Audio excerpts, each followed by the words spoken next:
So, your uncle. What's wrong with him? He's possessed. As in the devil? Something like that. He says a dark man is following him, watching him at all times. What do you make of it? It's nonsense, of course, but I'd be lying if I said it didn't bother me. You see, it runs in my family. Possession? No, Detective. Deteriorating melancholy. Practically every member of the Hartwood family is driven mad before they grow old.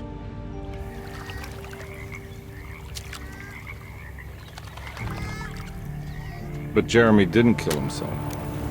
Is that why he's at Derceto? Despite being convinced that he is truly possessed, he decided to put his last chips on Dr. Gray and his psychoanalysis, figuring he might stumble upon some cure.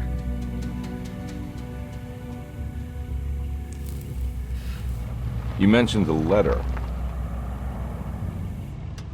I received a disturbing letter from Jeremy accusing the staff and all the other patients of being involved in some cult.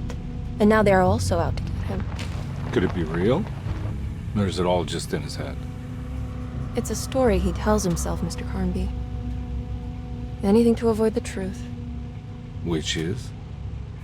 That we're all terribly insignificant. That people mean so very little to one another. That there is no one out to get Jeremy Hartwood because he isn't worth getting. Here we are.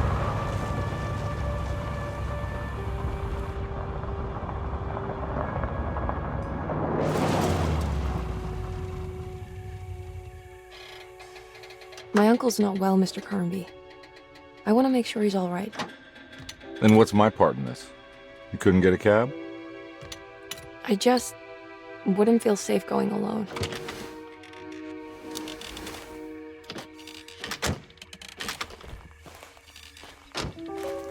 Did you bring a gun? Yeah. You think it'll actually come to that? No. But you might need to wave it around depending on how agreeable the staff will be. What exactly are we gonna do when we find Jeremy? I don't know. Let's just find him first.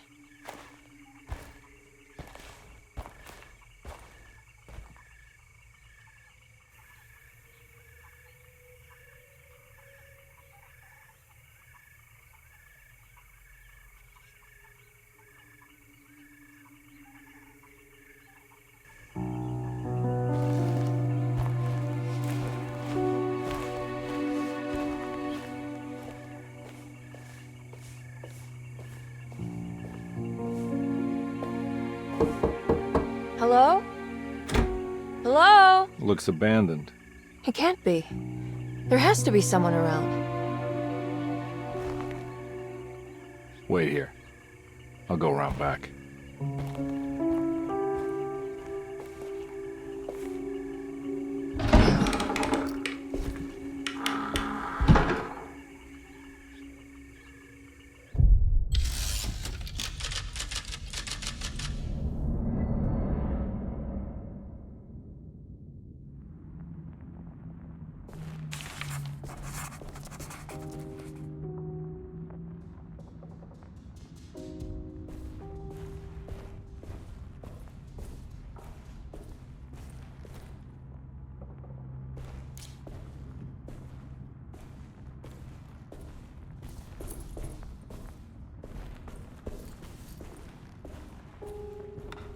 Now what do we got here?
Nah, I'm not getting in there.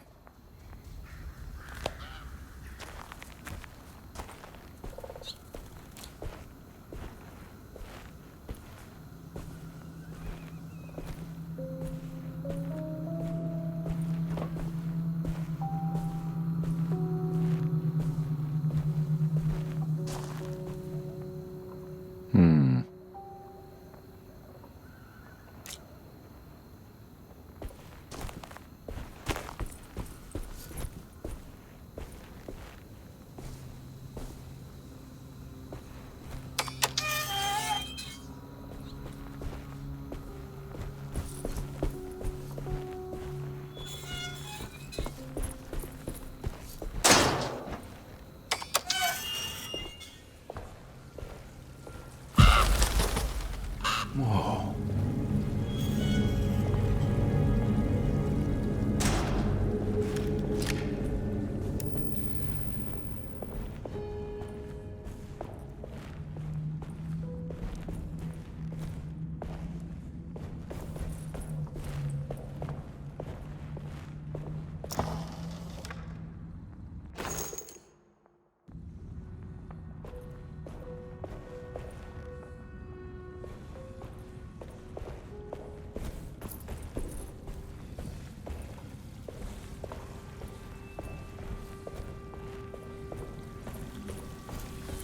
That's one big tree to fit inside a conservatory.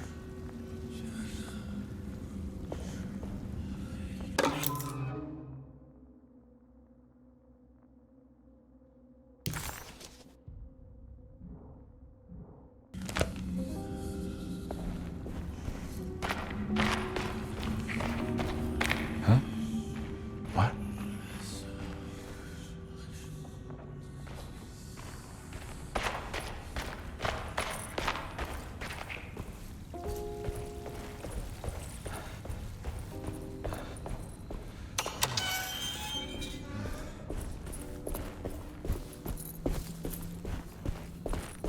Nah, I'm not getting in there.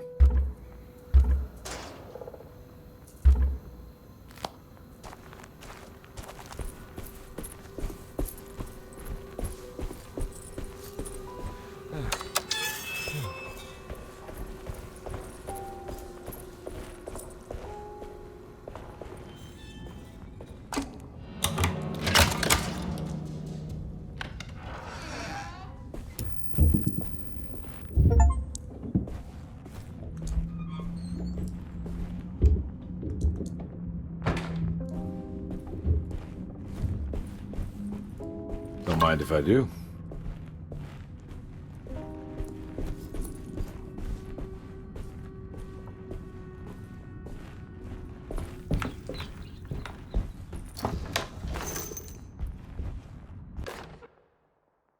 Every day your silence weighs a little heavier. It's been a difficult year for everyone, and many have lost all hope. I read in the papers about people suffering. Pictures of dust-covered landscapes without a drop of water. I wish I knew if you were still tending the earth, or if you had turned your back against us. I have started to look for help elsewhere. I pray you will tell me if I am going down a path that you find disagreeable. With help from Baptiste and Charlotte, I found comfort in the practice of the voodoo. I have long been skeptical of that Caribbean cult, but it's been of good use to me. It seems all harmless in my book. I say some words dreamt up by the Creoles, and I carry around a small pocket of gris-gris. Nothing of this is mentioned in the Bible, of course, but the French Quarter priestess tells me it's all connected. She says the Christian God is just one more perspective on the creator of things. That's what I like to think, but the other way around, that the spirits of her faith are just aspects of you, our Heavenly Father. I am so grateful for the words you gave Mr. Hartwood. We will sing your praises at St. John's Eve. The world will be blessed soon again. Only the sacrifices of the Old Testament compare to your demands. Let it be the truth. A mother of earth, wood, and dirt. A mother of 1,000 young. Sacred sand, $1. Black cat oil, $1.50. Devil shoestrings, a quarter. That makes $2.75, madame. What was that you were telling the doctor? A goat without horns. What does that mean? Ah, you must have misheard me, madame. I said no such thing. Please. I know I don't look like any of you, but I'm devout. I'm ready to do what it takes. Do not be so eager to sacrifice the few things you have left, madame. Now please, leave my store. A goat without horns.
Derceto, the old plantation building, was ready to fall, but kept alive by some starry-eyed carpetbagger called Dr. Gray.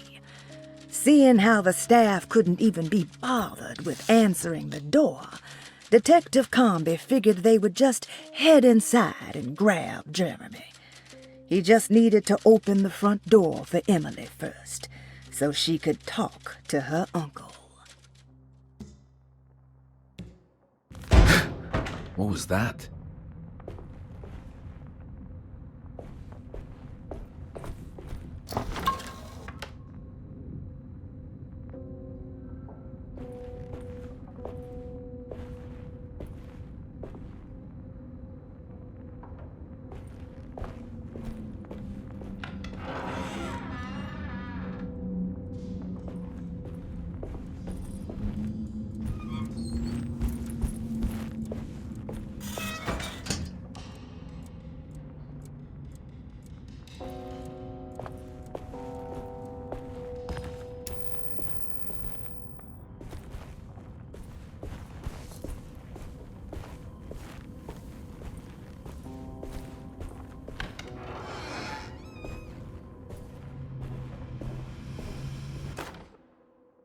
Please do not touch the boiler.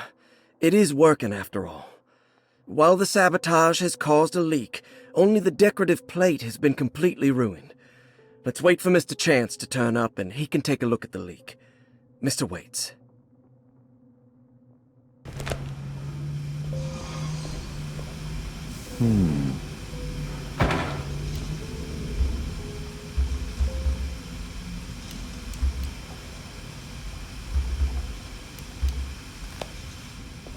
That doesn't look safe. There's something missing.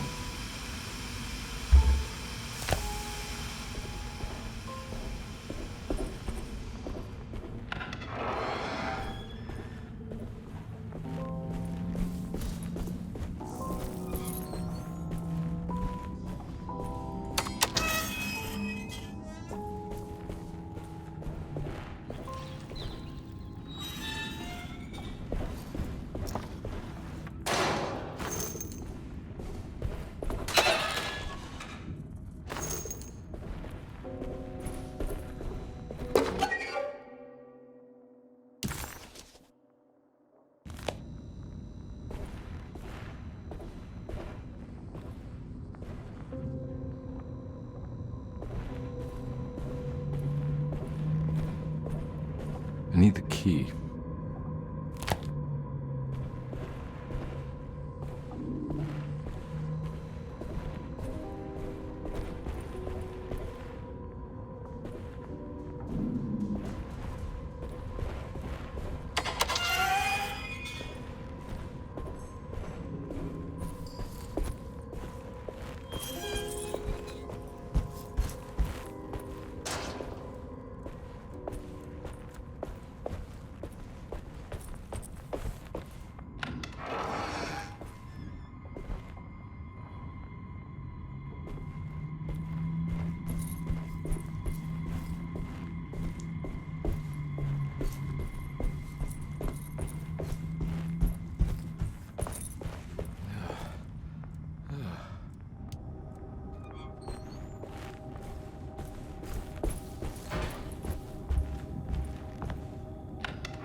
Sunday, June 22nd. I spent all day looking for Jeremy.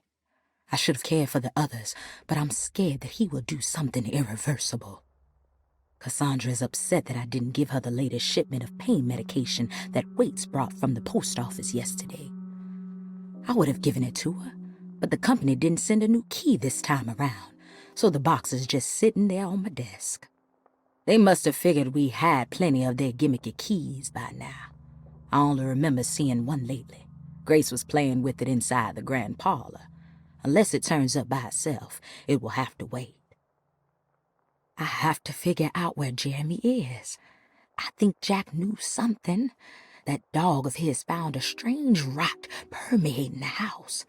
She's showing us, he said. Like those blots and streaks of fetid rot was talking to him.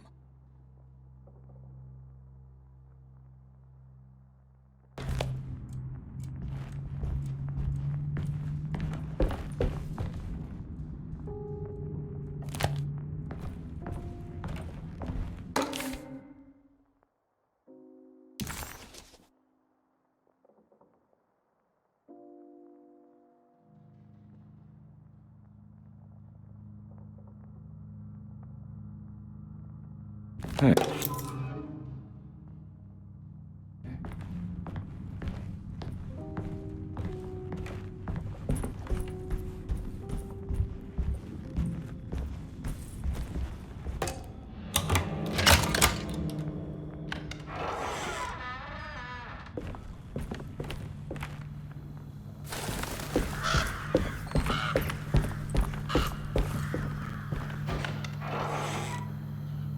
Oh.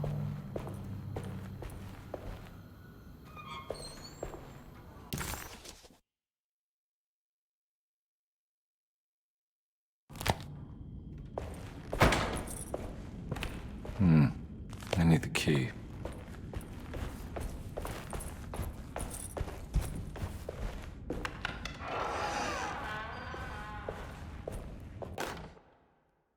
The Great Depression. President Hoover raises tariffs on over 20,000 imported goods in an act to protect American labor. Following the collapse of the Wall Street stock market on October 24 last year, American industry has suffered greatly. Thousands of companies have gone bankrupt and left a large part of the American workforce unemployed. In an attempt to turn the tide, the Smoot-Hawley Tariff Act has been signed by President Herbert Hoover. By regulating commerce with foreign countries, the government hopes to encourage the industries of the United States to compete with cheap foreign imports. Superstition on rise. New Orleans voodoo stores and spiritual mediums see increased profit during troubled times. While the market has faced hard times ever since Black Thursday of last year, voodoo doctors and snake charmers see significant rise in number of customers. With the coming Eve of St. John on the 23rd, the police expect increased cult activity around Bayou St. John, the southern shore of Lake Pontchartrain. Voodoo rituals in that area on the Eve of St. John have a long tradition reaching back to the first snake worshippers brought as slaves from West Africa. During the 19th century, its practice was popularized by the legendary Marie Laveau and has since been embraced by many of the Creoles and the surviving aristocracy of the French Quarter. Author seeks asylum. Rumors regarding author Cassandra Beauregard making Derceto her home verified. Derceto Hospital is an old plantation building on the eastern shores of Lake Pontchartrain. While often considered an asylum for the insane, residing Dr. Elmore Lee Gray prefers to think of it as a convalescent home, a place where you can go to rest. The patient list is kept secret, but thought to include many of the black sheep of wealthy families, because at Derceto, treatment does not come for free. Local author Cassandra Beauregard has now been confirmed by her own admission. She's been lauded as a powerful Creole voice and written many successful books. Lately it was reported from Hollywood that she has finished a moving picture manuscript titled Slaughter Gulch. That film is set to hit the theaters next year.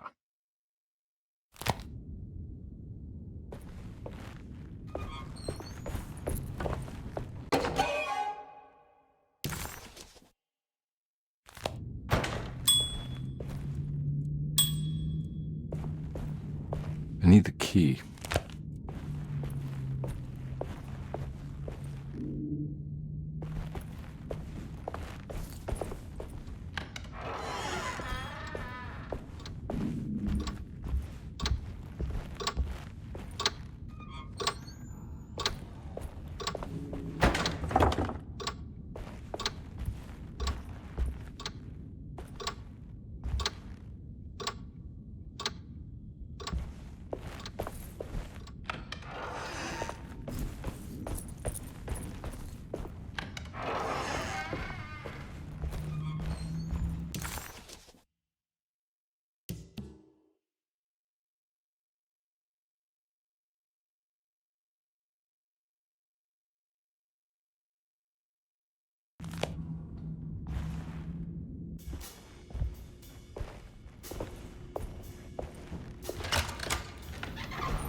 Thanks.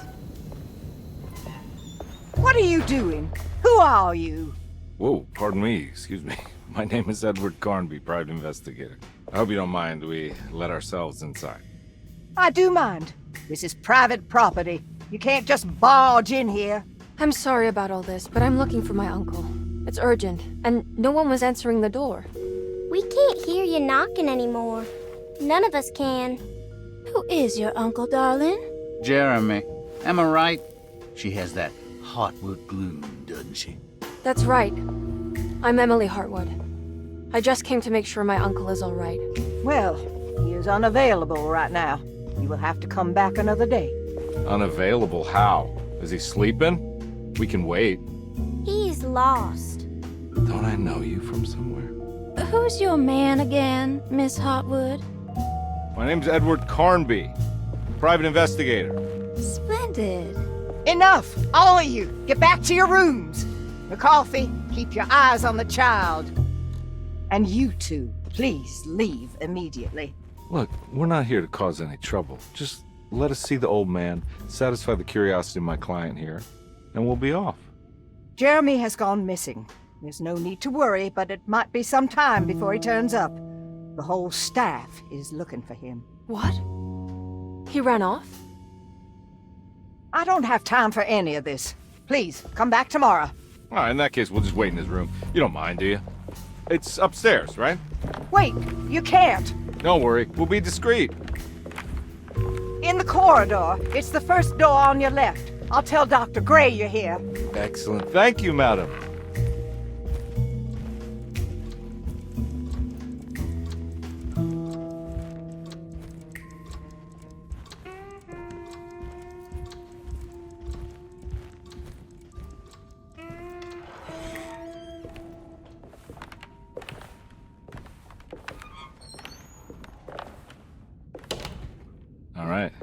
here we are.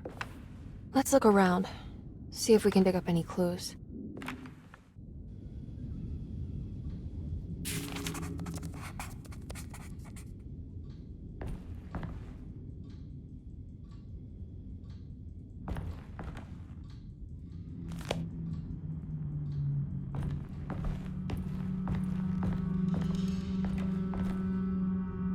Anything important I should look out for? Did he keep a diary? Not that I know of, but it wouldn't surprise me.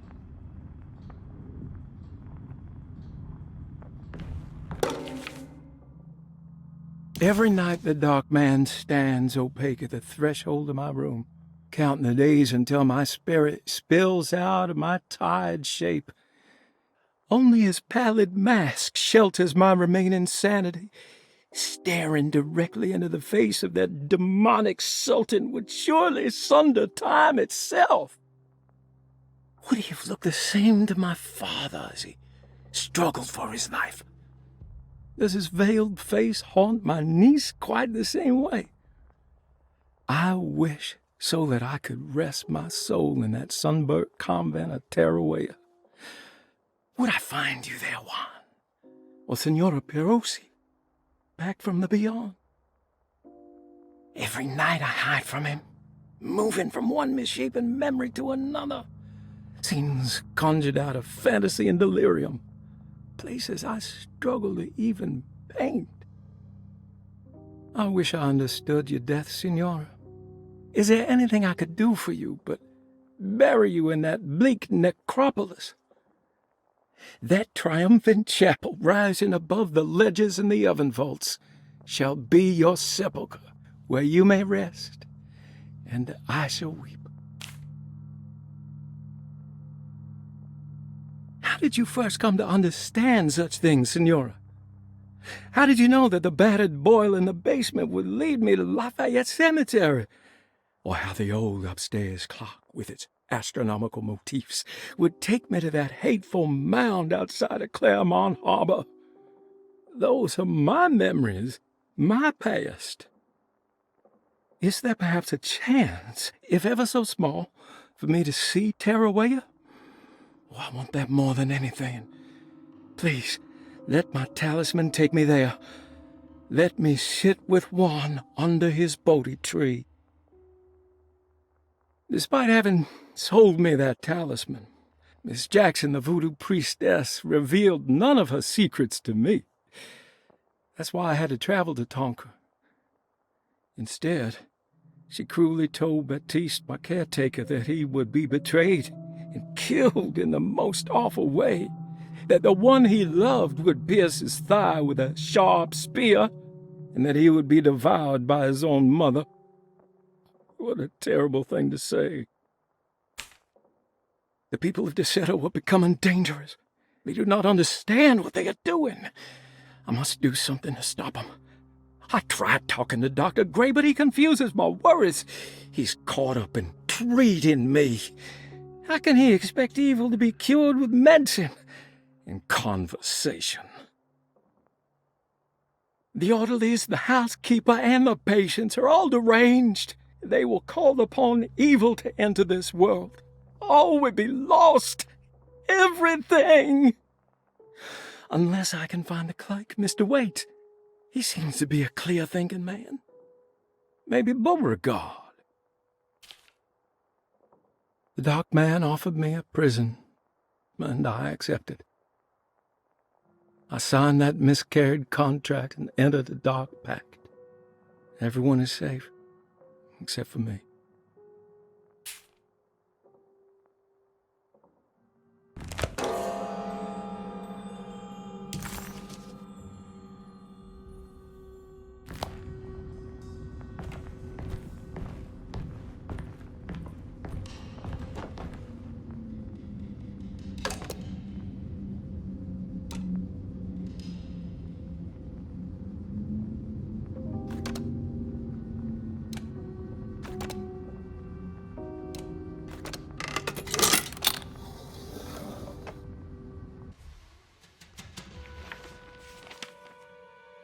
Hey, you know anything about this? Looks like some sort of talisman.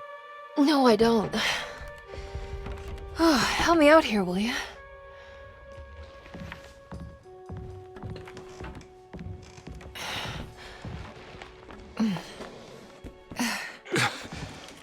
I would kill the guy to throw some of this stuff out. I'd be crazy too if I had this much junk lying around.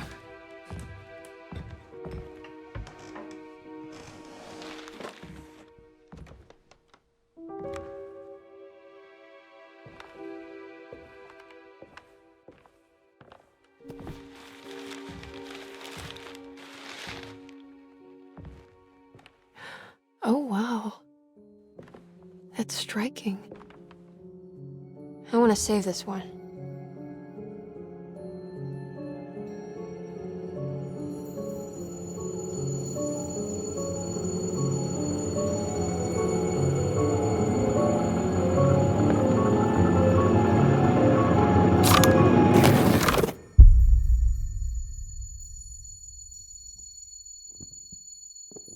All right, come on. I want to go see Dr. Gray.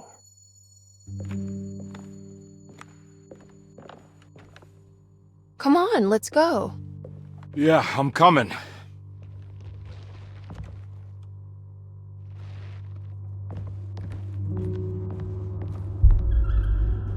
Miss Hartwood.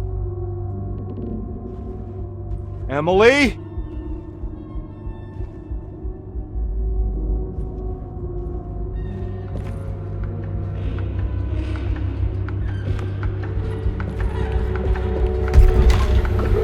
What the hell is going on?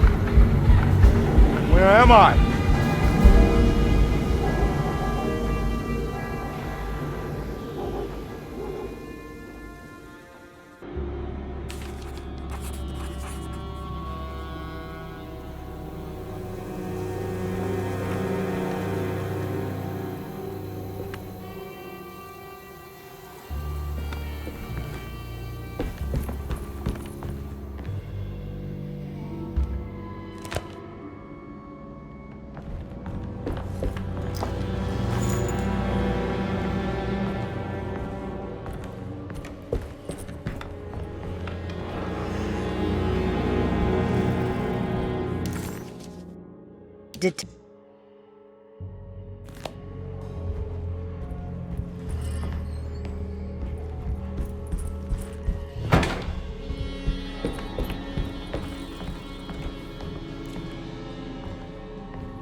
Ah! Yeah.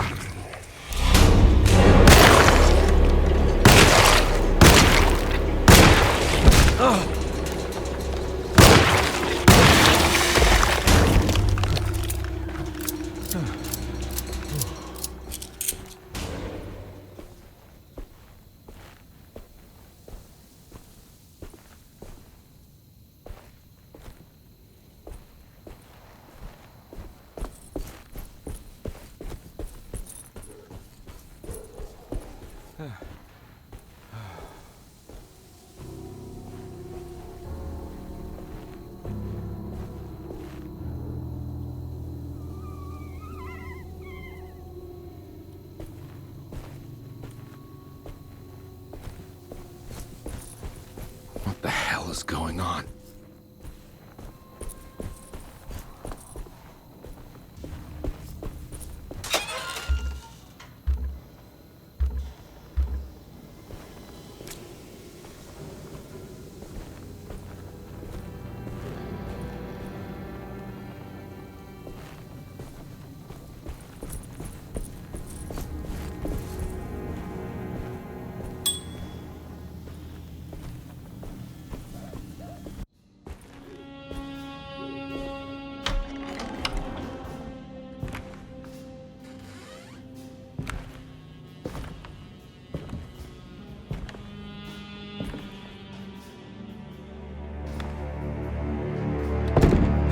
Don't let them get inside, Carver.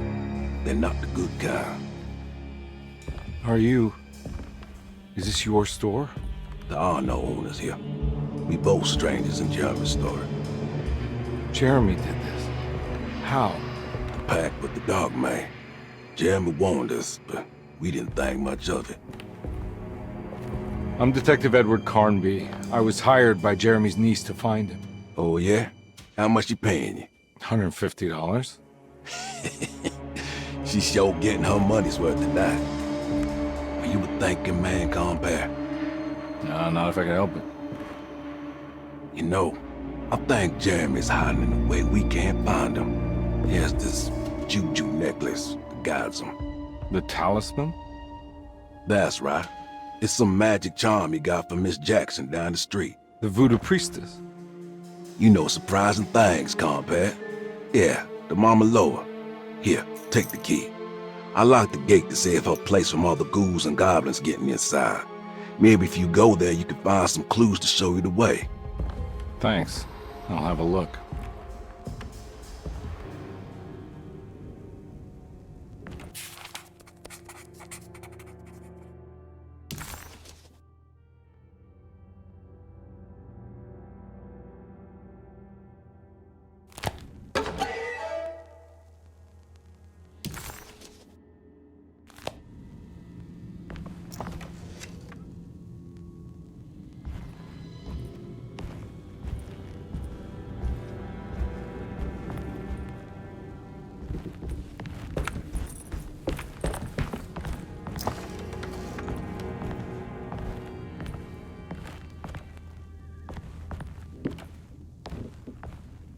You want to come along?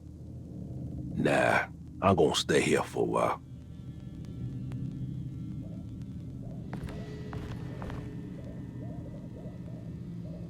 Anything I can do for...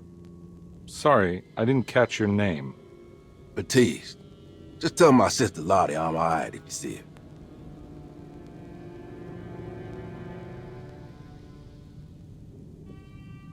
All right, I'm heading out. Be careful out there.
I can't go that way.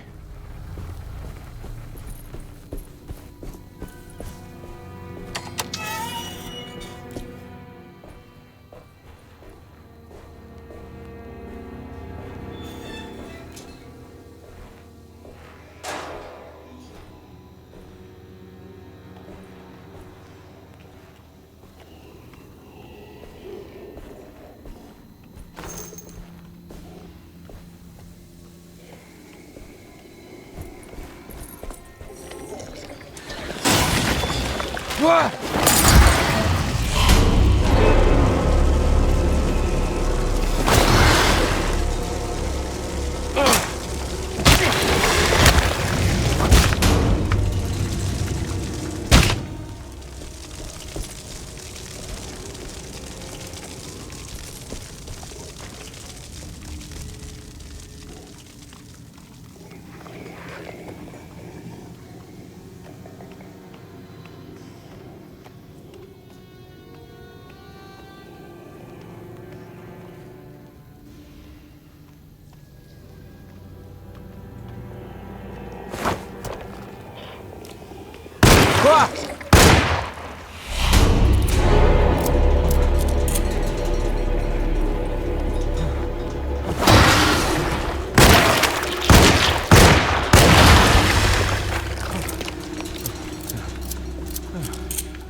weapon broke.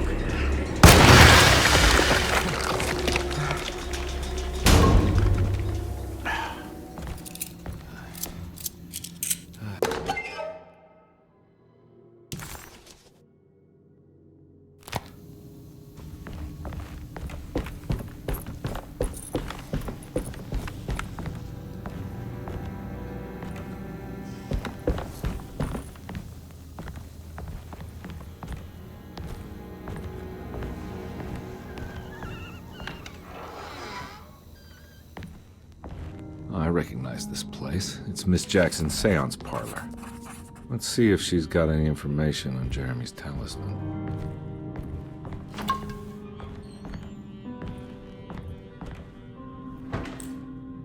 It's the talisman, like the one in the painting.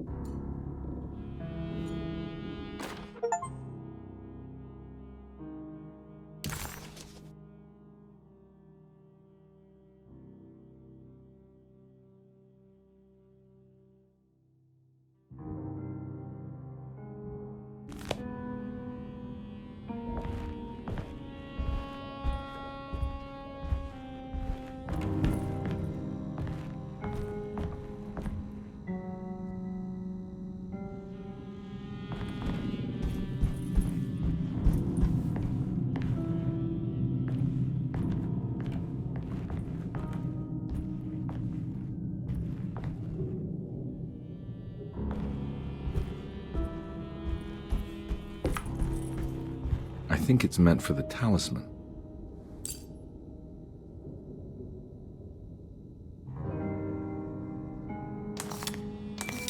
I think it needs numbers, like coordinates. Maybe there's something in Jeremy's notes.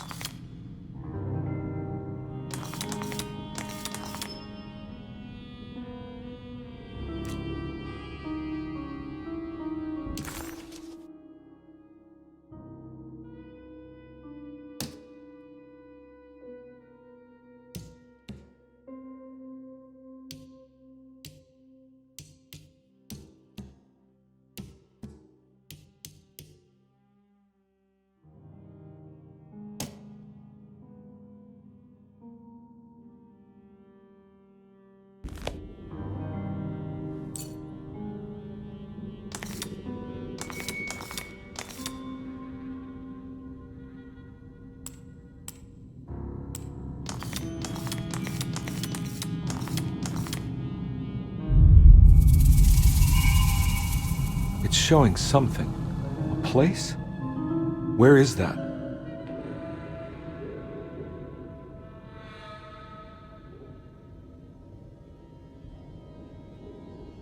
Huh.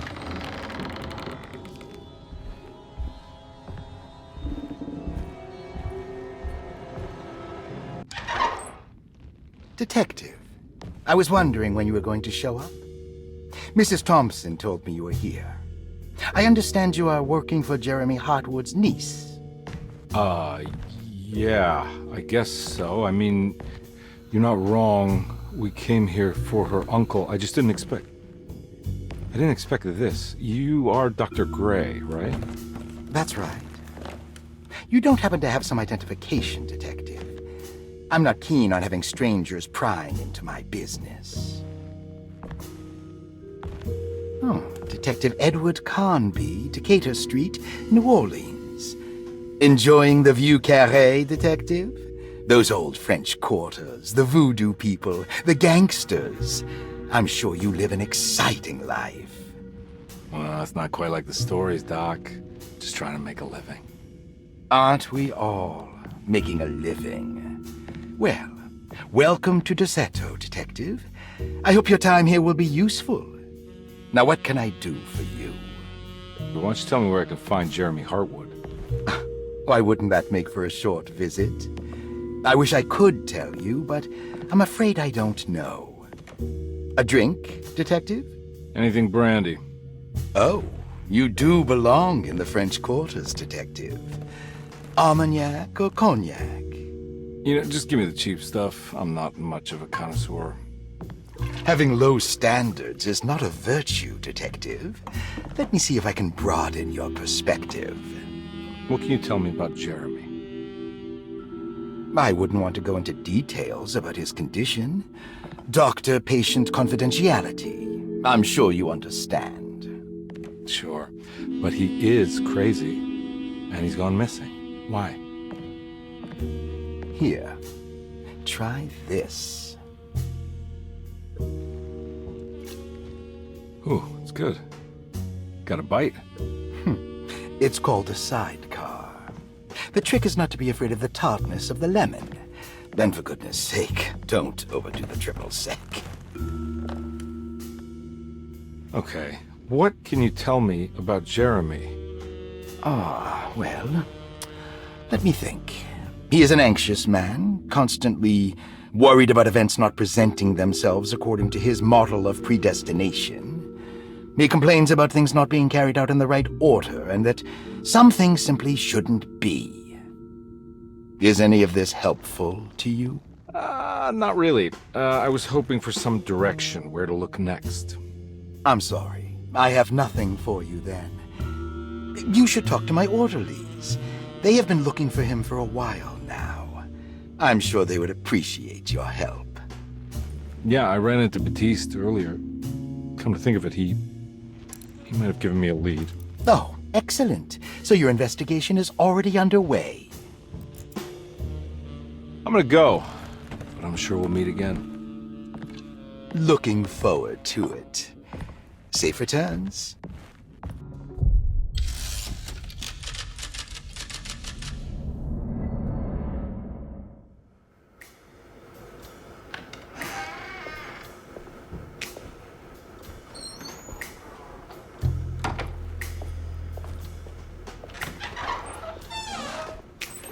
Detective Carnby,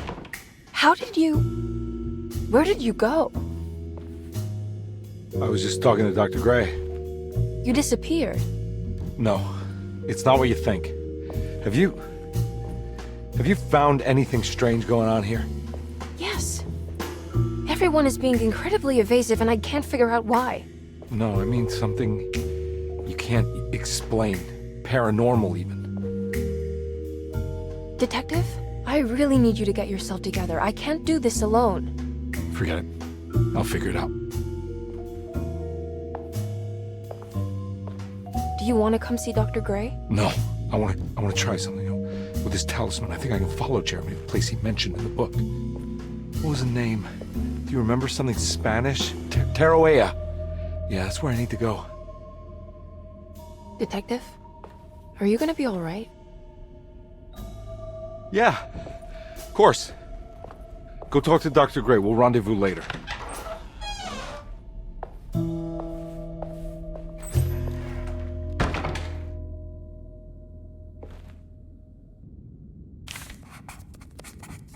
This talisman brought me back from the French Quarter in the blink of an eye.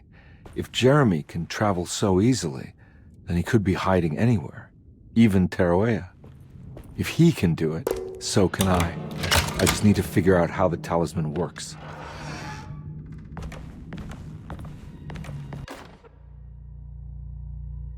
saw your notice in the boiler room. You should know Mr. Chance won't be coming back. I got no business being in there myself, but you can take a valve from the wine cellar if you want to try to stop the steam pouring out. Be careful.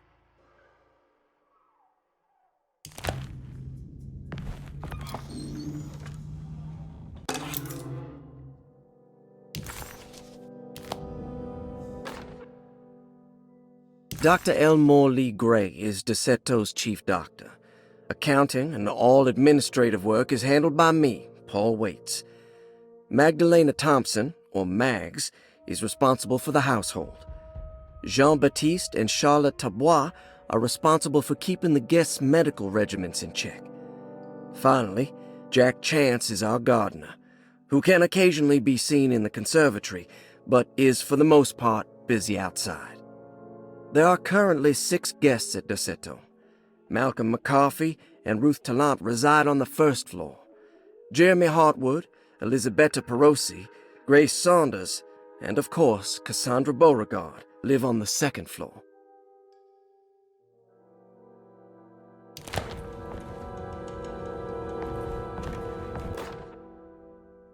Paul, you're right about the plates on the boiler and the clock. They have been sabotaged, and I think I know who did it. They have something to do with Jeremy's episodes and how he seems to disappear at night. Right now, it's important that you keep an eye out for any of the pieces. I want to find out if I can repair the plates. Let me know if you find any of them. Lottie. Tell Lottie to take a look at the well in the kitchen garden.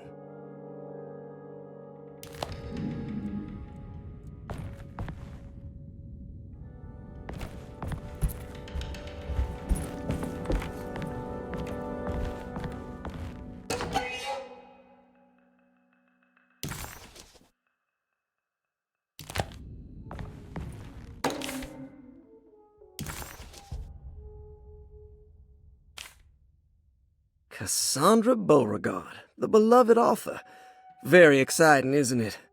What do you want to put down for reason for admission?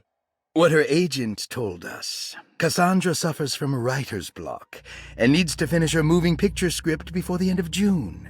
Mr. Chardot suggests Cassandra's heavy use of barbiturates is holding her back and risks ruining her career. And how should we summarize her personal history? Let's keep it short. Cassandra Beauregard is a beloved crime author who managed to pull herself out of poverty and into stardom. 5 years ago, she tried killing herself by jumping off a balcony. The incident left her a cripple, and now relies heavily on her wheelchair. And for diagnostic impressions? Cassandra suffers chronic back pain following her suicide attempt. She self-administers morphine to keep herself ambulant, but has become addicted, and the desired effect is now lost. The drug abuse clouds her mind, and she is unable to focus on real life. To save herself from this insight, she instead makes up stories to fill out the gaps in her own thought process, resembling the Korsakoff syndrome. Oh, bravo, Doctor. How will you treat her? First of all, she needs to be weaned from her drug addiction, and hopefully it will resolve her compulsive lying. Then look into permanently numbing her pain in her back through surgery. Finally, deal with her suicidal thoughts. Fantastic. With such a short time before June, I really hope she gets better soon. We will do what we can. Grace Saunders, 11 years old. Reason for admission? The mother insists on strict supervision by a proper gentleman to avoid further perversion of Grace's adolescence. Personal history? Grace's family possesses modest wealth and status. Her childhood seems ordinary, spending most of her time with private teachers and family friends. Grace's father recently passed away, leaving her mother the sole caregiver. And diagnostic impressions? Grace has trouble dealing with her father's death. She is willingly suppressing her feelings on the matter and isn't properly acknowledging the trauma she suffered. Any planned treatment? Grace needs nothing out of the ordinary. She simply needs parental guidance. Eventually, we can work on her feelings toward her father. Thank you, Doctor. I'll finish the paperwork and get her installed. Malcolm McCarthy, 54 years of age. Reason for admission? McCarthy admitted himself to Derceto, stating simply that he needs some damn rest. And personal history? McCarthy claims he used to work as a lawyer in Baton Rouge, but says he can't go into details because of some legal dispute. His background remains largely a mystery, except for the occasional clue that he drops in conversation. Huh. And diagnostic impressions? McCarthy is an anxious man and an alcoholic. He often tells half-truths due to some deep-seated inability to trust other people. And how will you treat that? McCarthy will take some time to open up. Spending time with Jack's dog or the child should be good for him. Their harmless nature will help build his sense of trust. Thank you, Doctor. Elisabetta Perosi, 33 years old? What should I put down as reason for admission? Well, Perosi broke into Derceto and was found wandering the grand parlor. She was confused and suffered partial amnesia. She insisted she belonged here and offered to pay for her stay. Right. What do you make of her story?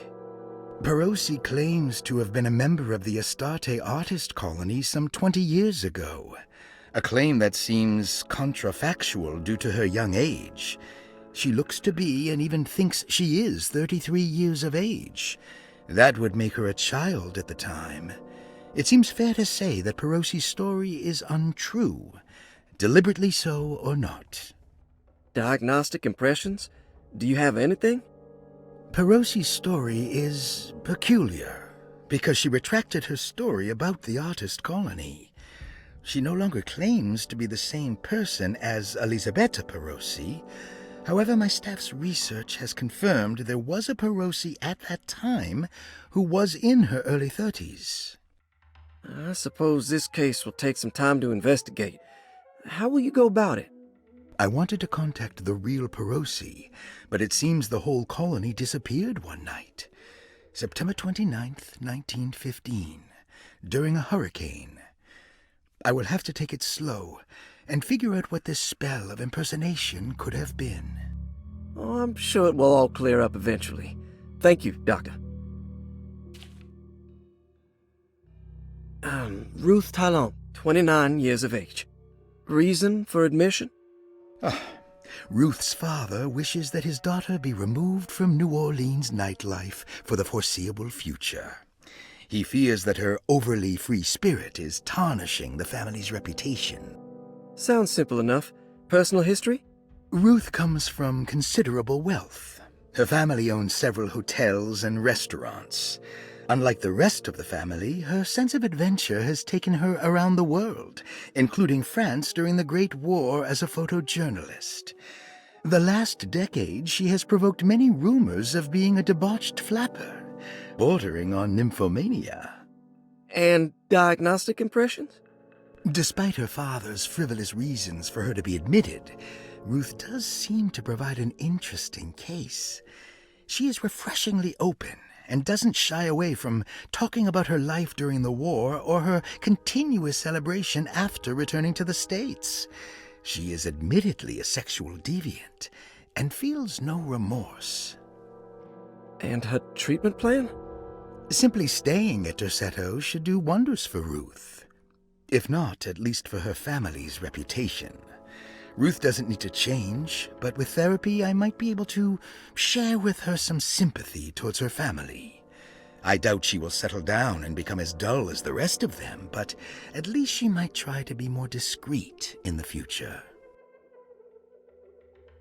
Looks like all the patients are accounted for, except for Jeremy. There's no way I can get into this thing. Better leave it alone.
need the key.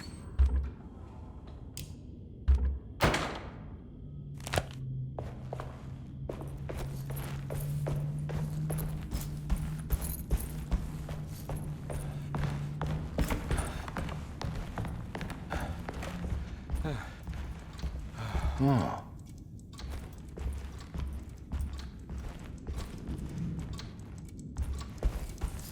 It's stained. Looks like some kind of rot. This must be the clock that Jeremy wrote about in the commonplace book. Huh. Looks like the plate that held the talisman in the seance room. But it's broken and missing some pieces.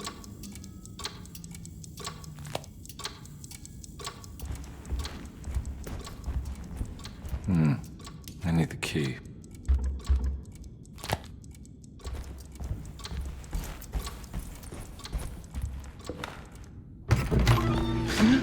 Yeah, sorry, Detective. Didn't mean to obstruct justice or anything. That's fine. You know, I'm kind of busy with my own case of a missing person. I was wondering if you've seen Grace, girl about yay high? I can't say that I have. Why are you asking?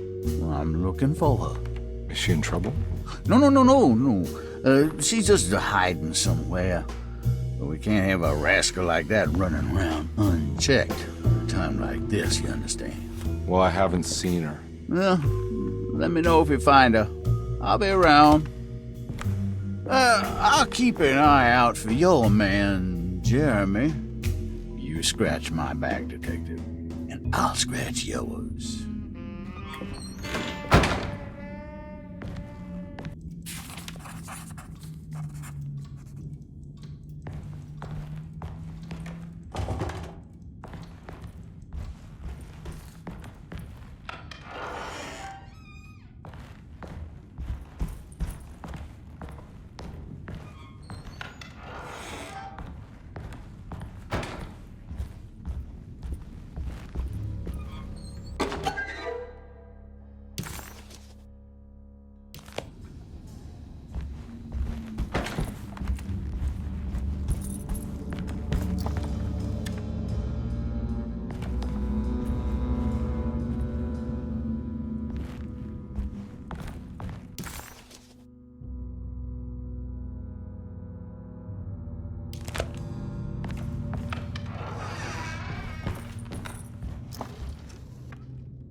How eccentric.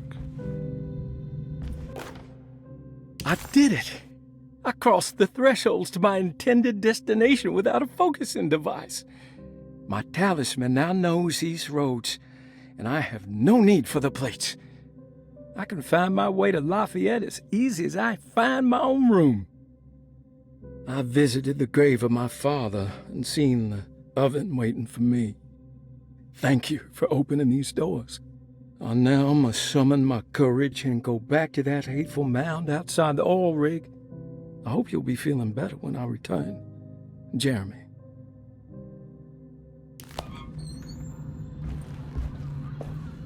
What are these symbols? Looks like alchemy or star constellations.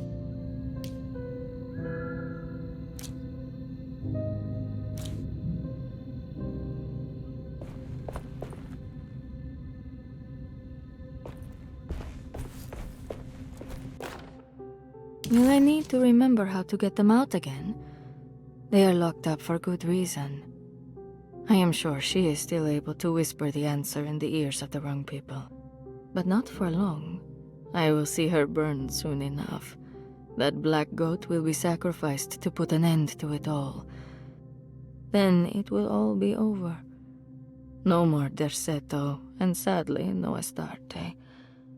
Those good pirates of Pontchartrain. May you still sail the lake, until you find the shores of Hali.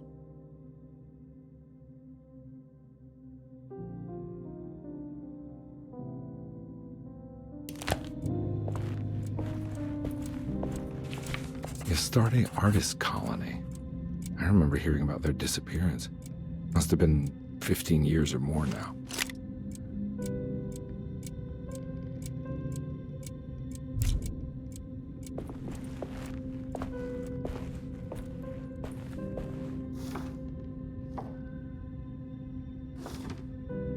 These paintings got some grim-looking rot on them.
Got it.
What happened?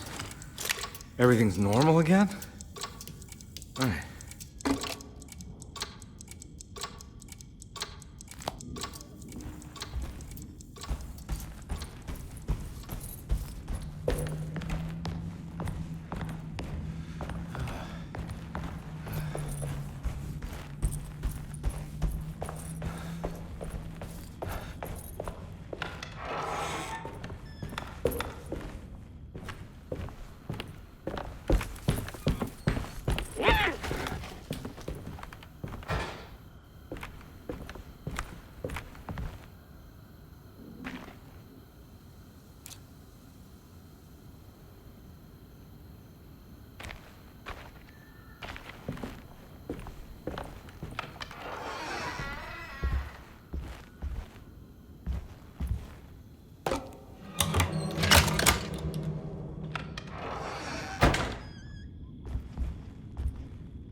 Lost Plantations of Louisiana, Thierry Briclot, 1917.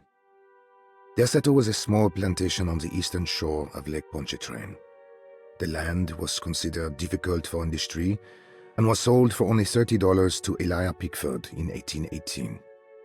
Pickford employed hundreds of workers from nearby New Orleans to clear the woods and build a small plantation mansion facing the lake with a striking Greek Revival temple facade. Derceto kept a modest production of Perique tobacco and indigo that persisted up till the Civil War. During the antebellum era, Derceto was the source of many rumors concerning voodoo and witchcraft. People who traveled the lake reported seeing people dance at night in front of bonfires, bleating and wailing. On June 17, 1862, Captain J.W. Norton of the Union Army recounts leading a raiding party from ships anchored in Lake Pontchartrain in order to seize control of Derceto and free the slaves working there. The captain was surprised to find the workers fighting back with unprecedented zeal.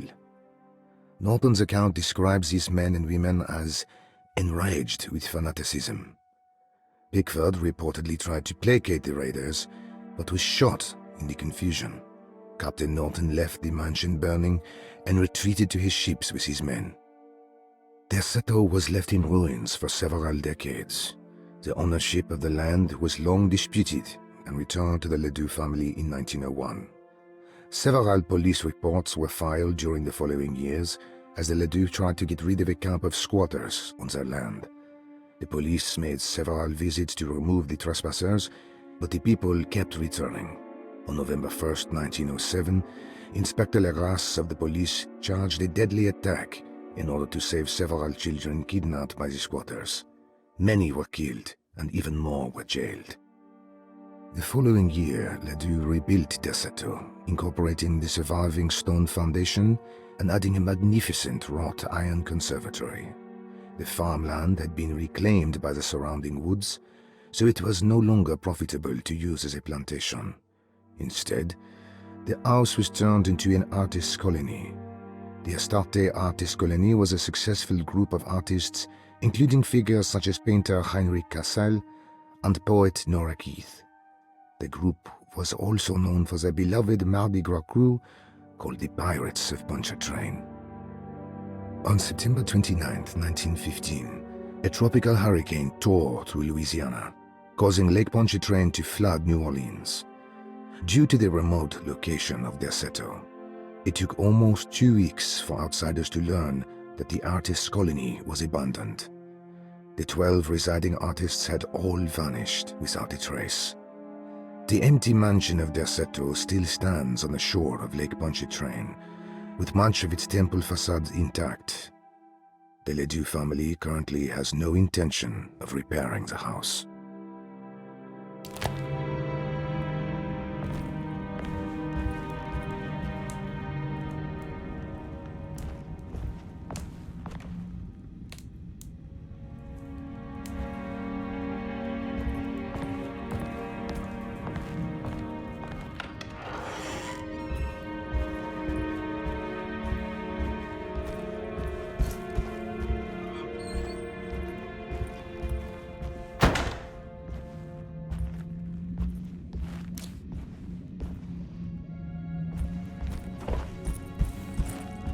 It's wedged shut.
Ooh.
This can't be real.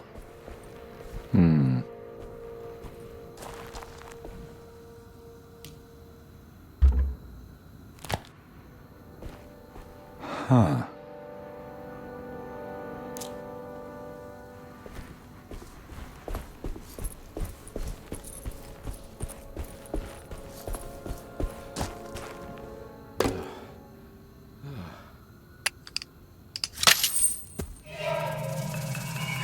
Got it.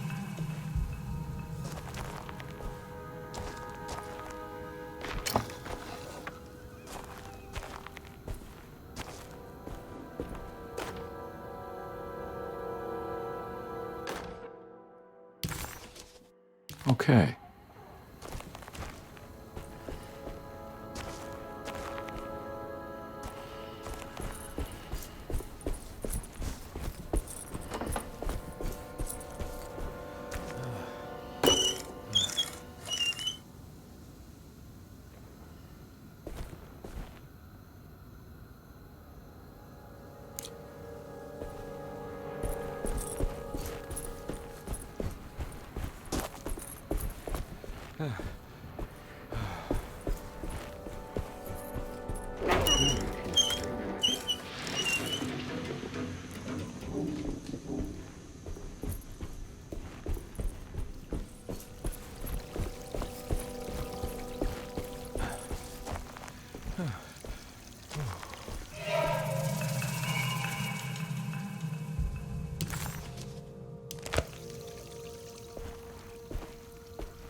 It's wedged shut.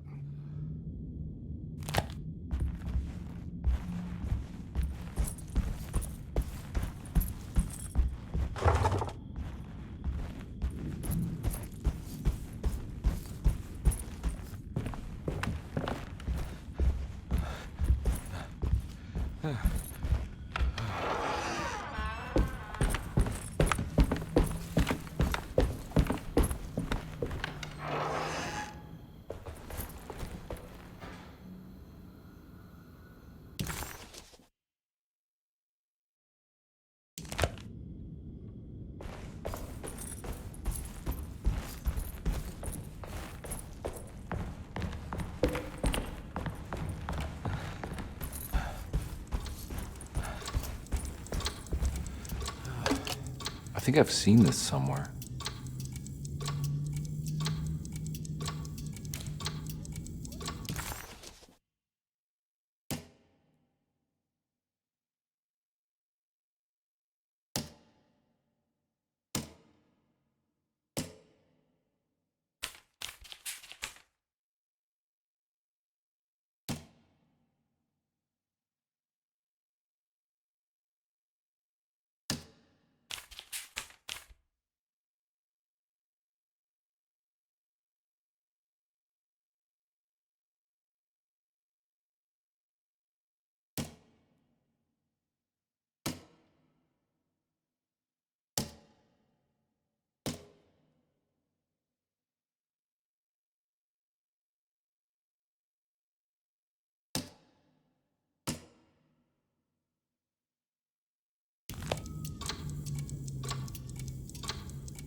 There was something in the commonplace book about this.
I think the clock broke. Or maybe it just stopped at a very precise place.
There's a picture in the black glass. It's showing me something.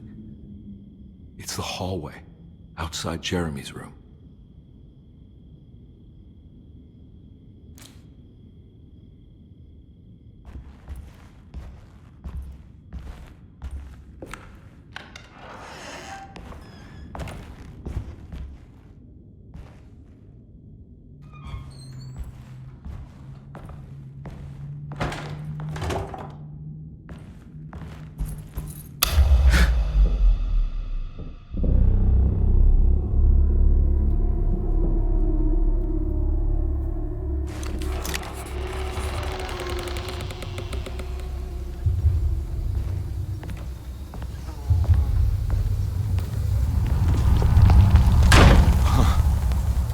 Made it. I entered another one of Jeremy's memories.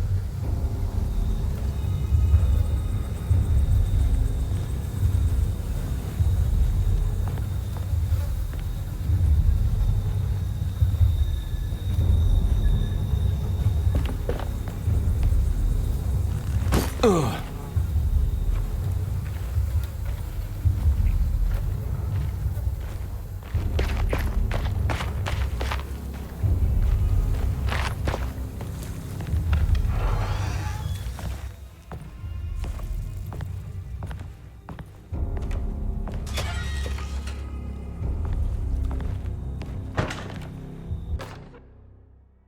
May 1923, Monday. All okay, ready for delivery. Maintenance, oil pump must be serviced. Any tampering causes large spills unless properly forestalled.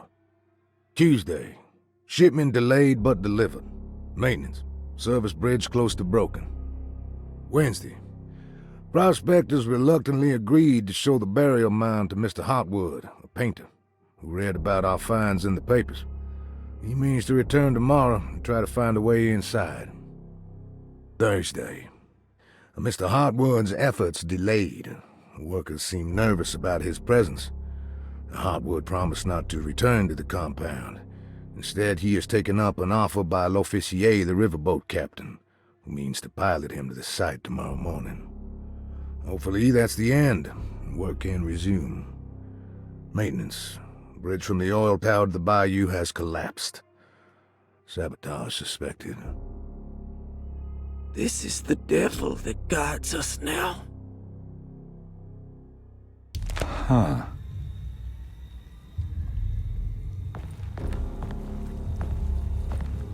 I need the key.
Locked.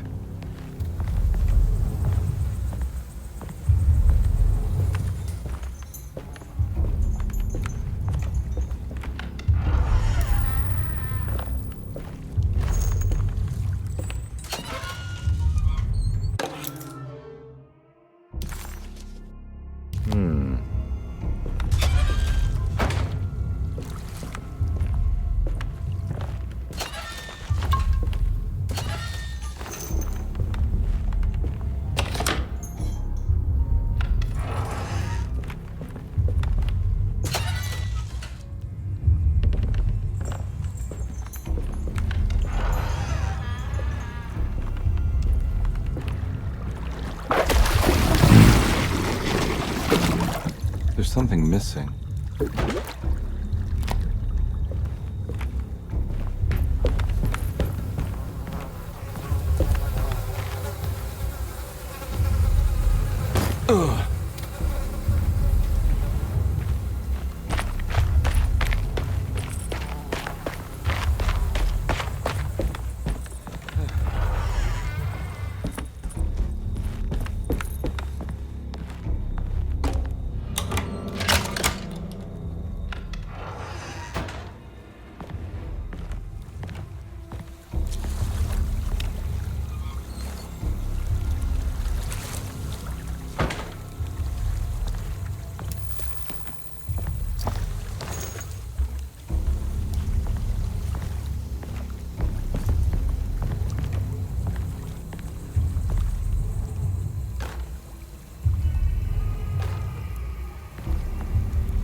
Got it.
Pretty weak. I just need something to break it.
side.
Come on, Carnby. Wouldn't you rather fall to your death than go up in flames?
It's the hateful mound Jeremy talked about in his book.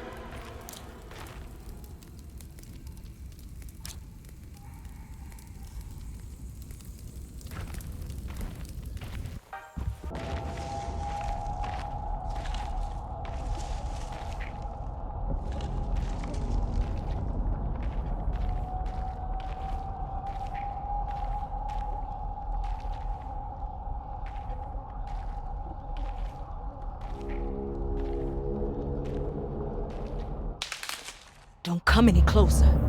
I'm armed. Get that thing out of my face. Who are you? What are you doing here? I'm just a detective trying to find something called Terawea. You're after Jeremy too? Why? I'm working for his niece. She wants to make sure he's alright. He might be unharmed, but far from alright. He's a curse upon Derceto. Here we go again. Quiet!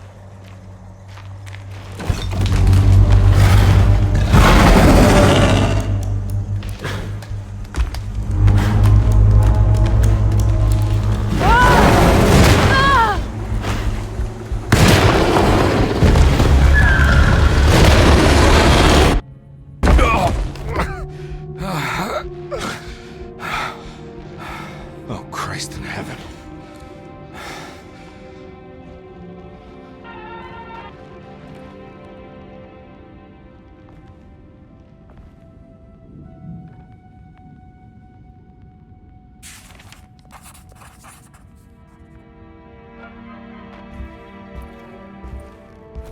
Ooh.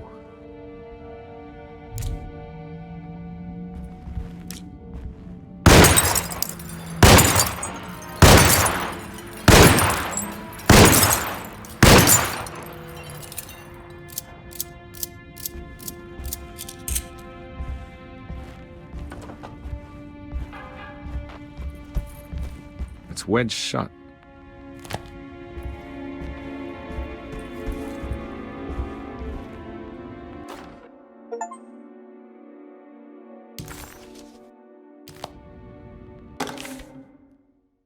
Reflections on the Power of the Verb in Certain Texts by Juan Luis Jorge. To act is in itself divine. Even the slightest movement of our hand is evidence of our soul in motion. Yet our free will is so easily overwhelmed by the dullness of everyday life. Our actions become rote and rigid in spite of luxury and comfort. True divinity is found in the choice of leaving the stage where we all perform. People who discover this freedom unexpectedly will be struck by the terror of this revelation and become paralyzed, or worse, turn to suicide. However, if you are able to weather that storm, you will discover that there is a divine path beyond that fear. There is a chance to dismount your destiny and make something new. Something that hasn't been planned for or predestined. There is difficulty in explaining this type of acting as it transcends our everyday choices. This isn't some banal decision choosing one career over the other, or even who I should marry. Leaving the stage, no matter how, isn't a matter of course correction. It's a rejection of the story that the Creator is telling.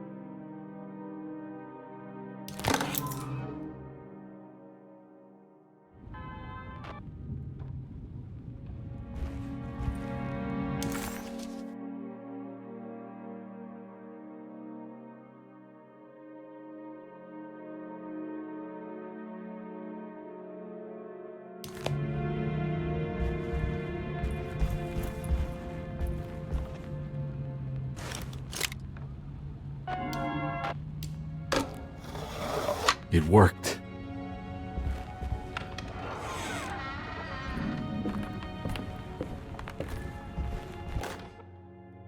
The Barlow lens. Instructions.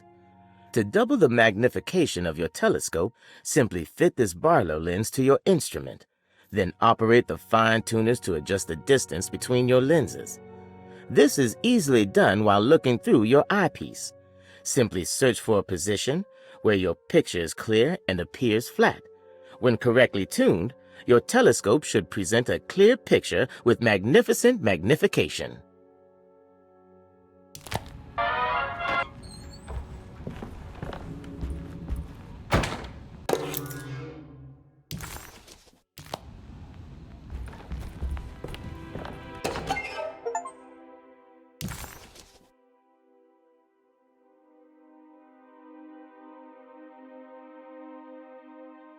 The lone and the lost walk a land of fear.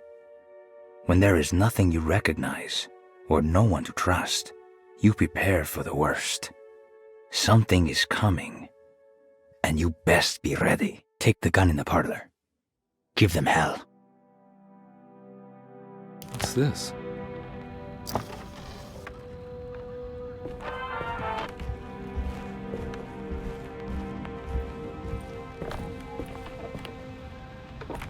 I don't think I have everything I need.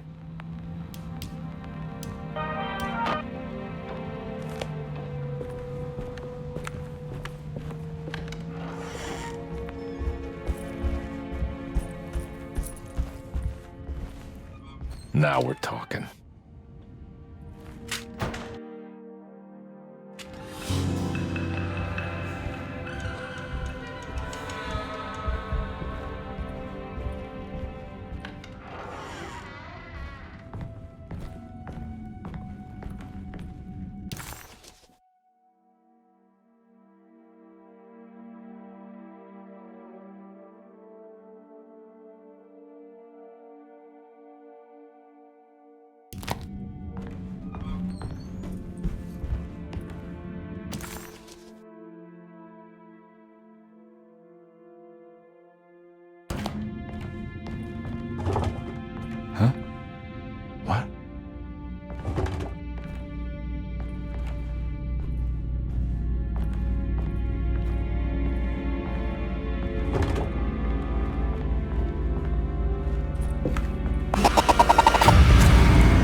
I gotta get some ammo.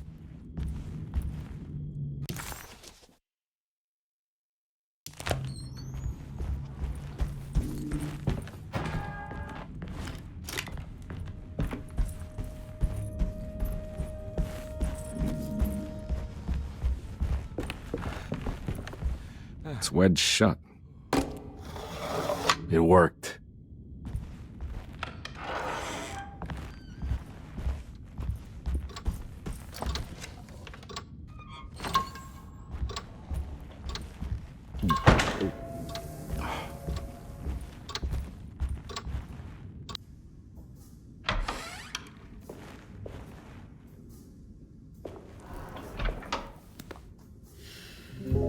Detective Carnby, how good of you to come. Let me pour you a drink. What happened here? This place looks like it was hit by a bomb. Welcome to the madhouse, Detective. Thanks. Did the ceiling just collapse? I heard it was something in the attic, something that was supposed to happen but didn't. How that could have such consequences is beyond me. The truth is, I don't know why the room looks like this. But I bet your friend Jeremy does. You know where I could find him? Oh, somewhere in his past, I suppose. He keeps going on about that mysterious dark man. I think he is hiding from him. Or maybe he's with him. I can't really keep up. I don't worry much. Take a look around this room. You may think it looks spectacularly devastated, but I just think it's finally found its stride. It fits perfectly with the state of this place and its loonies. The same goes for the nonsense with Jeremy. In my eyes, we finally managed to match the wild ride inside all of us. Well, I'm happy you find the evening so harmonious. I hope you don't mind me setting things right. Jeremy's business, that is. This room looks beyond my capabilities. Good luck, Detective. Hope to see you again soon. Yeah. Evening, miss.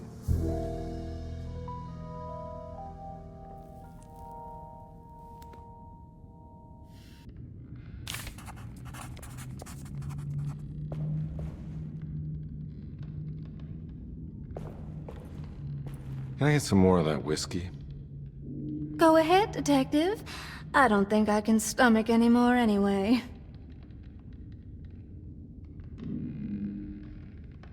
Am I bothering you? On the contrary, Detective.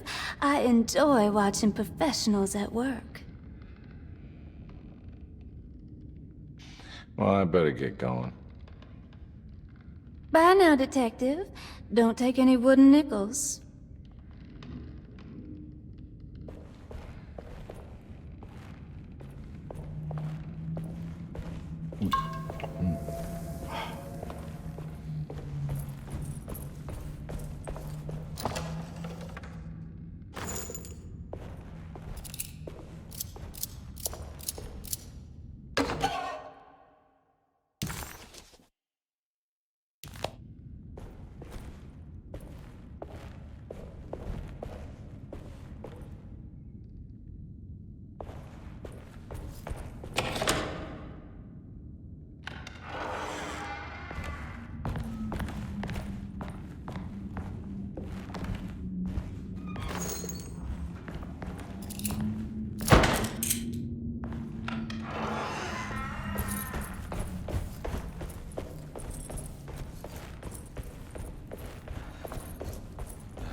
As the world moved into the new decade, America was spiraling into a maelstrom of debt, drought, and death. It was called the Great Depression, and ruined many families. It was a fitting name, for poverty also breeds madness through desperation. Jeremy was of course no such victim, for he already witnessed the darkness within. He knew the shadow that stood on his threshold very well. It wasn't new. It was something that had always been with him.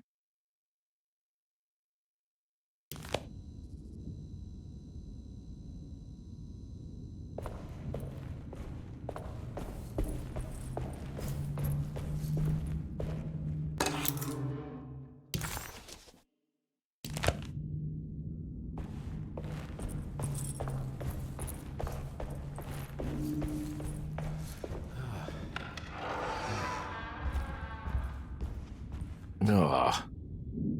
There's more of that aggressive rot. On the commonplace of evil, there lies virtue and stark irreverence, careless thoughts of luminous indifference. But blame not the beast we once were, which science so often wished to refer. Not the wicked full of sin, it is you who stand and grin.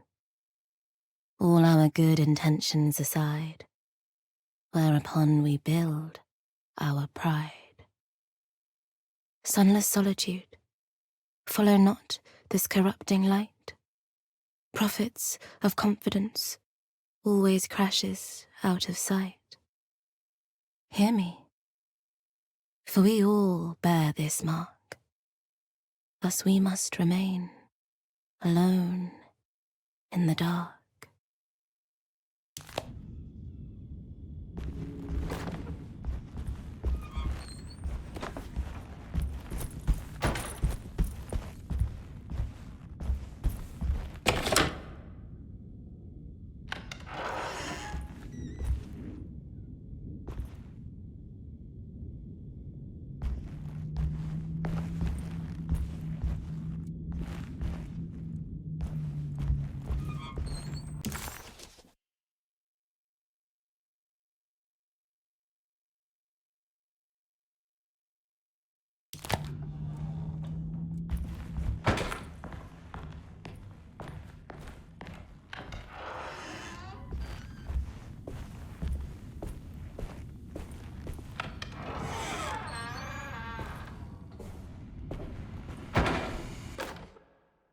You know, Mr. Waits, I saw a piece of the plate that Liza broke.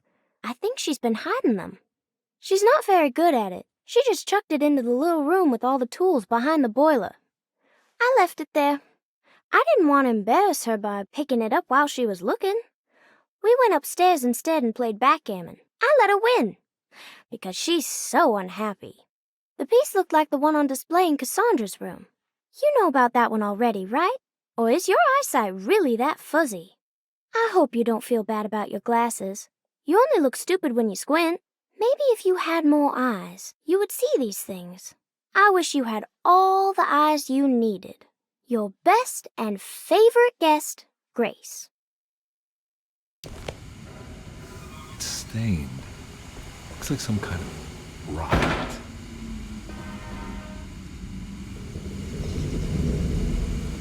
It's another plate for the talisman. Like the other one, it's broken and missing some pieces.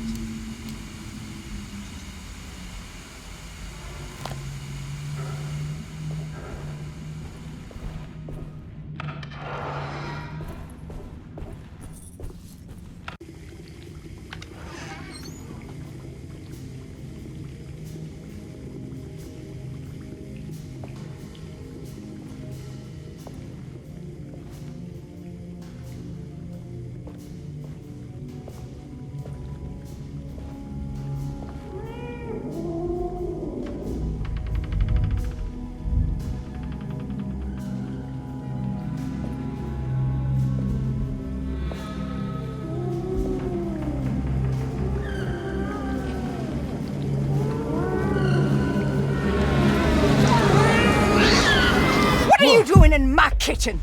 I assure you. I'm sorry. Promise you. Mr. Hartwood I is was just nowhere looking near my for- kitchen, and neither should you be. Don't make me I didn't kick you mean out to- of this house. Sorry. Now get out! Yeah.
It worked.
Jeremy?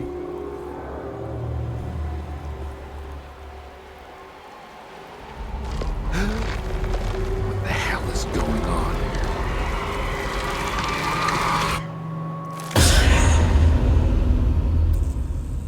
Where's the body?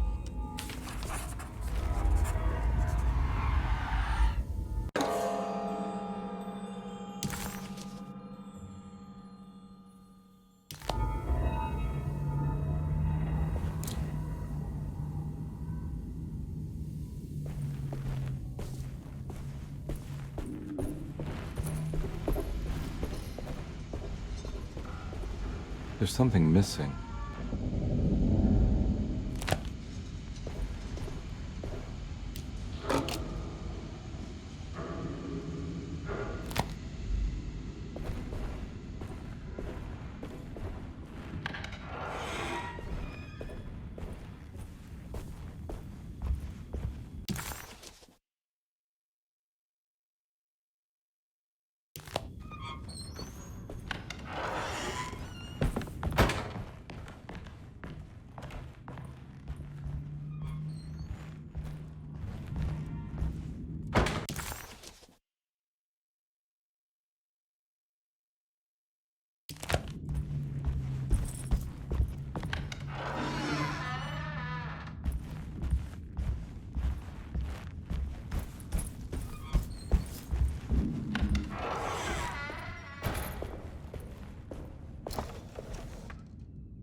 I need the key.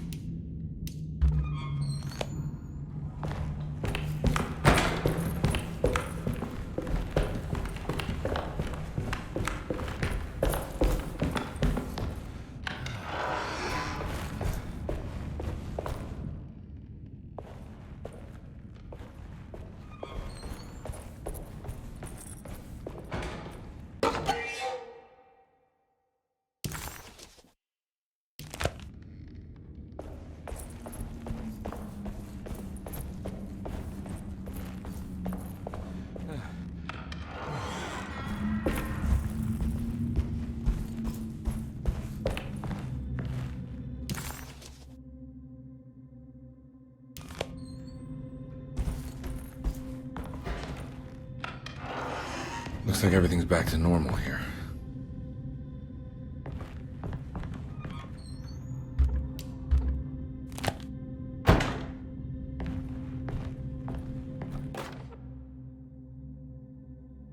Emily's here.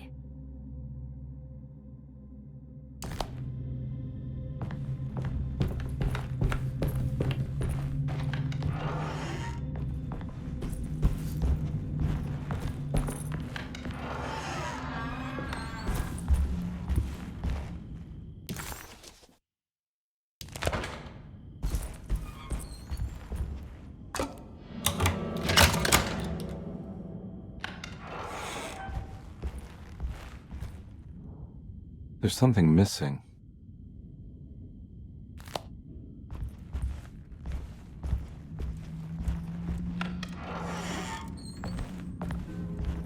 This must be that kid's room. Why does she seem so familiar?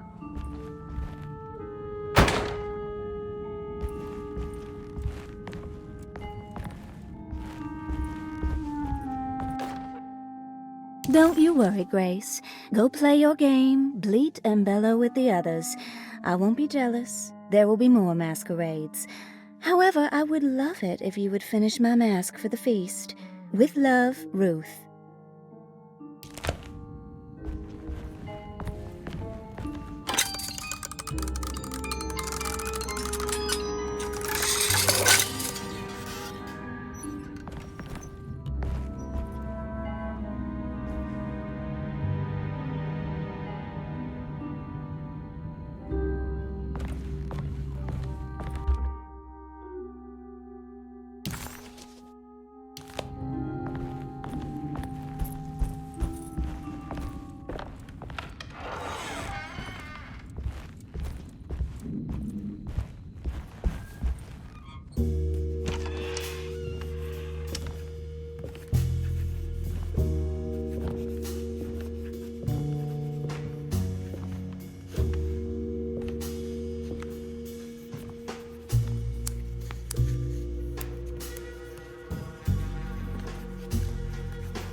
What you got there? You drawing something? Nothing special. I'm just bored. Do I know you from somewhere? I remember you, Mr. Carnby. From where? Don't touch that. Cassandra wouldn't like it. She wouldn't like it at all. Do you know where she is? I'd rather not talk about it. It makes me upset. Besides, she'll be back after the Feast of St. John. You think? Yup. It's all on the page, Mr. Carnby. And many of them that sleep in the dust of the earth shall awake, some to everlasting life, and some to shame and everlasting contempt. All right. I'm gonna go now, if that's okay. I don't like to stay too long in the same place. Mr. McCoffey might find me. Hey. Is he mean to you? Not everyone needs to be saved, Mr. Carnby. You should know that by now.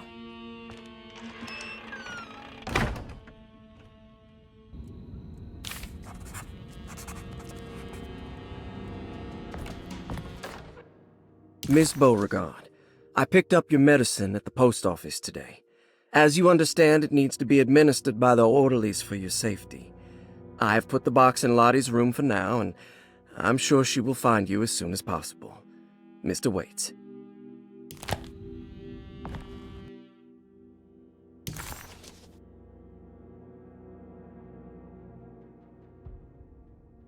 Huh.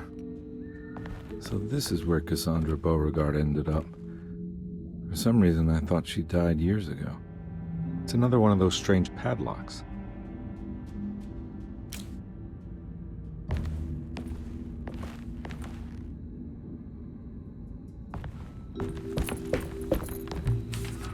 There's more of that rot again. Like it's guiding me to do something. But what? I don't think I have everything. If I find the full set of bottles, then maybe I can make something out of the stains of rot.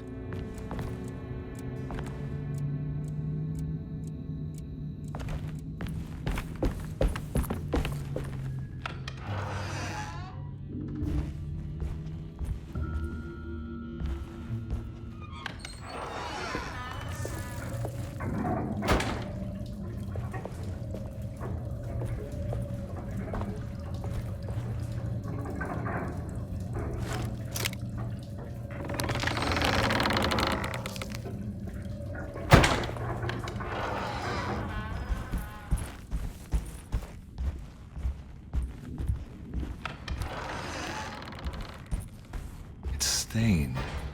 Looks like some kind of rot.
The rot made the shape of a snake.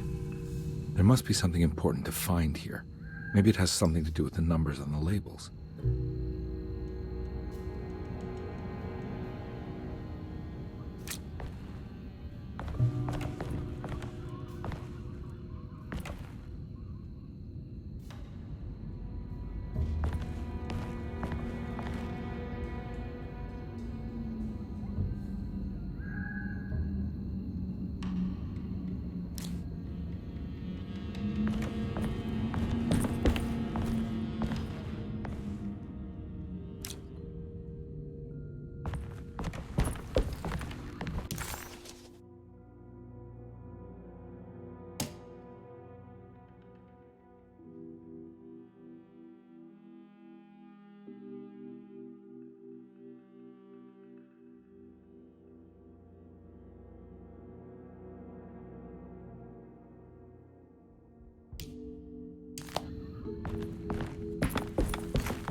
It's another piece of broken plate.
black glass is showing another room.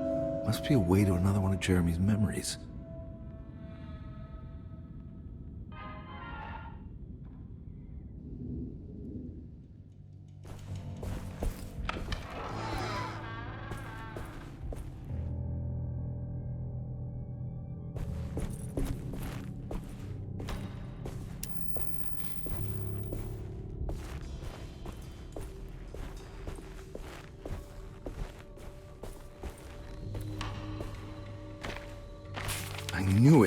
I knew it would work. You're getting good at this, Carnby. Maybe a little too good at this.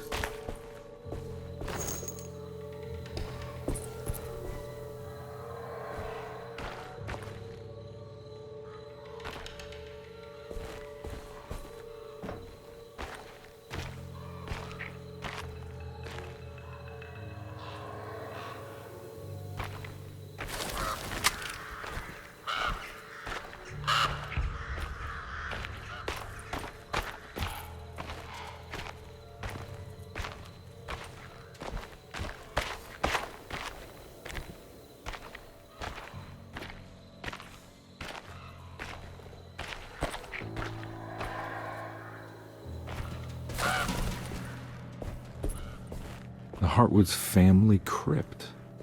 Emily's family must have deeper roots in New Orleans than I thought. I figured she was a Yankee like me.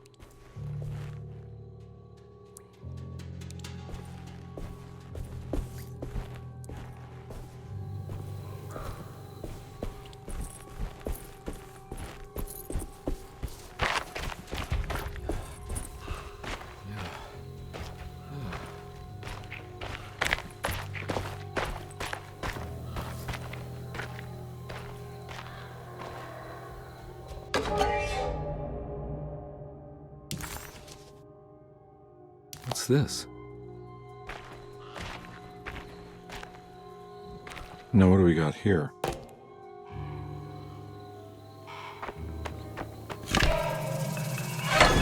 Got it.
Jeremy sketched this chapel in his book, so it must be important.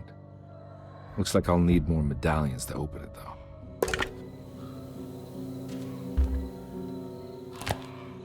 I don't think I have everything I need.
get out of here.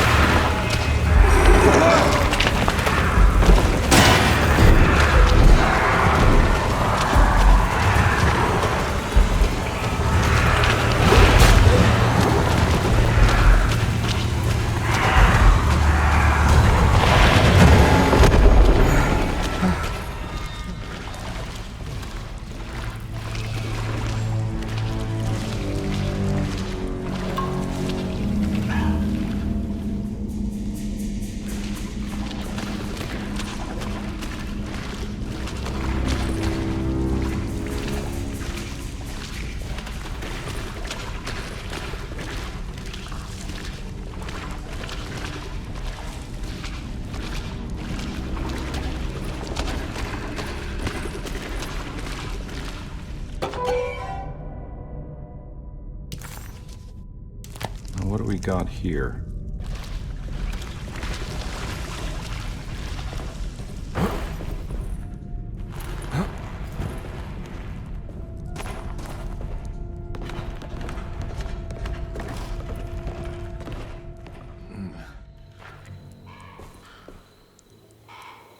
Thank God that's over.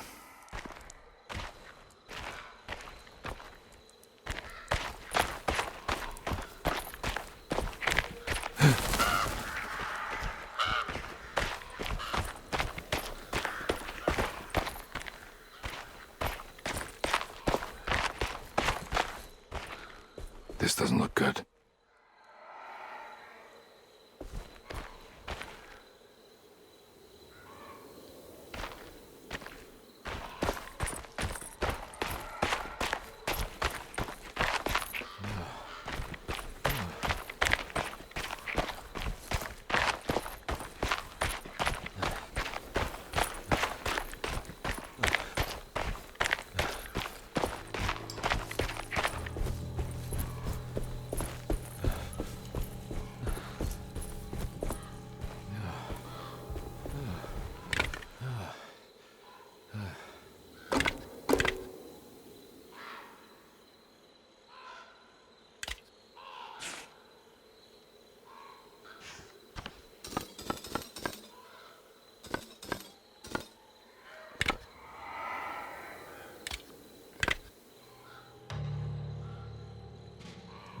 That can't be right.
That can't be right.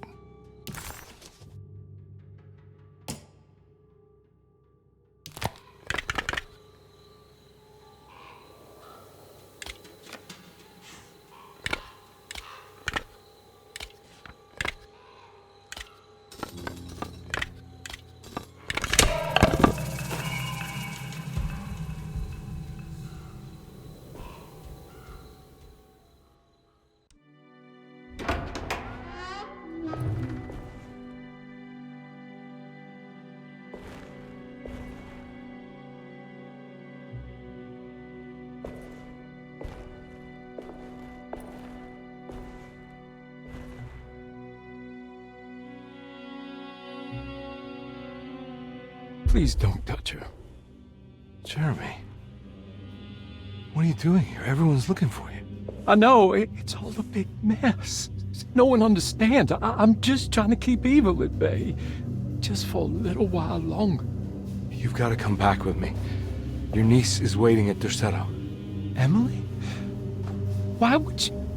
My letter. keep making it worse. What is going on, Jeremy? How is any of this happening? I made a terrible promise with someone. The Dark Man. Who is he? No, don't say his name. He can hear us. He's always listening.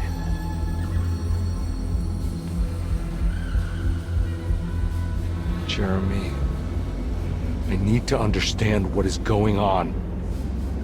I promised him everything.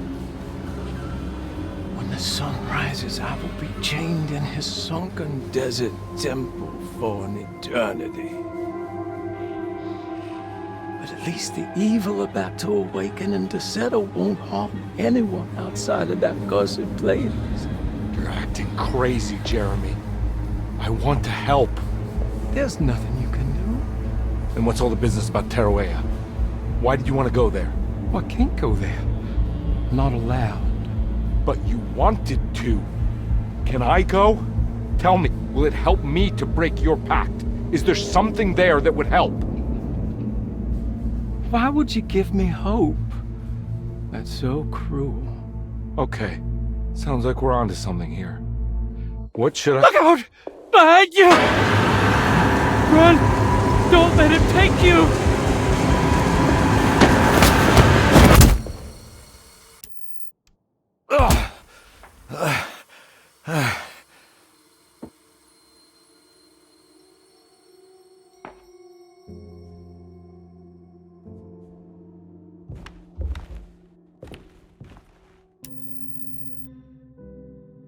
I've seen so many strange occurrences lately. Memories explode into existence and then burn out like tired glass bulb filaments. Dreamscapes crash down from the stars and sink into the sea. Doors that lead to nowhere and absolutely everywhere at once. With all this reverie, I want to think there's a chance that you found a way to remain alive in some way I cannot fathom. Just like I've learned to navigate with my talisman. Maybe you, with all your knowledge, you somehow knew a way to find me again, perhaps in Tarawea. All my love, Jeremy.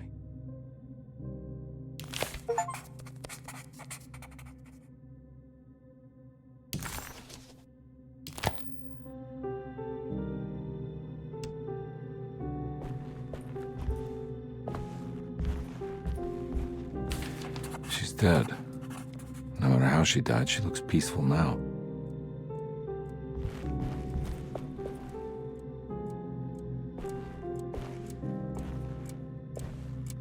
The Astarte Artist Colony. I remember hearing about their disappearance. Must have been 15 years or more now.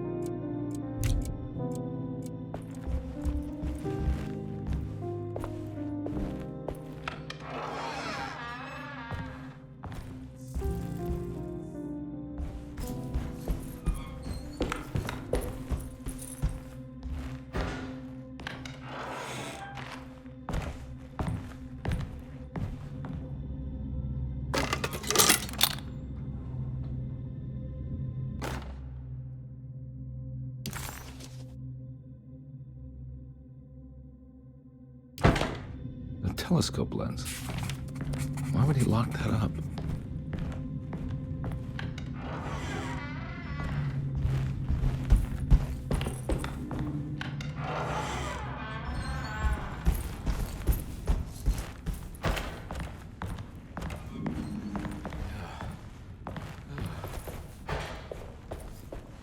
I'm not gonna walk out of this now. I need to help Emily save her uncle.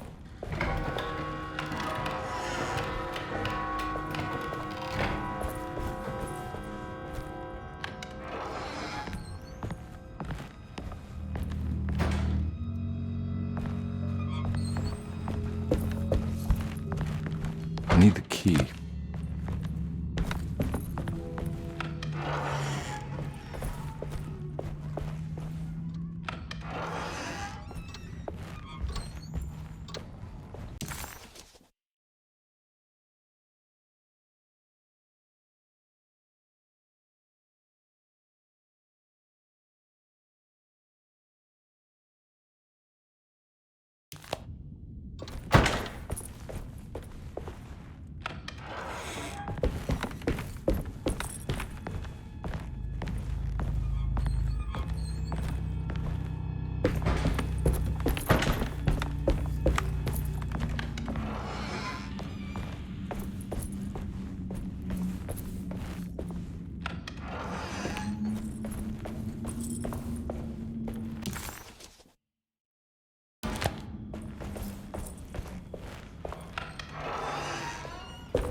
Whoa, what's going on? It's dialing in something all on its own and it's showing the way to another memory? Where is that?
Here we go.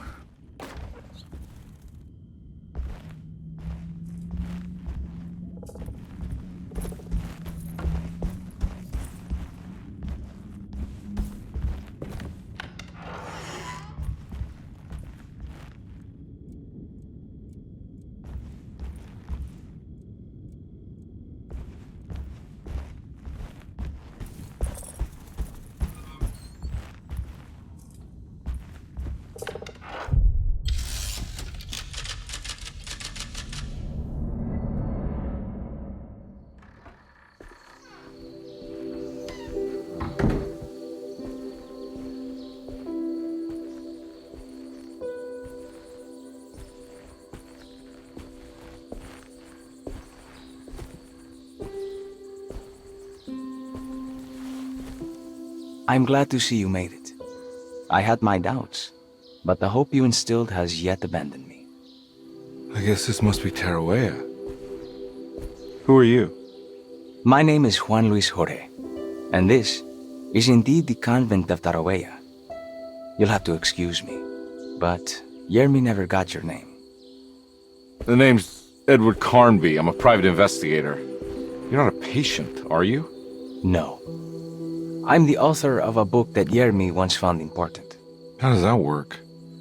Are you part of this memory as well? Is this even a memory? I think calling me a manifestation of Yermi's subconscious would be more correct. And so is the convent of Tarawea. I'm a man Yermi has never met, and we are in a place that he has never been. Okay. So are you here to guide me or something? I have no more purpose than you do. I simply am. I will happily help you, of course, if I'm able. If you are already somehow part of Jeremy, why did he want to come here? Isn't he sort of here already? Jeremy wanted to come here because it's a representation of his mind at peace. When Dr. Gray asks him to find his focus during his sessions, this far-flung convent is what Jeremy imagines. He is under the impression that if he could physically come here, he would reach a perfect equanimity, a spiritual apotheosis. You don't think it would work? Jeremy subconsciously knows it's just wishful thinking. He can't come here.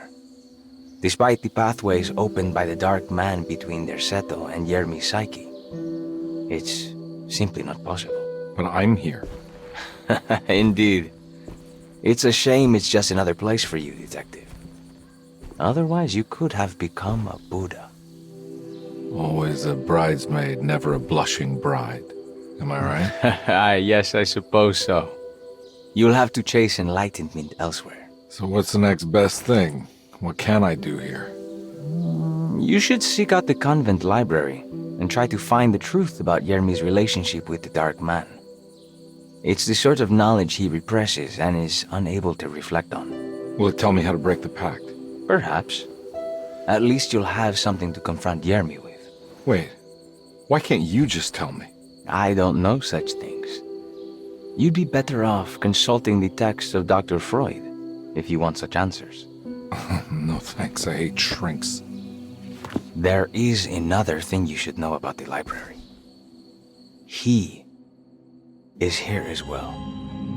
The Dark Man has been working his way through the text for a long time. He's here? How am I supposed to get past him? Be careful, Detective. Oh, jeez, just perfect.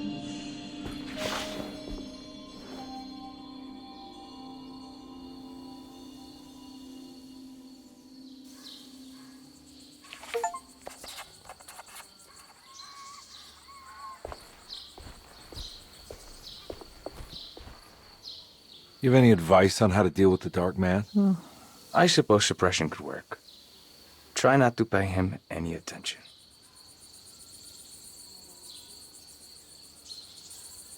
I know you said Jeremy's never been here, but does this place exist in real life? I think it's supposed to be Mexico. But I am not certain of Tarahuella's origin. Well, good to meet you, Juan. I'm going in. May the gods be with you, Edward de Vilban.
There's something missing.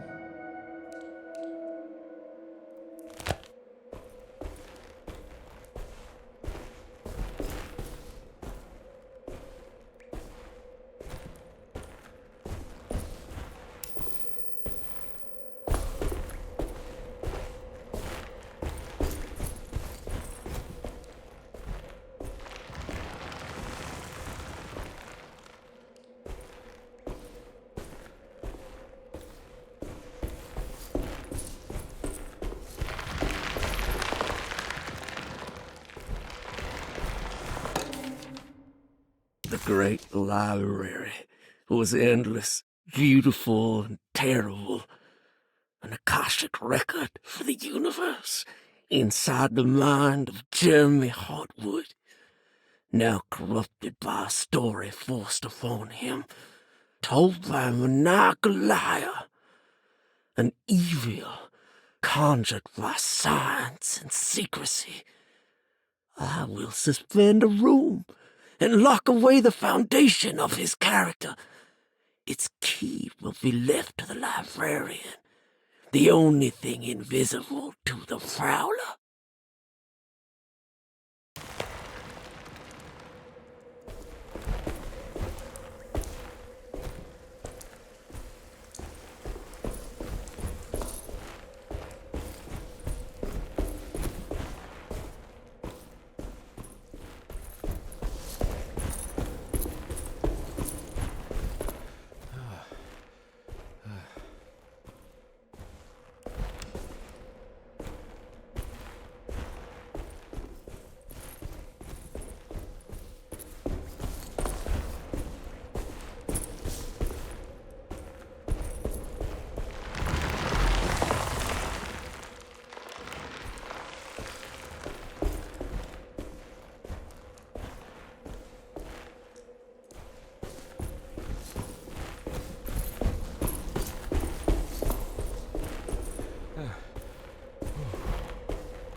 Bull worship is common throughout history.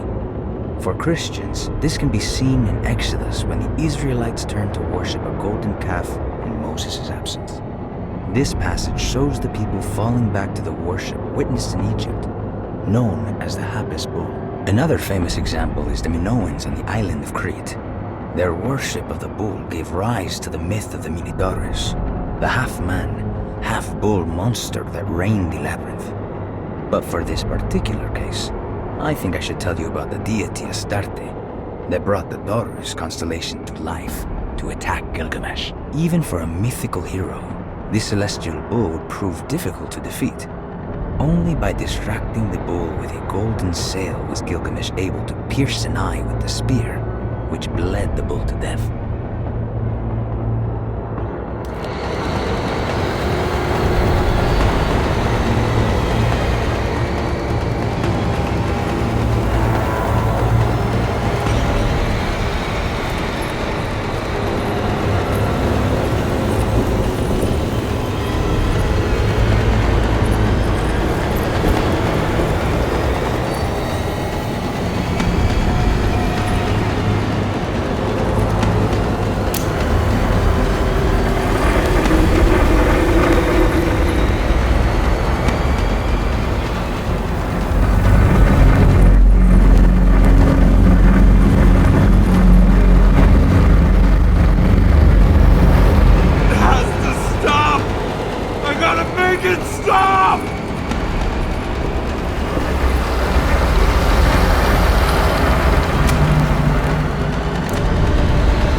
It was in the hot autumn that I went through the night with the restless crowds. He was a kind of itinerant showman who held forth in public halls and aroused widespread fear. The New Orleans address of the event is lost, but I remember distinctly the Prext Shipping Company pressing their contribution. Hey.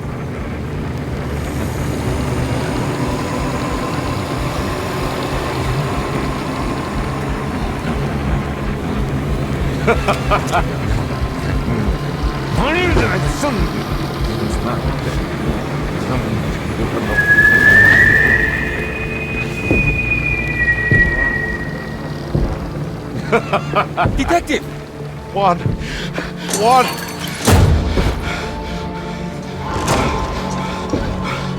I hope you found what you were looking for. I fear there is no going back.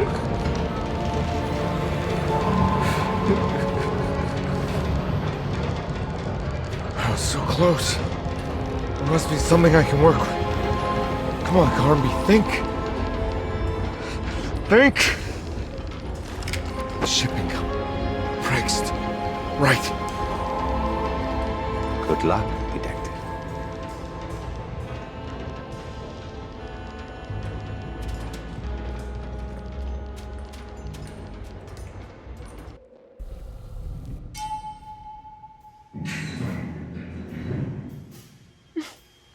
Well, thank God you're here, Detective. Sitting all alone in a place like this? I'd never live it down if the papers got wind of it. Hey. Ruth, right? Oh, don't pretend you don't know. I'm sure you have a whole file on me by now, Detective. I suppose we weren't formally introduced. I'm Ruth Talon. Miss Ruth Talon, in case you're wondering. Edward Carnby. Enchanté. Are you sure? I had too many already. Nice. It's good. I know. I have great taste, Detective. I heard you're trying to break Jeremy's promise to the Dark Man. Yeah. Do you know anything about that kind of stuff? No, but it makes you wonder. If he made a promise, can't he simply stand by his words?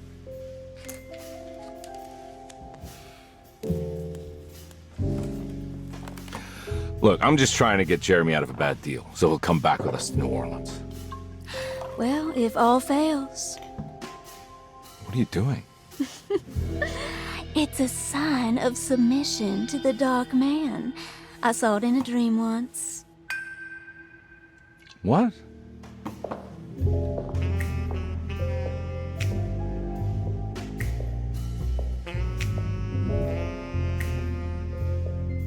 You don't know the Prext Shipping Company by any chance? I do. They made big money during the war. Their waterfront office is just over there. How did you do that? Do what, Detective? Bonne chance. Hey, have you seen Emily Hartwood anywhere? Are you trying to make me jealous, Detective? No, I haven't seen your doll anywhere.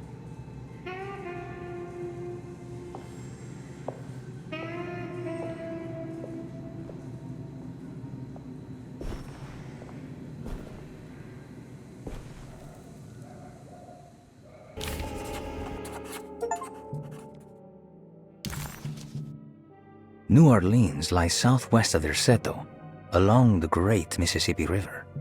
Its old town, the French Quarter, or the Vieux Carré, is home of the proud and often rich Creoles. Wrapped around this center, you will find a large and eclectic city full of people, including the most mundane dock workers, reckless gangsters, jazz-crazed flappers, and of course, the mysterious voodoo people.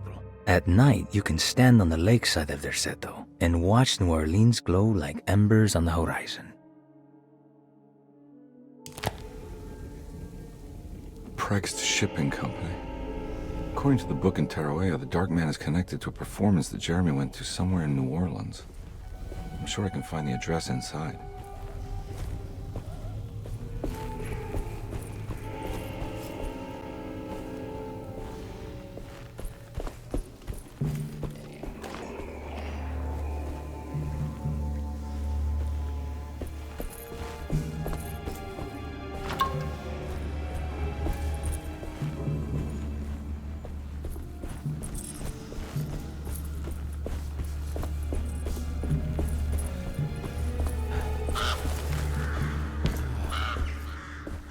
locked from the other side.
Hey.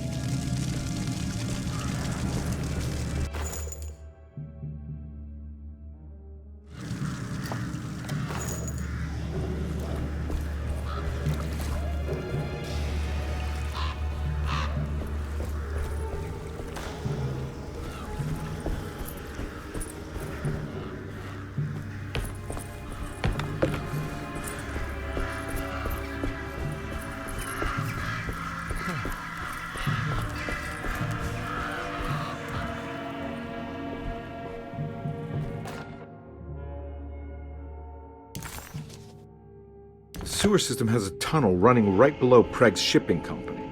I bet I can use it to get inside.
No way I can get this out of the way with my bare hands.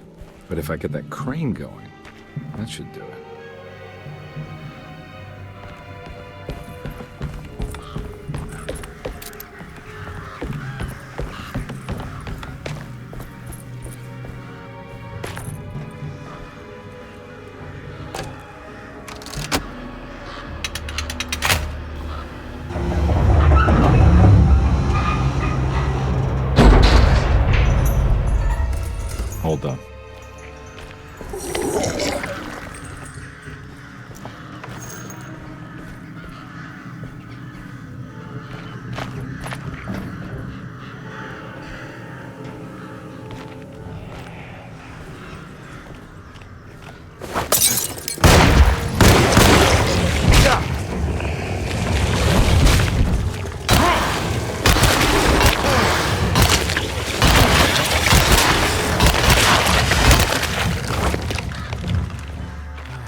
inside the warehouse. The office must be upstairs.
Hey, I always wanted to try one of these.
Cargo Manifesto, September 19th, 1892.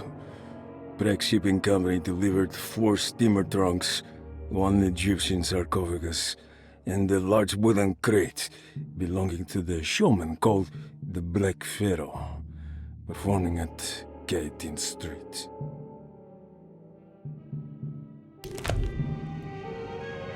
Here we go. The address where Jeremy first encountered the Dark Man.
Looks like the fog cleared up.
You want to tell me what this is all about?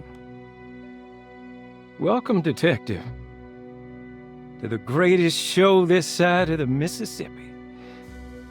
Now the hotel, the Black Pharaoh, the ancient magician who lived 1,000 lives and wore 1,000 masks.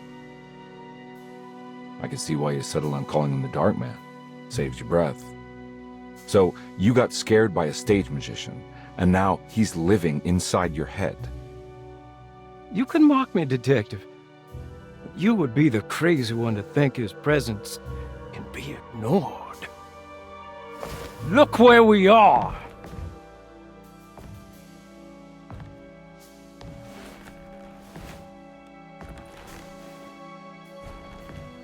We didn't get to finish our last conversation, did we? You were about to tell me how to break the contract with the Dark Man. No, we can't. If we turn her loose on the world, so many innocent would die. But there is a way to break out of the deal. There is. He offered me a way out. Steps to take. What are they? You'll never find them. They're forever entombed in his sunken desert temple. Jeremy, I'm not your enemy. Tell me where to go. How do I find the temple? No, we can't. I have to make this sacrifice. God damn it, Jeremy. I'm gonna save you. Don't worry.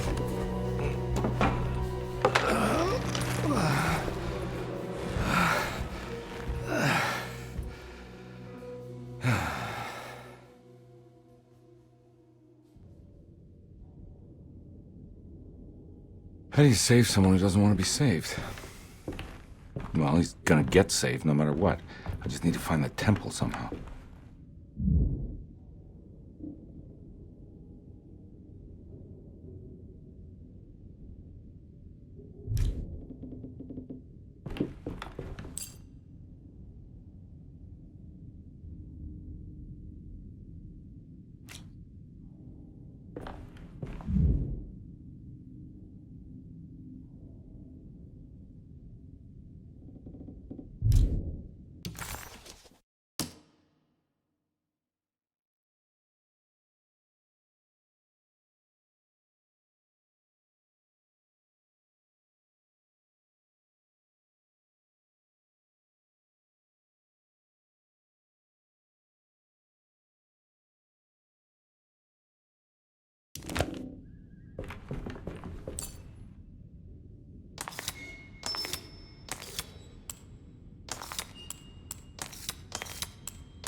Oh.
sunken desert temple.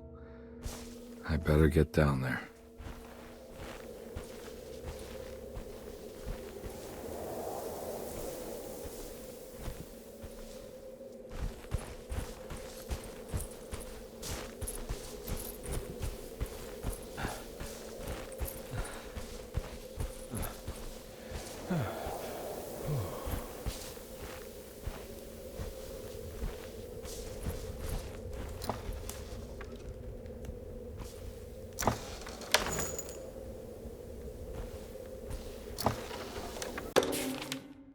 The Temple of Nephron-Ka lies under our camp. Despite all efforts, that unholy site did not collapse, but sink beneath the sand. The pharaoh is long dead, his name meticulously stricken from all ancient writing. But that stage meant for blood and terror remains. The temple is said to be lightless, built to harbor all the haunters of the dark found in the very depths of our universe. Calling on the gods meant creating a bridge between our world and theirs. The terrible Aldebaran of Taurus, the Black Sun, was seen as the most important star in the night sky, because, according to the Kitab al-Azif, it was said to be the home of that crawling chaos known as Nyarlathotep. Through ancient mechanisms, it was said that the priests could open shafts channeling the light emitted by that strange stone called the Shining Trapezohedron. Several streams pooled together above the statue of that dark man would then be sent through space towards the Black Sun, a message to the gods. The gifts bestowed on the sender are completely undocumented, but often assumed to involve dark blood pacts, where souls are traded for malicious miracles.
Here we go.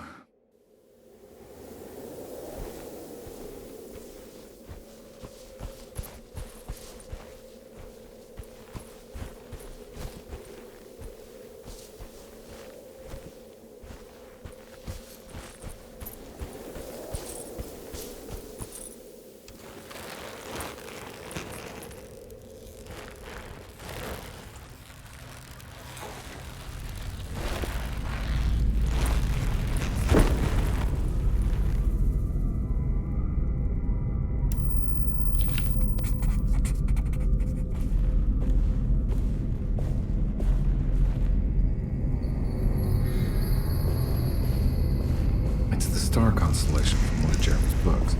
The Taurus. And one star's clearly bigger. Must be important. I got a feeling this is it. This is where the contract is hidden. But how do I get to it?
There's something missing.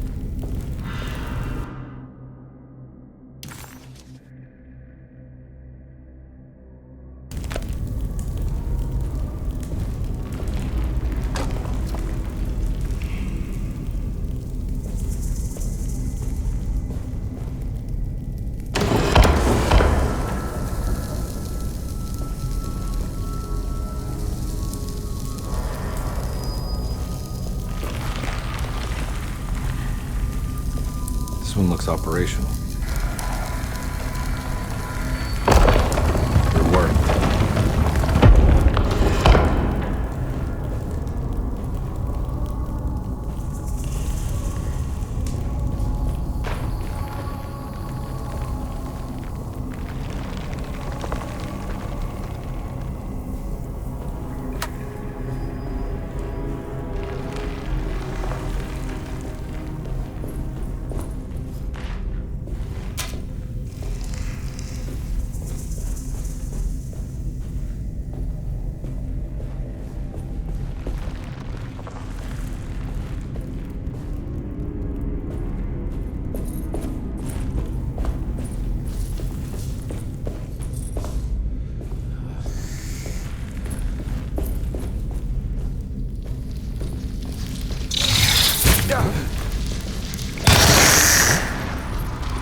It worked.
Worked.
Acknowledge psychological trauma, break through barriers of self-deceit, temper manic behavior.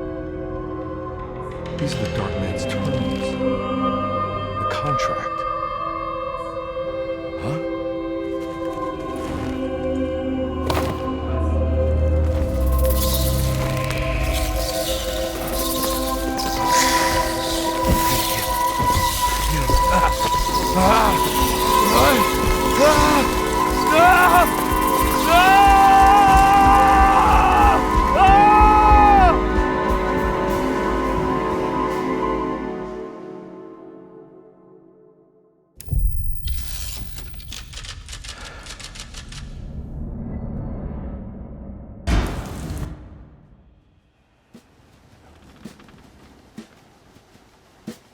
Hey. Hey, detective?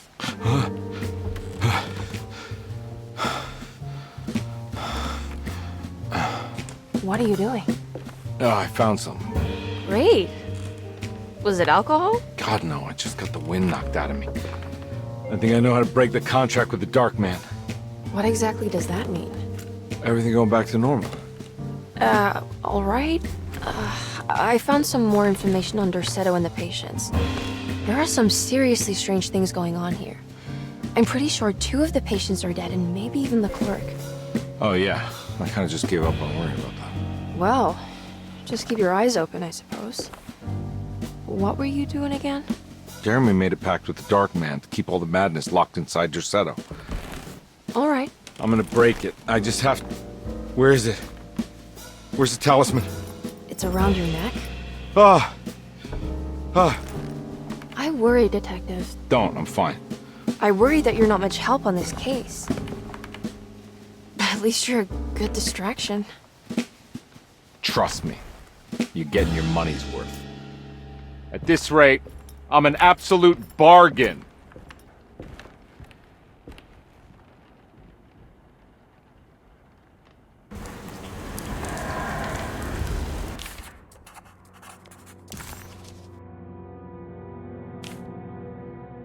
He must first acknowledge psychological trauma in order to proceed. The lying must stop, so we can break through the barriers of self-deceit. Finally, temper manic behavior. Medicine has failed me. Nothing can be done to dispel the Hartwood curse. Only the sacrificial dagger may release the despair from Jacob's eye. Yet, doing so would be the doom of Derceto. Let this curse of mine be a weapon for once. I accept your demands, oh, crawling chaos. Build your prison around this godforsaken hospital. When evil has been starved, I will stay buried forever.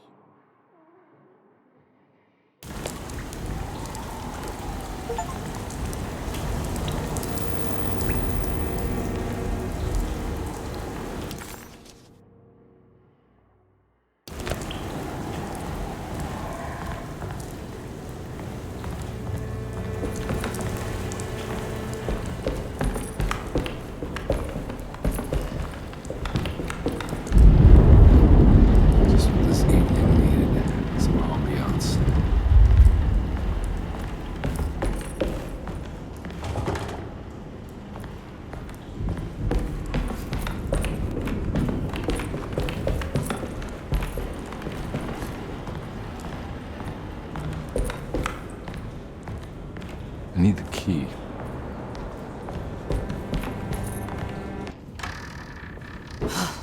Got to be around here somewhere. He wouldn't leave this house. I don't know what to think anymore. You run into that detective fella? Who is he? Can he be trusted? I think he one of the good guys. Well, you know, like us. Will he be all right with her coming? Praise the mother. You don't need to know about all that. Just help Jeremy. Just calm down. It ain't time yet. God, it hurts. As far as I can tell, Detective Carnby seems to be solving problems, not causing them. Just be ready in case he starts anything.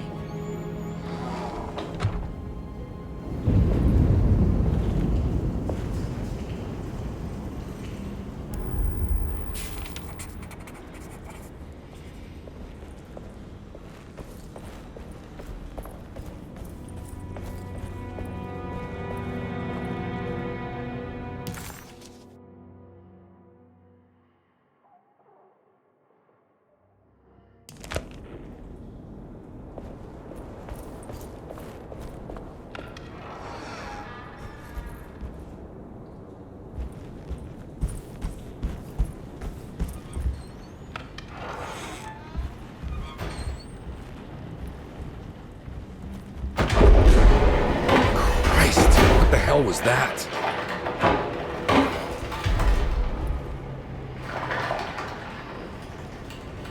It's blocked.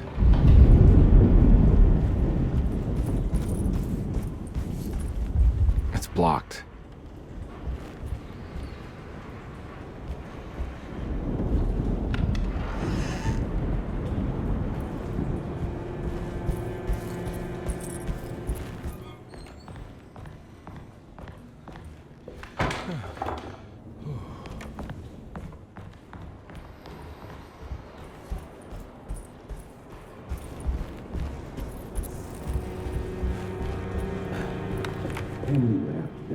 You can't let her ruin our plans.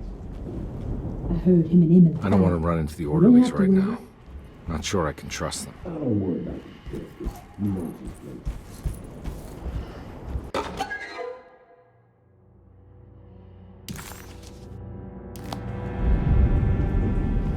I think Dr. Gray might be in there. Perfect time to snoop around his office, then.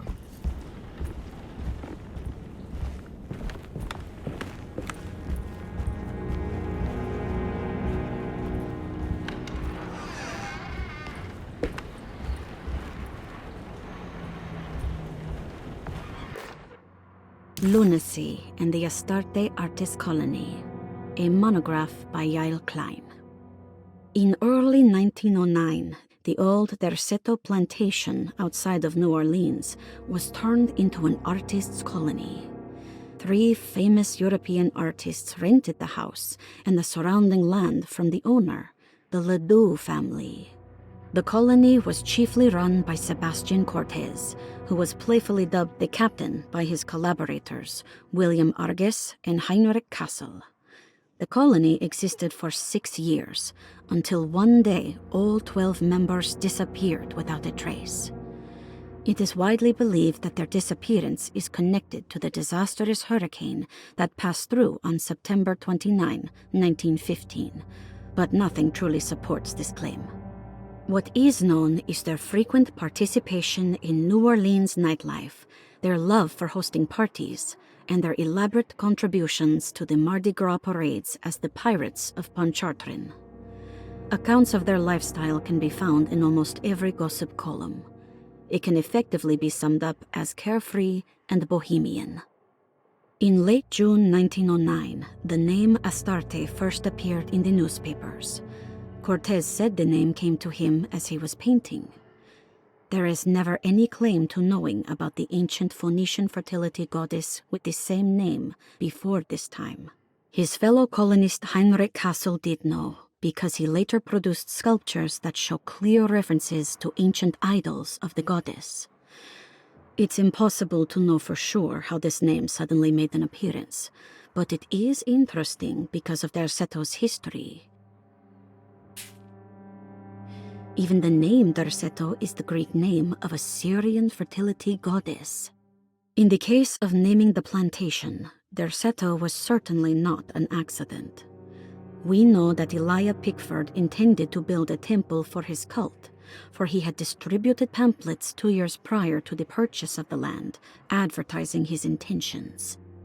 His followers were estimated to be almost 100 men and women, mostly sailors, Maroons, and Cajuns, when the plantation was built. To outsiders, Derceto registered as an ordinary slave plantation, which enabled Pickford and his flock to remain hidden for decades. The official story is that the cult lasted until 1862, when the Union Army came and burned down the plantation and scattered all who lived there. Following the Civil War, new people started to congregate in the ruins of Derceto to invent a new fertility goddess, the Shub-Niggurath. As much as Derceto is a particular name to have heard of, it's not entirely uncommon among the learned.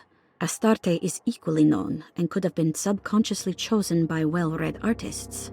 Shub-Niggurath is, on the other hand, very uncommon. Almost impossible that anyone in Louisiana would have heard that name.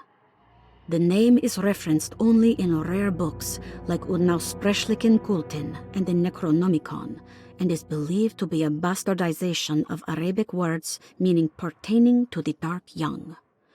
The few paragraphs printed on the goddess are so upsetting that no one in their right mind would want to build a religion resting on such qualities. The Shub Niggurath cult was hard to get rid of, but it is believed that despite the police jailing and killing several cultists over the years, the main culprit in the cult's demise is the cult itself, which seems to line up with every instance of cult activity on Derceto's grounds. When Captain J.W. Norton of the Union Army arrived, he described the people at Derceto as malnourished and maniacal. As much as the army tried to save them, they fought back with fervor, as if nothing was going to stop them from slowly destroying themselves. While the disappearance of the Astarte Artis colony remains a mystery, the recurring motif seems to suggest that their fate involved lunacy and a hunger for self-sacrifice to that fertility goddess with 1,000 names.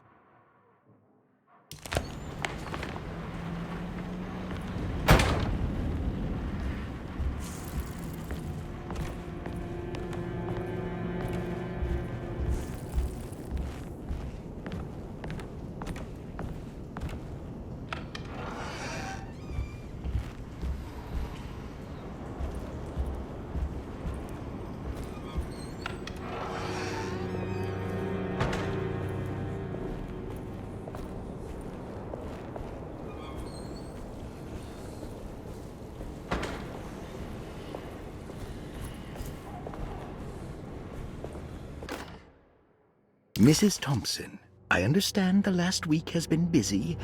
Under these circumstances, I find it important to remind you that Derceto's concerns are not a public matter, nor is it something that should upset you. Please continue your excellent work, and don't spend a thought on the death of Perosi, or, more importantly, the suicide of Cassandra Beauregard. They should mean nothing to you or the staff. I rely on your loyalty, and trust that your close kinship with the Tabois siblings will keep Derceto's secrets hidden. Dr. Gray.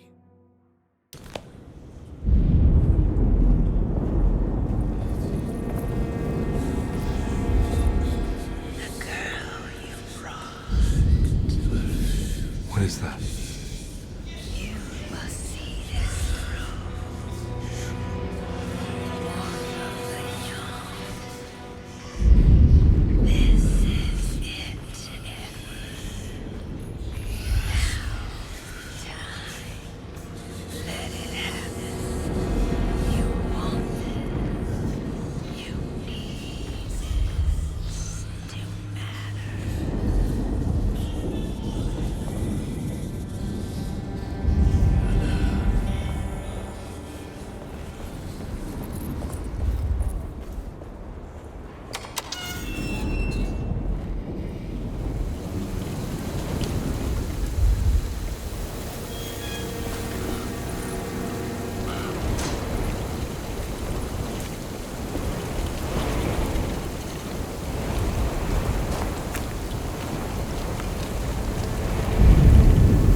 There must be a spare key to Dr. Gray's office in here somewhere.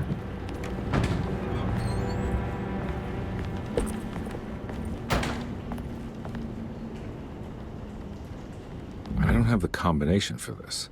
But maybe Jeremy did.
Detective Carnby, I'm terribly sorry that my niece has pulled you into this mess. Please, with all my blessings, take her away from this cursed place. I have destroyed that eater of worlds and locked it away in the attic and retreated to a place of hiding. Tell Emily I'm safe. Tell her all the lies you can think of to make her listen. Take her back to New Orleans. Sincerely, Jeremy.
Brother, I need you to trust me. This is the most important moment in our family's history. I know you have doubts and that the terrible Mama Loa told you lies. I would never betray you. I promise. Lottie.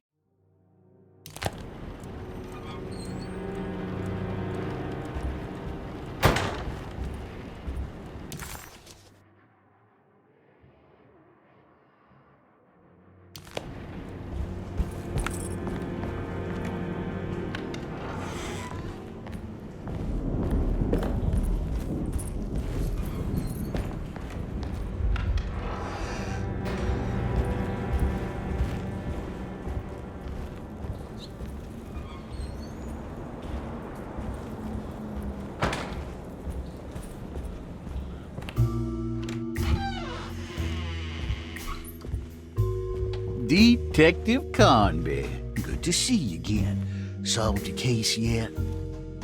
I'm trying. Hey, Grace, you okay?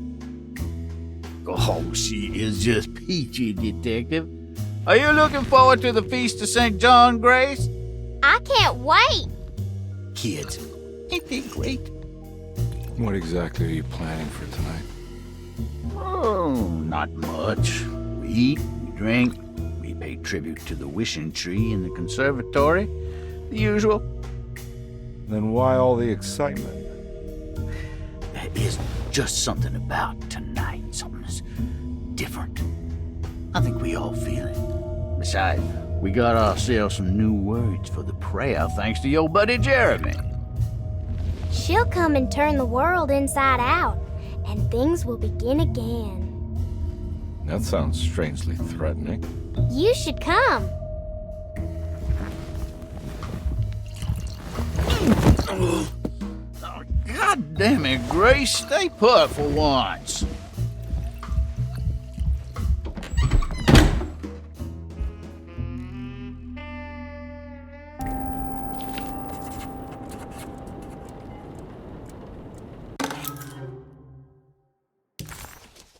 Better hold on to these. Wouldn't want them to get lost.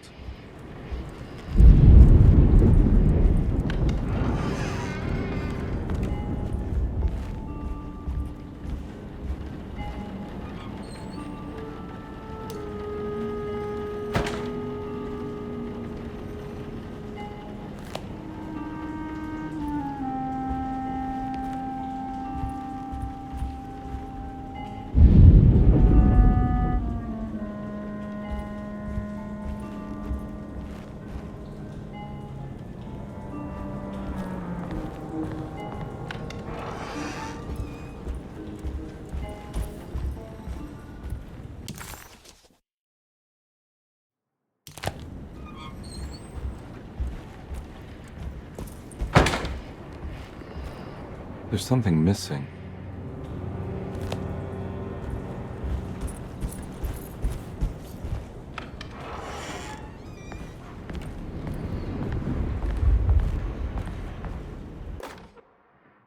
Jeremy knew that the only one who could help him now was the guest in room number 3.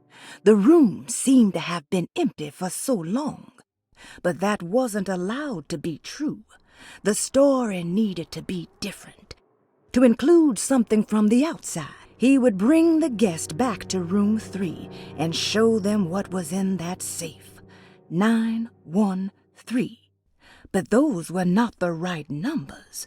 That was the combination for the safe in the clerk's office.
Surprisingly neat.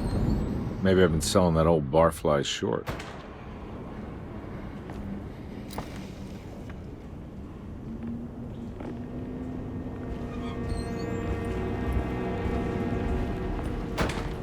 Looks like McCarthy has something hidden inside.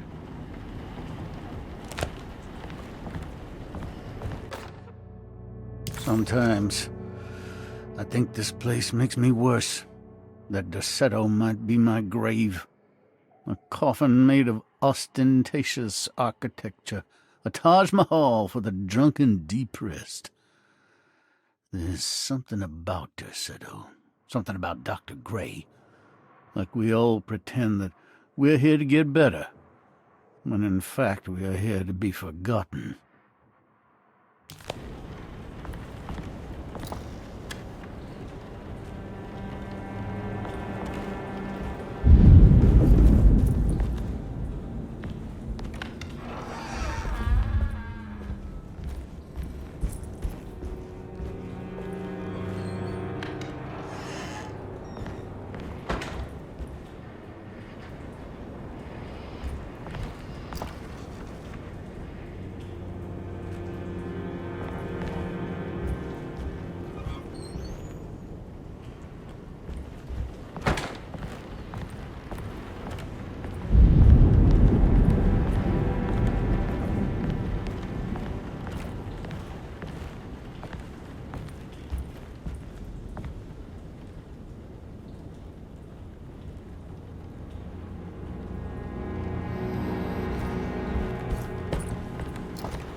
This is my room. I belong here.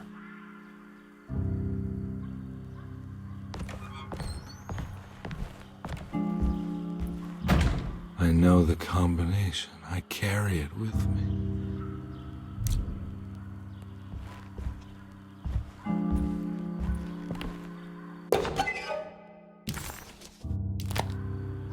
I recognize this view.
It worked.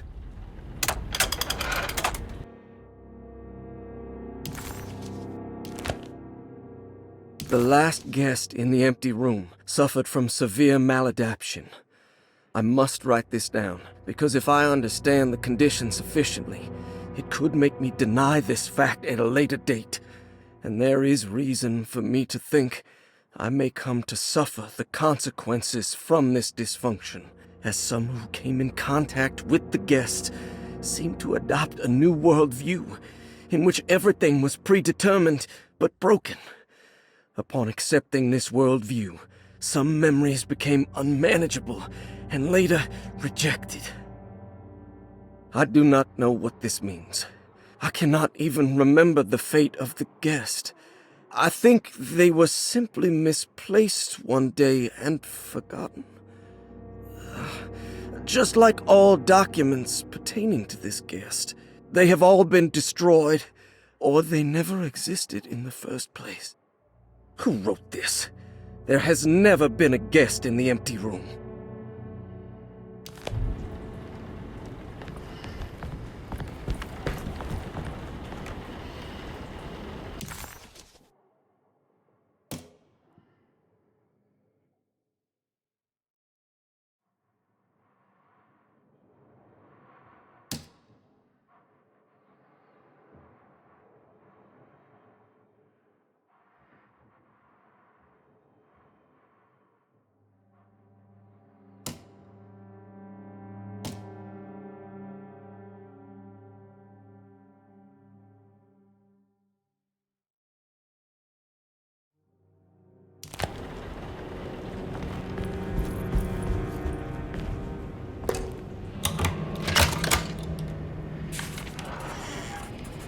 Dr. Gray's office, all to myself.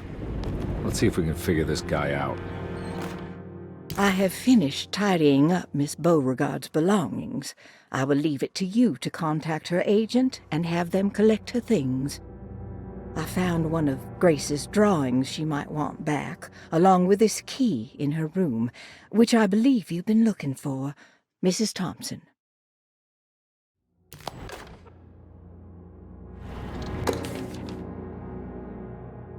This is where McCarthy has hidden my favorite young. It's very important.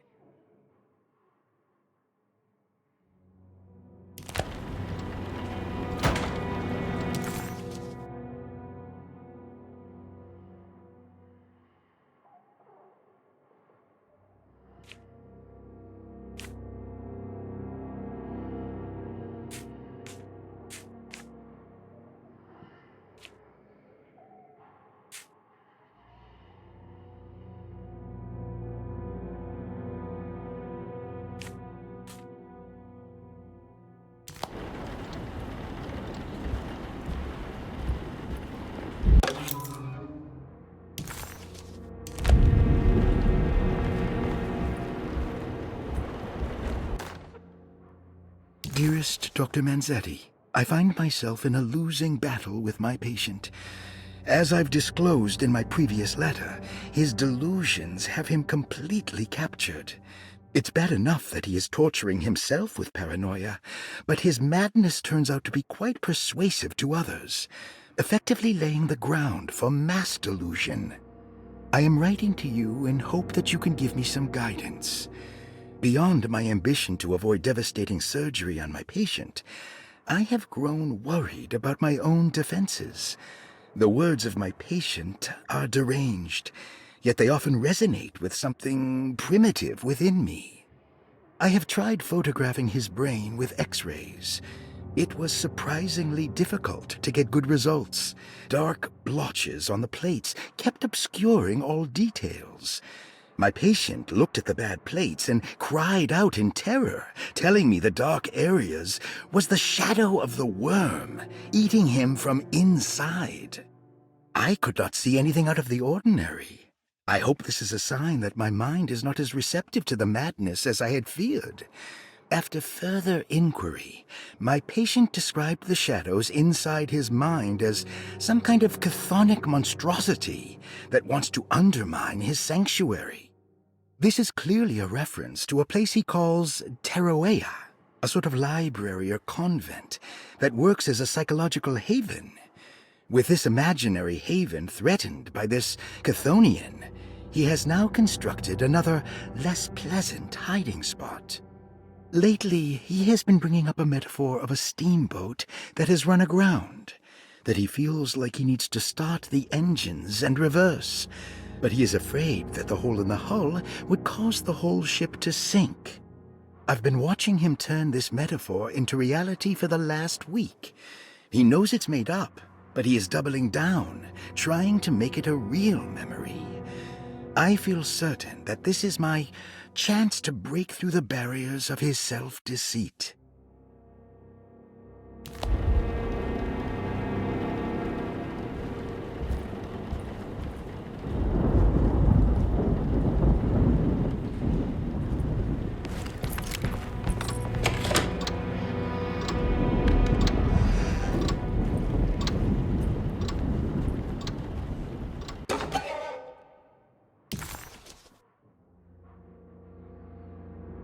What a terrible thing to recognize that your betterment was an illusion.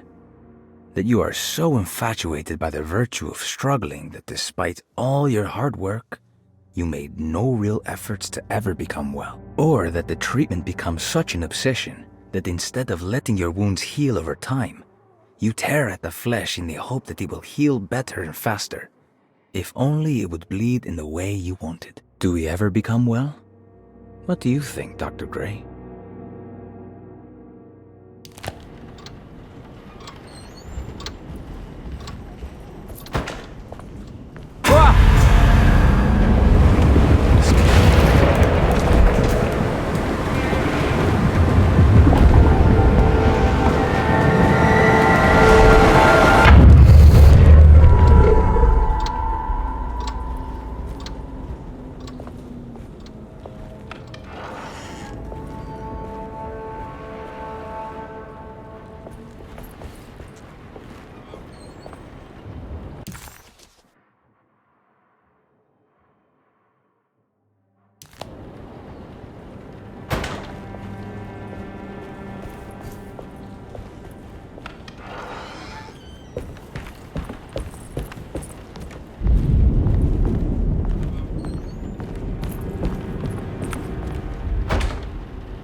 take this much more.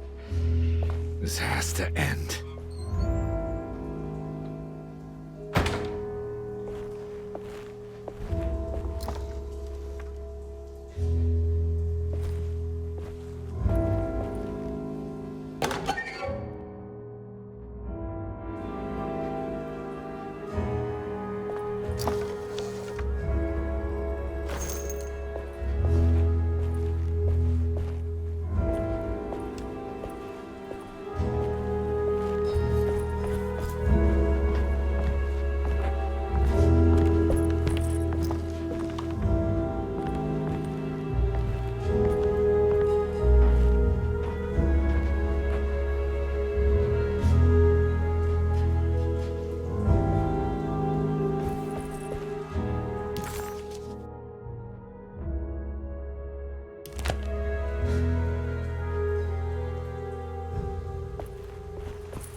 I know the combination. I carry it with me.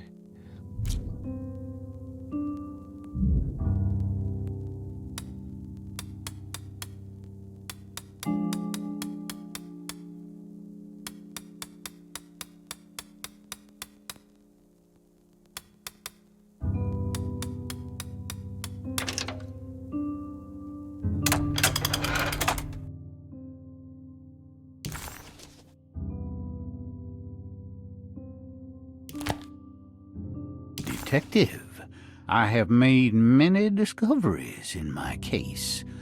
The child we want is safe, thanks to good people like me and you.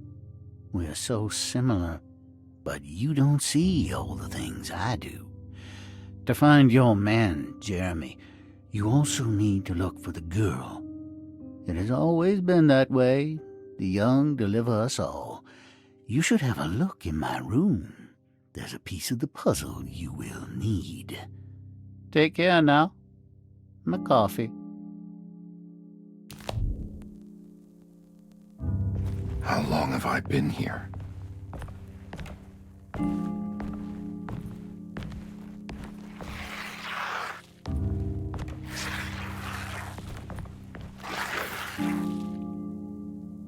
I know that number. Where's that from? I did this. I wrote that.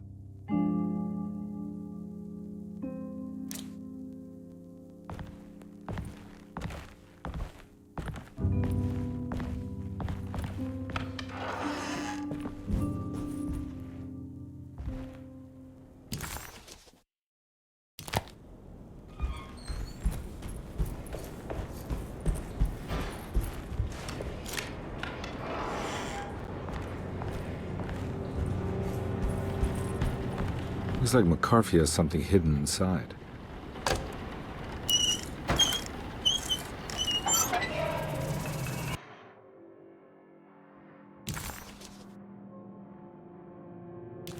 Why would McCarthy lock this up? Was he trying to keep Grace from completing the shape?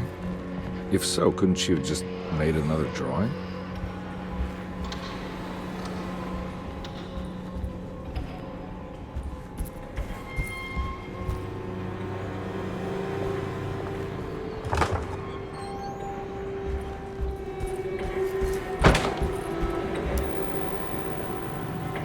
What the hell happened in here?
This looks familiar.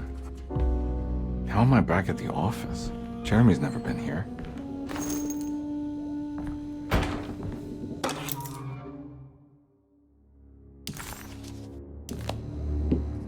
That's me, isn't it? How long had it been since I drowned myself in drink and depression? It had all felt so peaceful, slipping away into oblivion. A welcoming, dark voice wrapped around my mind like a heavy blanket. It turned off suddenly as I woke up from the sound of my office door closing shut. A messenger had left a telegram from Mrs. Saunders. She had a lead on where to find her husband and her kidnapped daughter.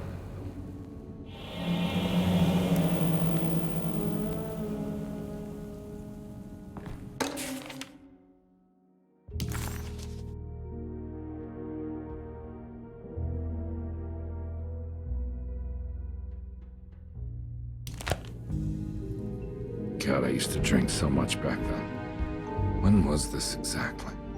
What case was I working?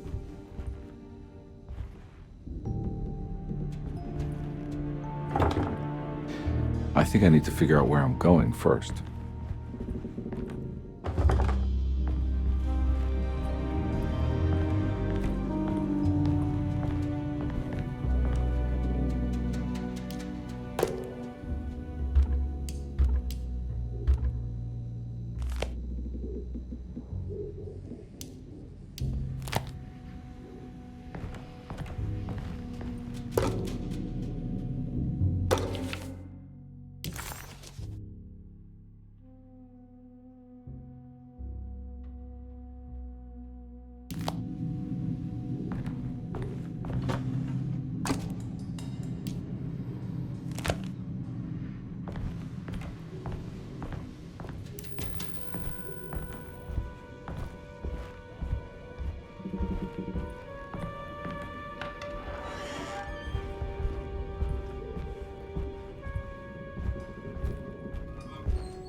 I think I need to figure out where I'm going first.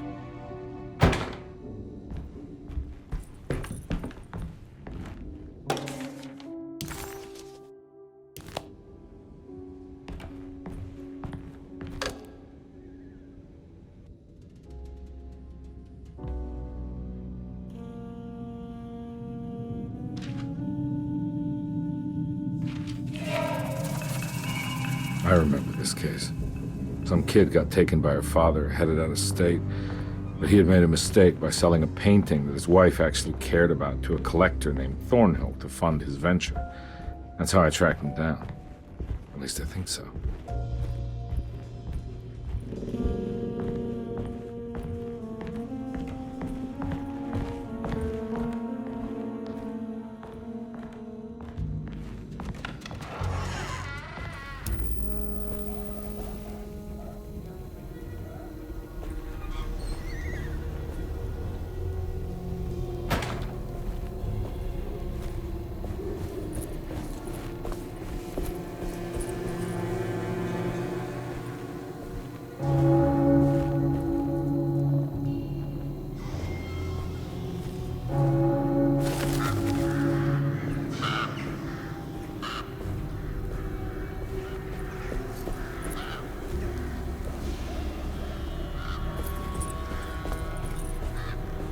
Can't go that way.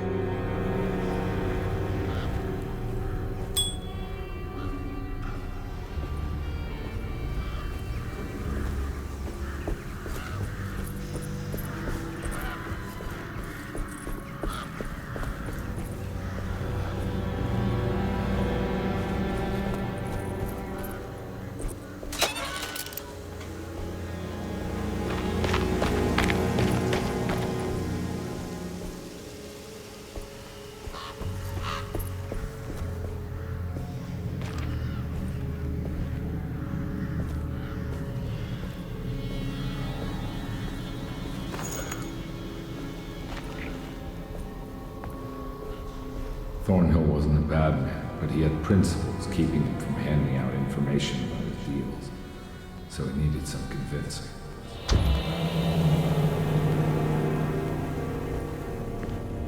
Well, every case can't be squeaky clean.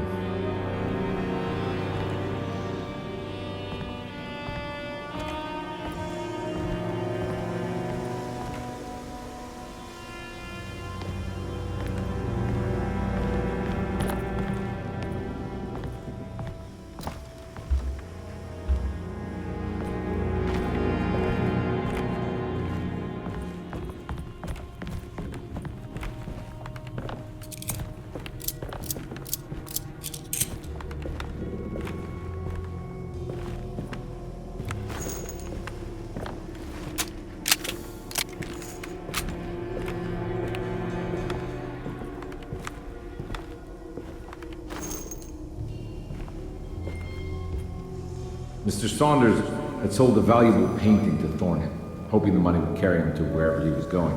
The painting, now leaning on an easel in Thornhill's bedroom, had a certain mesmerizing gloom that seemed to call out to me, telling me I was needed for something important. I felt myself falling into the painting, only being brought back by Thornhill, thrusting an address to a Hotel St. George into my hand, and asking me to get the hell out.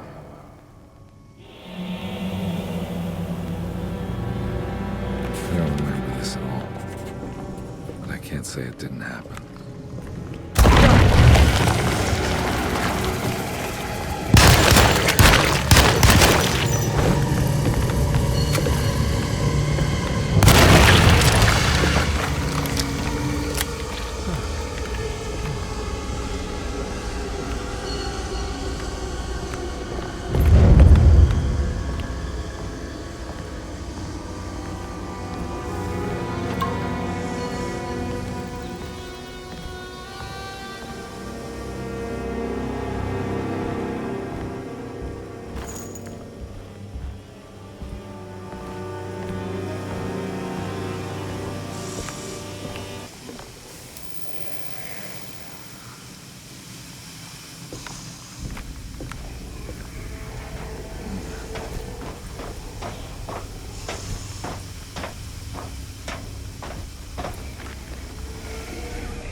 I can't go that way.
On my way to the hotel, the Morton gang caught up with me. I owed them money, a lot of it. I can't remember what for, probably some dumb gambling debt growing in size for each payment missed.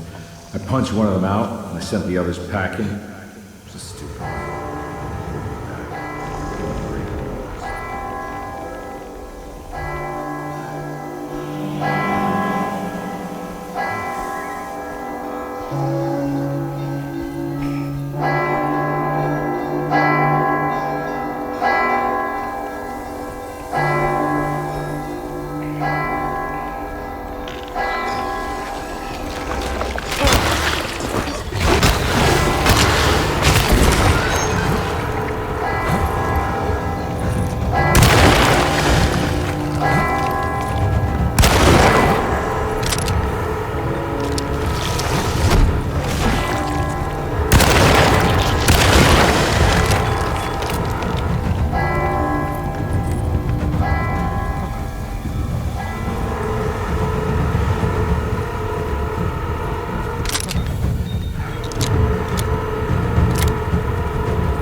I found it. In the hotel ledger, I recognized the handwriting of the signature, Ted Stryker.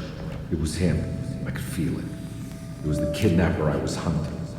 I put on my knuckles and hurried up to his room.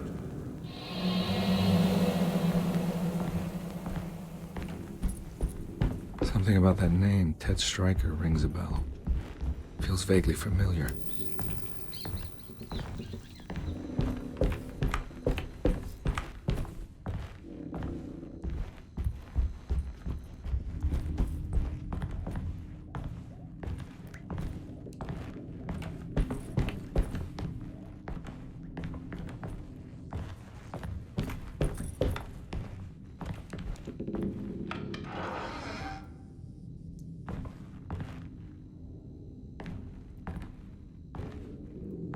I recognize it.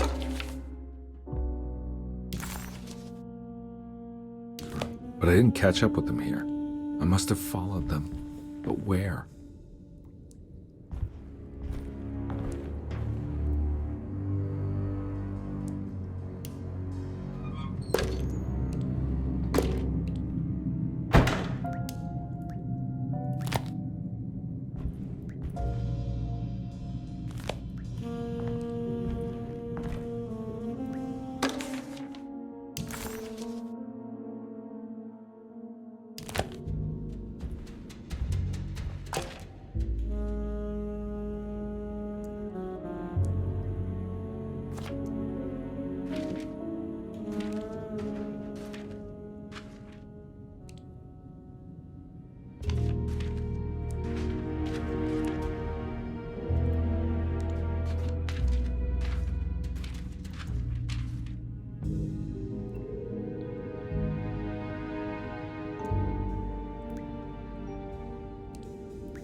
That's right, he was running away, ditching his old life and marriage in New Orleans to find something better in Tallahassee.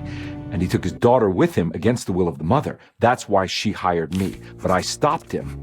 I caught up with him at the Pearl River Bridge.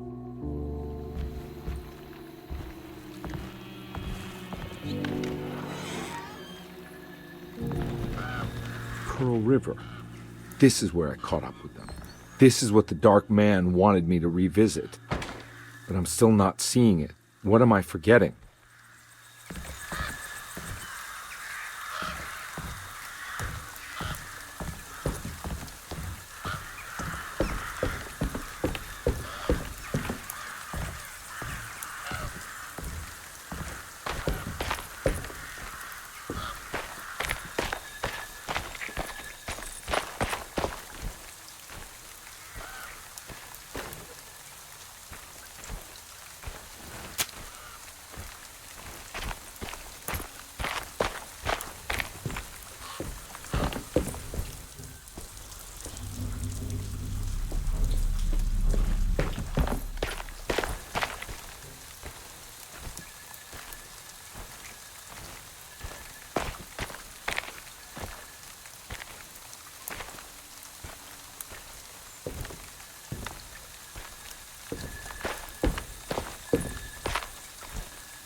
Edward had heard the whispers for years. When he lived in Brooklyn, it was only on rare occasions, like when he as a child climbed that tall tree in Central Park, or when he almost drowned in the Hudson River, trying to save his despaired mother. The whispers became more common as he moved to New Orleans, but still rare enough to be ignored. Now as he walks the halls of Derceto, he knows what is calling him. He doesn't want to admit it, but the dark young in the conservatory is telling him to sacrifice the cabris and corn.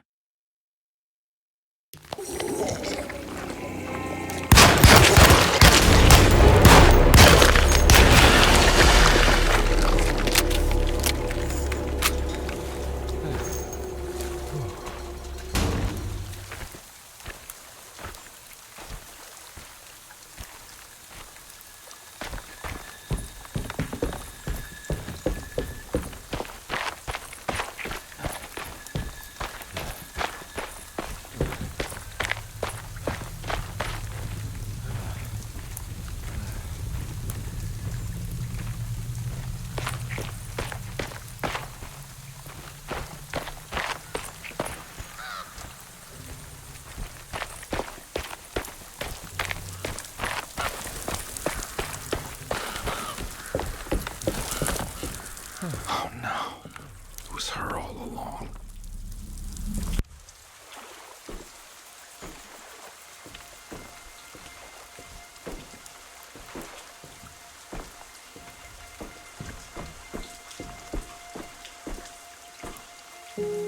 I can't believe I didn't recognize you. I looked a little different back then, I suppose. Was any of this real? How do you mean? This day, just... so much is happening. I can't... I think I've lost my head. Do you need me to apologize? I mean... I am sorry. I don't think I need to begin to explain. You're just a kid, Grace. I'm really sorry. I didn't mean for it to happen. Lies. More lies. No, really. I thought I was being a good guy by handing you over to your mother. I didn't know. I couldn't have known that she wouldn't care about you. I don't know how this works. What is this for? Some form of admission of guilt. Maybe acceptance. It's what the Dark Man wants. I guess we just watch my father die again then. You think he's alive? I know he is. He's down there, scared that he won't be able to get out. That he will drown with his daughter again. What are you saying? We gotta save him! We? Do it yourself. I'm down there with him, remember?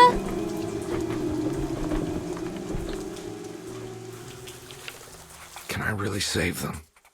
This all happened so long ago. I have to find a way to get down there. I have to see it with my own eyes. There was a boat. There must be a way to save you both, right? Why else would I be here?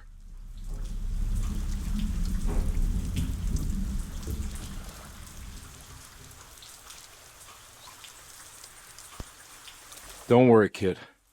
I'll think of something.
This must be where the bridge is operated.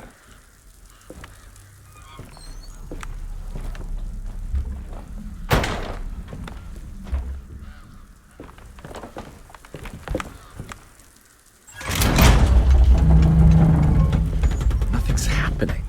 It's like something's holding it back.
Be able to pilot the boat.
Carnby, are you okay?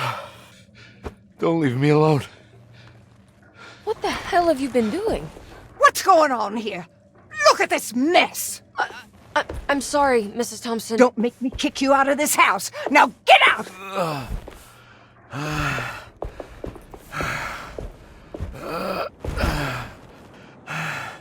Hey, Detective. Mr. Carnby. I'm really worried about you. I'm okay. I just need to catch my breath for a moment. This place? There are some very disturbed figures around here. And I don't think it's just the patients. I've been reading some things about how Derceto has a deranging effect on people. I think it might explain... things. What? Just take it easy, okay? I'm gonna go find a way into Dr. Gray's apartment. I want to know what he's hiding. Emily, don't worry. I think I'm close. I'm gonna set everything right. Just be careful.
Derceto stands on a breeding ground for the grotesque, a temple devoted to rebellious growth, the most ugly and cancerous side of nature. You may be able to shield your psyche for a while, but rest assured your soul will come to pray to that hideous god in time.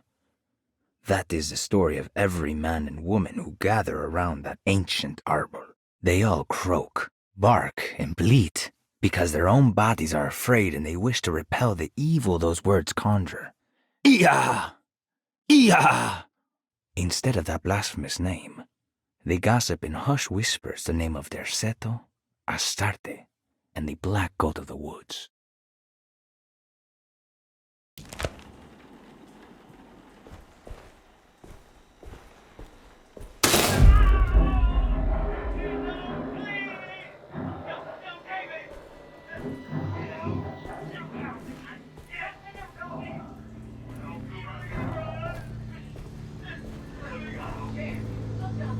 key.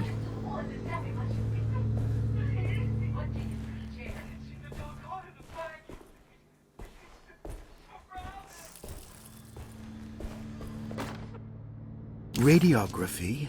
Patient Jeremy Hartwood. Date June 14, 1930. Plates. Jeremy's skull proved difficult to capture properly. Partial radiographs worked best. A complete picture of the brain can be assembled by piecing 3 plates together. Observations. Even when looking at an assembled version, a shadow covers significant parts of Jeremy's brain. Possible tumor, but more likely that the equipment is failing. Jeremy reacted strongly to the pictures and claimed to see a giant clay worm eating and displacing his memories. Notes. While this exercise has left me nowhere closer to an answer, I feel confident that a Burkhardt lobotomy should sever all necessary parts.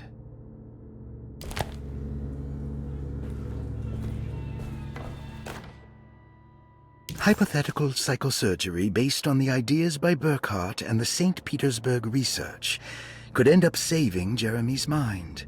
Severing the connections around the frontal lobe would certainly solve most mental afflictions. The procedure would be brutal in performance, as well as in efficiency.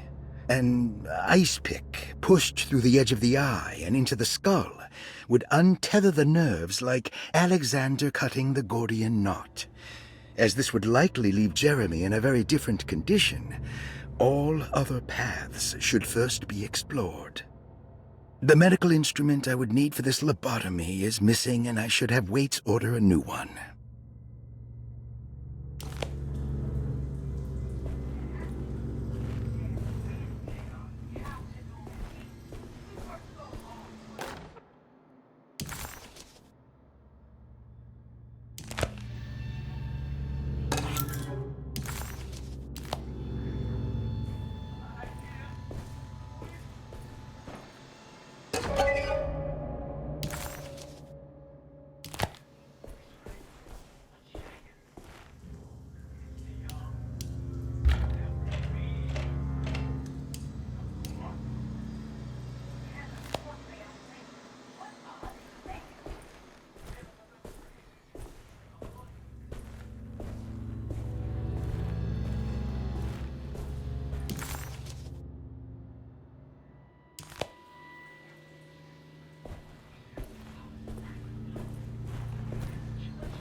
Don't mind if I do.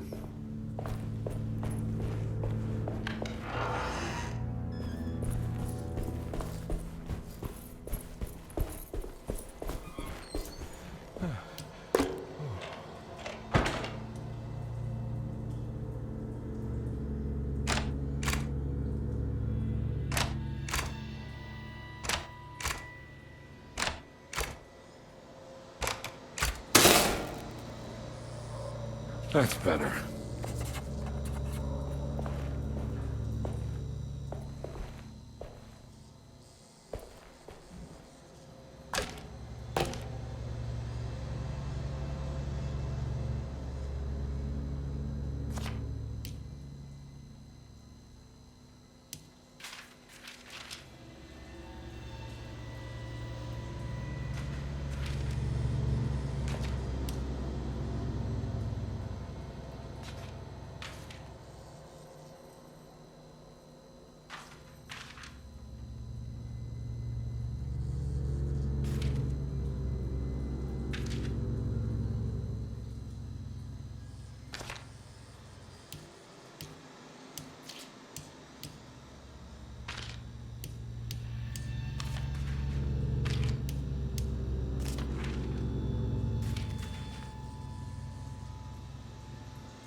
happening? What am I supposed to do?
And we're back here.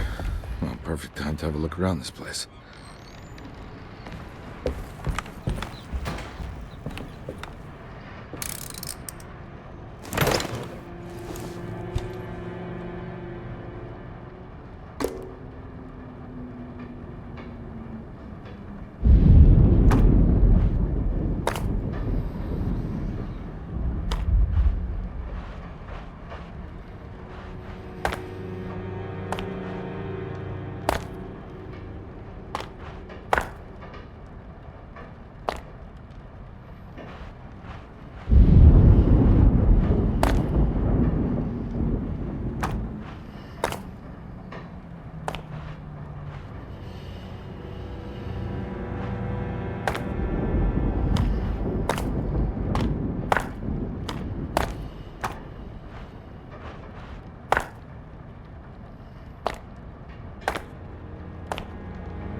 What is that?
Jeremy's hiding, right? Hello? Is anyone there? Jeremy? I need help! Wait. Can you hear me? I'm stuck in the mud and the bayou is taking Jeremy, me. where are you? The motor is dead. I can't do anything more. Hang on, Jeremy. I'll figure something out. I'll get the boat running.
The boat's wedged itself right into the bayou.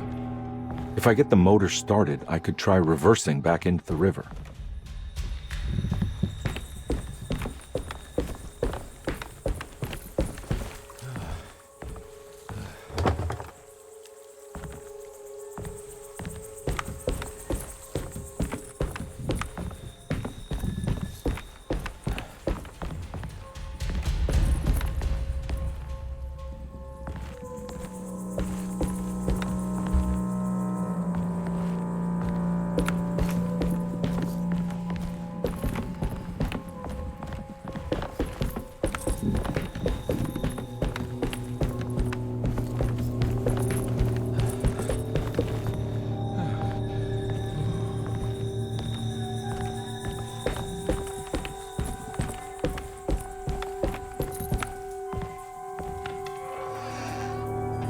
Jeremy, where are you?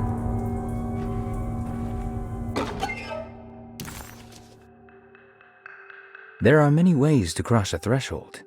The easiest one is being invited. A door swung open, leading you inside.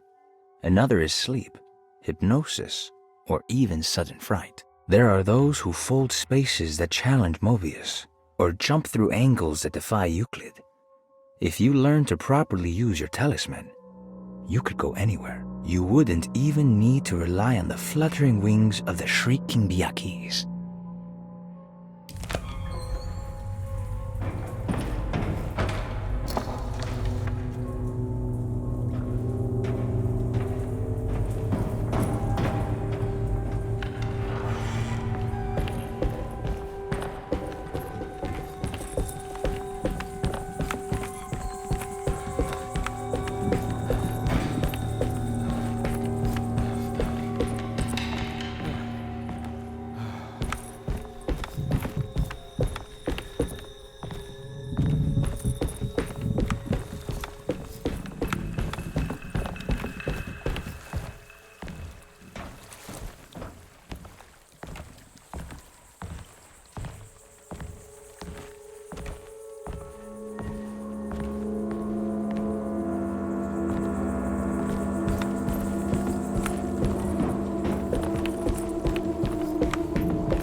pretty weak.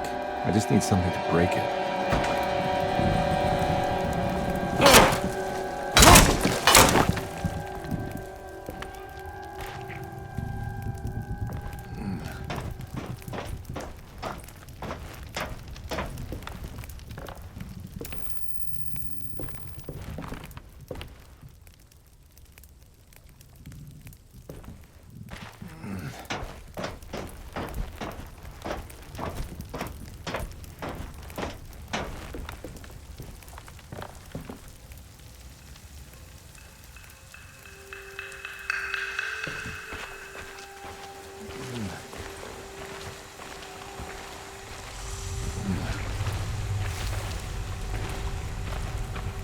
This definitely needs fuel.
I'm all out of bullets.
Are you ready to tell me what happened in the attic?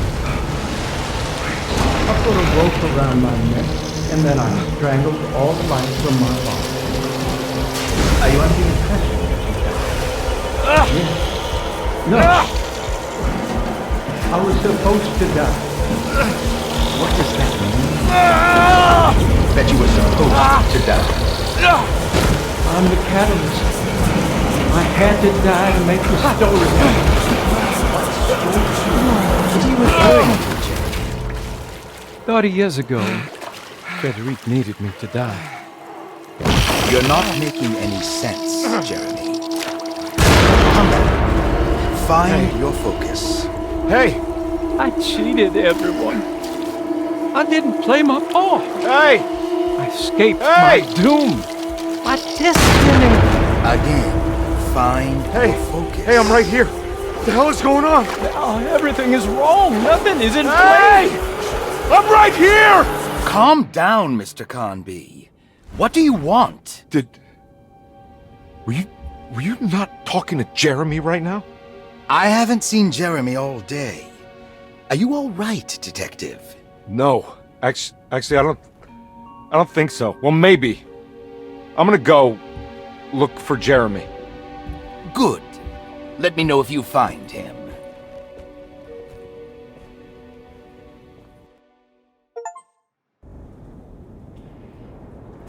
That was Jeremy's self-deceit? A steamboat stuck in the mud?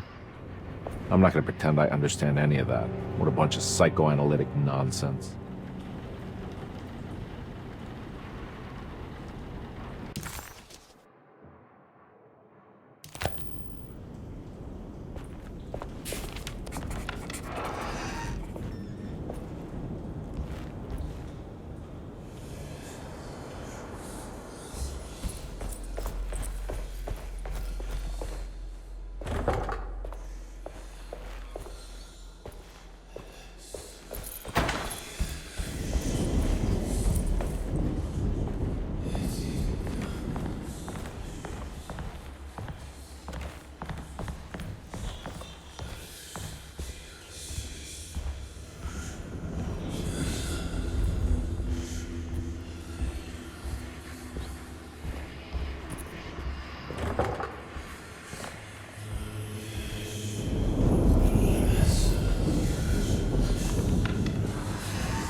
Detective, am I glad to see you. Lock the door, will you?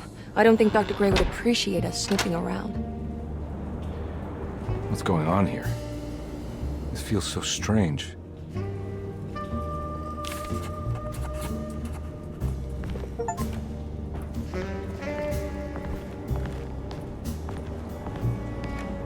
There's a book missing.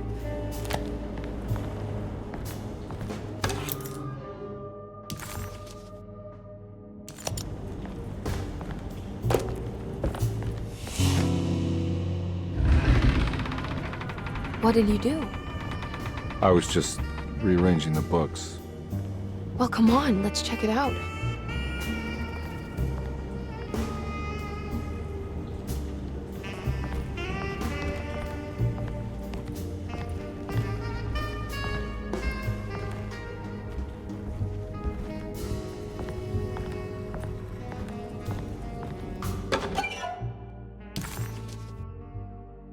Hey.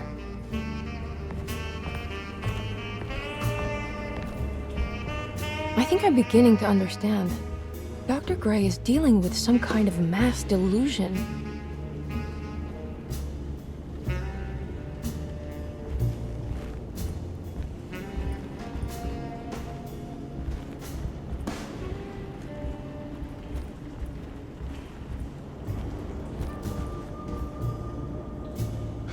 What were you saying about mass delusion? Derceto seems to have a deranging effect on people living close by. It has a history of creating cults devoted to some nature goddess. Even the name Derceto refers to the cult existing here before the Civil War. Derceto was the name of an ancient fertility goddess worshipped in Syria. Dr. Gray and his friends, however, seem to prefer the black goat of the woods with 1,000 young, or Shub-Nigroth. And that name can only have come from my uncle's twisted mind.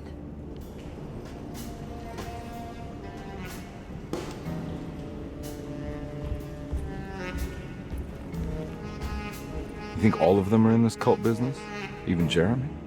I'm not sure any of them have a choice at this point. We just need to find a way to stop all of this.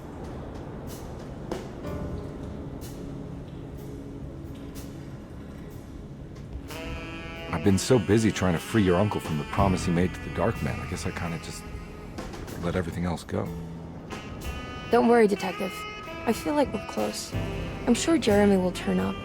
If he is part of the cult, he wouldn't want to miss the Feast of St. John. I just need enough information to make him see the truth. I hope you're right, but I doubt he'll show up. Not as long as the Dark Man's got him hiding.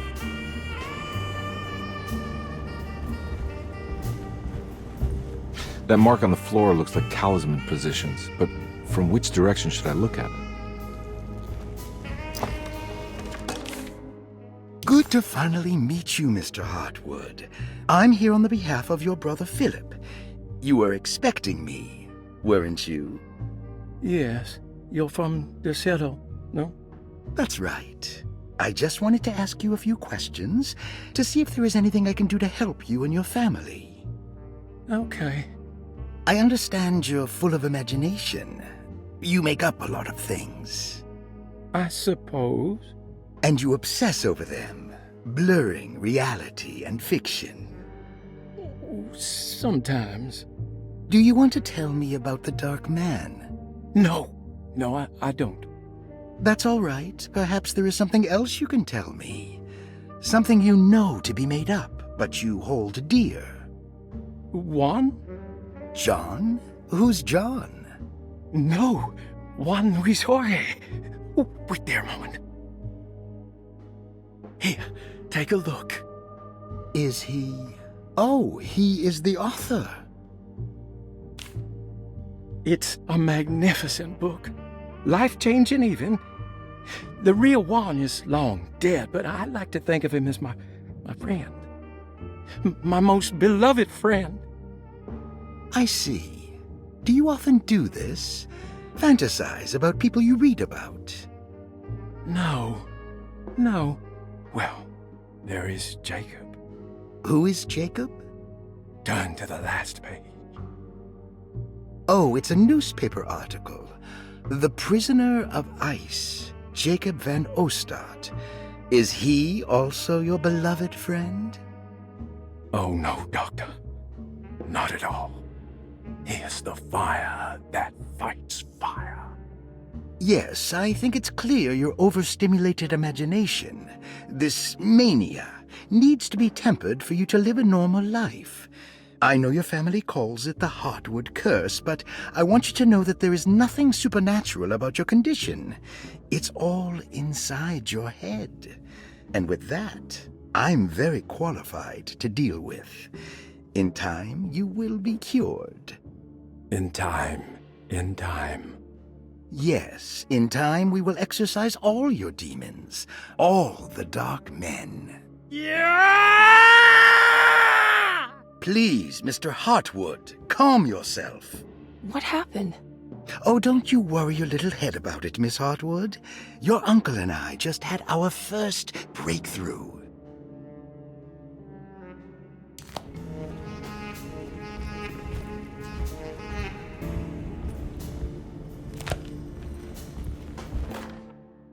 The Snake Dagger, a monograph by Yael Klein. In Ludwig Prin's book on pagan rituals called The Mystery of the Grave, as translated by Nicholas Vachy, there are several references to a sacrificial dagger called the snake dagger. It has long been thought of as a poor translation of the original text, that it would be more appropriate with worm dagger from the Latin vermis cultrum. This seems natural following the recent consensus that the original title of Prin's book, De Vermis Mysteris, should literally translate to the mystery of the worm. However, this would take away from Vachy's great effort at translating the underlying meaning of the words and revealing several cultural beliefs. While Prin certainly was using the term worm as a symbol or synecdoche for death and the dead, which is made clear by the contents of the book, in the case of the dagger, we shouldn't be too hasty to dismiss his translation. Reading through Vachy's correspondence with his patron, it appears that he had more than just the Latin text at his disposal. Vachy had dug up Prin's living relatives and uncovered several cross-referenced historical texts and an actual snake dagger. The dagger was dated to the early Middle Kingdom of Egypt and had such a clear shape of a wave that Vachy considered calling it the sinusoidal blade. Knowing the full story, it seems prudent that he chose to translate it as snake and not worm. There are several reasons why this choice of word helps us understand the pagans that Prin's book attempts to describe. The symbolic value of the shape becomes more apparent when reading about the use for the dagger. In the passage of possession and exorcism, we find the snake dagger poisons the poisoner within the victim and is therefore pacified. Where the literal text would tell us that the worm dagger trumps the demon possessing the victim, it tells us nothing of their reasoning, only that somehow this dagger wins against the demon, like it had the better hand in poker. Vachy's translation allows us to follow the underlying logic to the ritual magic that is being performed. Poison the poisoner sounds like fighting fire with fire. That to hurt the demon possessing its victim, the priests would have to fight back with a power that is known to the evil they are fighting. The snake dagger is therefore not only a good way to describe its form, but it also helps us understand how it could be thought of as a useful tool for exorcism. Finally, it also helps us understand their relationship to lunacy, that it was thought of as something poisoning the mind rather than controlling it. What is also interesting to note is that the possessed are always considered poisoned in their head and not their heart. The snake dagger always went to the eye of the possessed, leaving them partially blind, if they had the good luck to survive.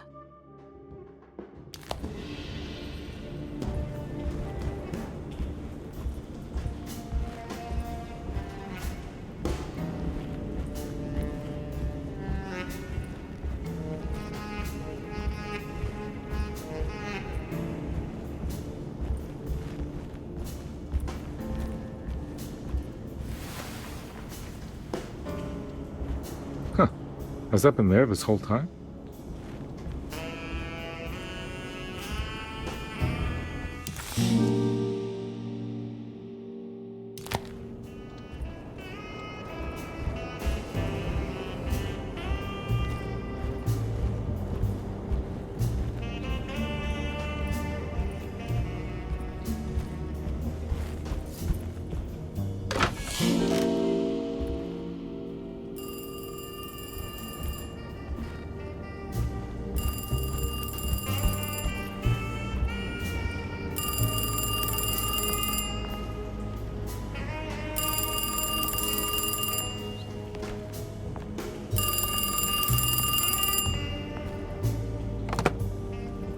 Hello?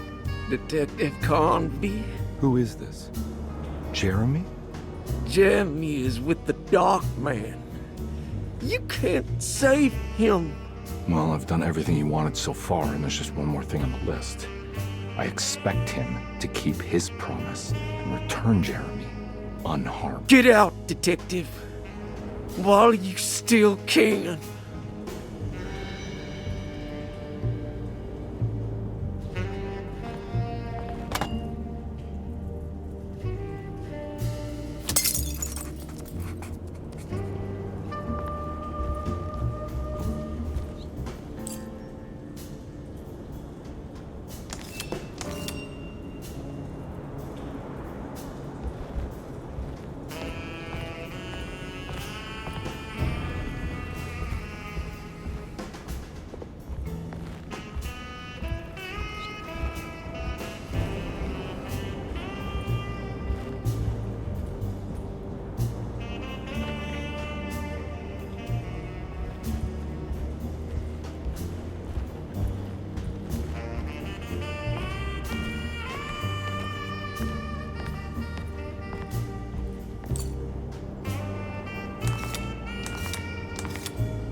You okay?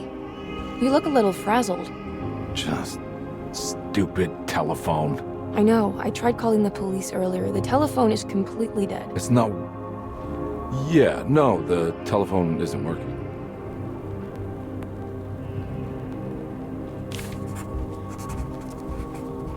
Miss Hartwood, I think you're gonna want to see this. Is there something in the closet? Yeah, there is. You don't see the very obvious gate leading to whatever Jeremy's madness is serving up next? I don't understand. Are you making some kind of fashion metaphor? I'm sorry, I don't have time for this. Can you just tell me what you're doing? You don't see this. It's fine. It's fine. Catch you later. Are you going inside the closet? Yeah. You got a problem with that? No. Do what you think is right, Detective. Sorry, I didn't mean to. Goodbye, Miss Hartwood.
Found the ancient stellarium perched on a cliff facing the Arctic Ocean after a day of sailing due north of the Eskimo encampment. Jacob van Oostad was our most keen member of the expedition. He had been chasing down the source of a peculiar type of crystallized metal present in several sacred items among the natives on the northeast coast of Greenland.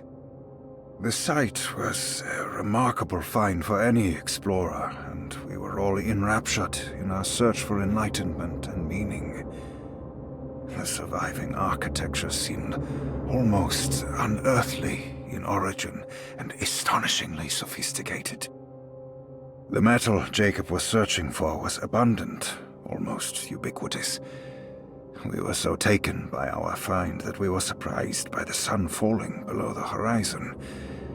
As we quickly picked up our gear, ready to head back to our camp, Jacob van Oostad declared that he wanted to stay. He was adamant. We begged him to reconsider. The night would be getting colder by the hour, and we feared for all our safety. Jacob refused, threatening us with violence if we wouldn't leave him alone. As the snowfall turned heavier, we left him there on his own. The next day, the weather became worse, and we had to spend hours enforcing our shelter as our tents became increasingly useless. The group had written off Jacob, thinking he must be dead. I had an urge to make one final attempt to save him, so I headed out as darkness fell with a handful of flares, and headed toward the coast and up the climb, towards the stellarium. That's when I saw him, transfixed by a burning sky, that celestial lantern. Jacob keeled over and let out a painful shriek that struck me with such fear and pity. He was crying in agony, for the cold weather had ravaged his flesh. I called out to him, and he turned to face me. His vacant stare held me in place like a needle through a butterfly, and he said, "You must leave now, Ashtan. Go, and never come back." And so I left.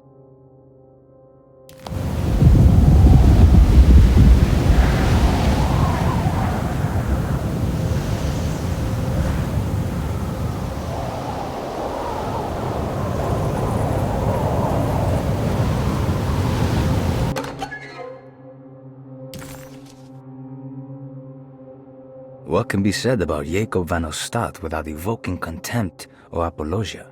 The first piece of information is the obvious. He is not the explorer Jeremy idolized in his youth, but the figment of his imagination. If you want biographical facts, I am not the one to answer such questions. In the case of Jeremy, he is a guardian of imagination, or rather a persona appointed the role of containing a self-sabotaging mania. However useful Jacob once was, his loyalty to Jeremy has slowly been replaced by fanaticism. Like a firekeeper who has for decades been burnt by his own sacred flames, now does what he imagines the fire wants. Jeremy has lost all control over Jacob and suffers greatly because of him, but is admittedly also still invigorated by his labor.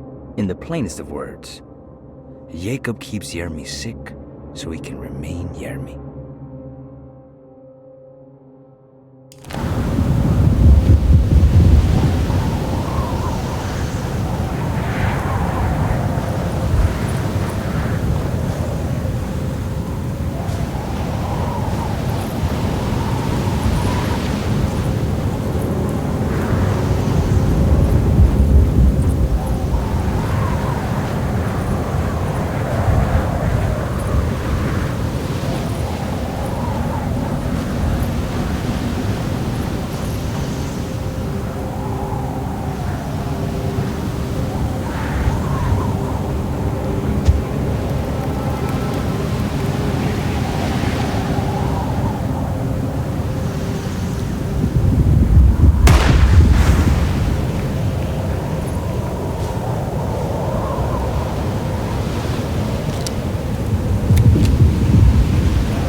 Hey, you!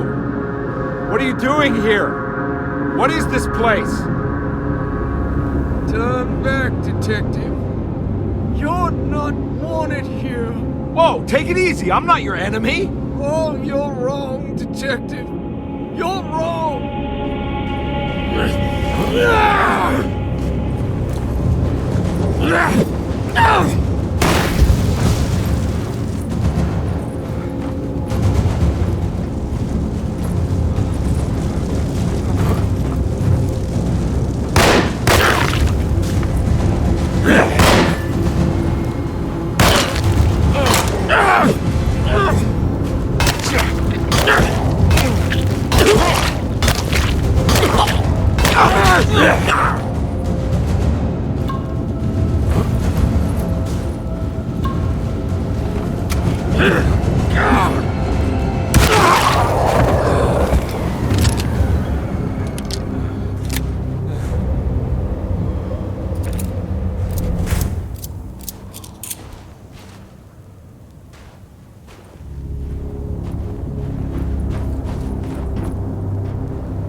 God's sake, stay dead, will you?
I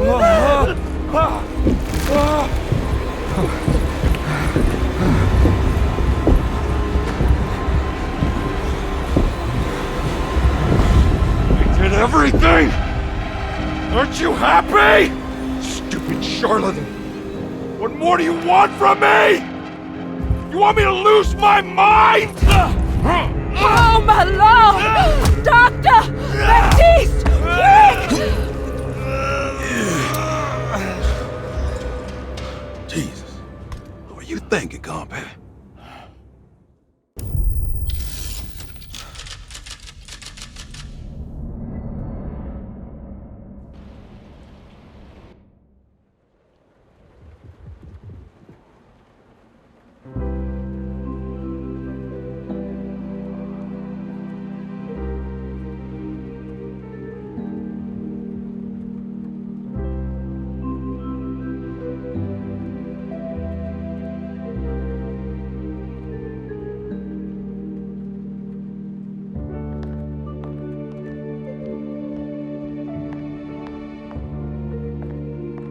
You awake? You are awake. Mr. Carnby's up. Hey, buddy! I thought you'd be knocked out for the rest of the night. Come on out and join us, will you? I'll save you some gumbo. Good to have you back. You gave us all a good scare. What happened? You had a psychological breakdown. Sorry for manhandling you, but you were being violent, you see. You stabbed Jeremy and then punched Dr. Gray. Are they okay? Jeremy's a little strange, but everything's back to normal. Really? All thanks to you, combat. You want to try standing up?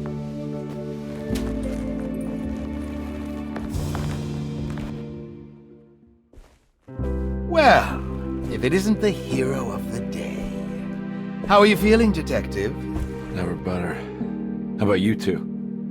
Hey, Jeremy, I didn't do too much damage, did I? Things are fine. Very quiet. What's up with him? Painkillers? No. You see, despite you having the finesse of a one-eyed butcher, you managed to lobotomize dear Jeremy. I did what? It's actually quite impressive. It's not like I hadn't considered it myself. I just wish Jeremy could have been helped without reducing his personality to that of an oyster. But he's gonna live. Of course. As long as someone keeps feeding him, he'll outlive the best of us.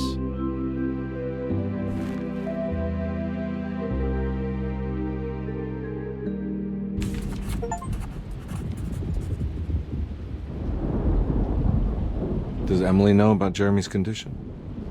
Yes. She seems to be handling it quite well under the circumstances.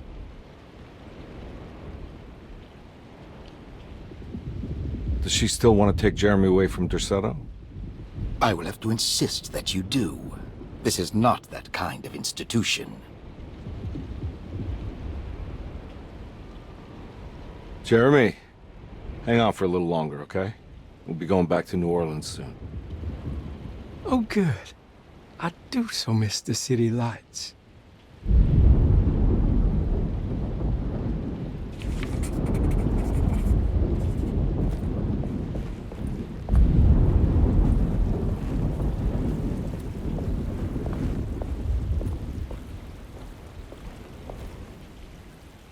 Good to see you back on your feet, Detective.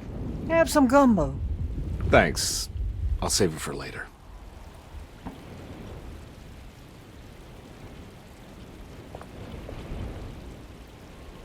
Seems like everyone's in a pretty good mood. The Eve of St. John is the most important date of the whole year. It's the only day when the black goat of the woods tends to her young.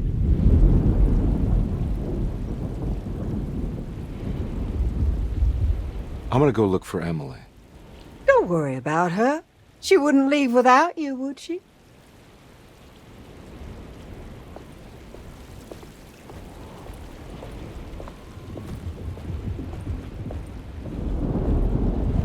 What are you looking for? Just keeping an eye out for the storm. Radio says it could be a wild one.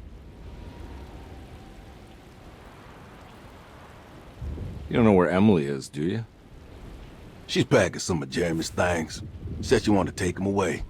I'm sure she'll come and get you when she's ready.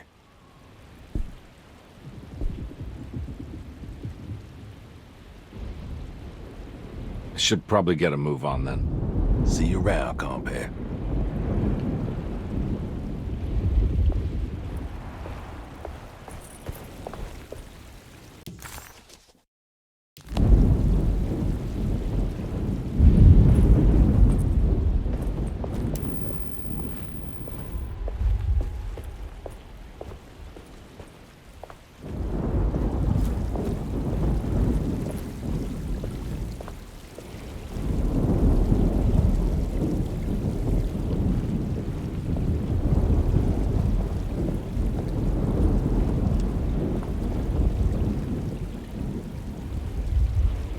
That is one impressive tree.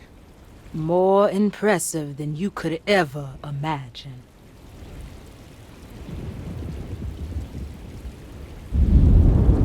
So how does this all work? You dance around chanting? For the ritual, I mean? Stay and find out, Detective. It might just do you good. You haven't seen Emily, have you? No, Detective. I haven't.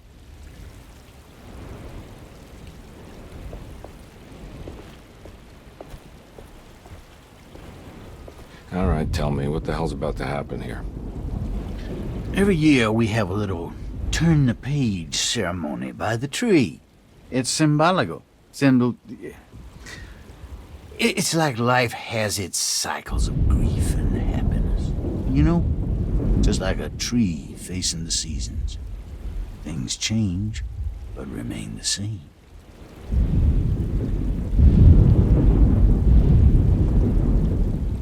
So this is basically New Year's Eve, but with a tree metaphor. Exactly. You're so smart. It's about starting again. I mean, who could use a positive message like that more than a bunch of lunatics like us?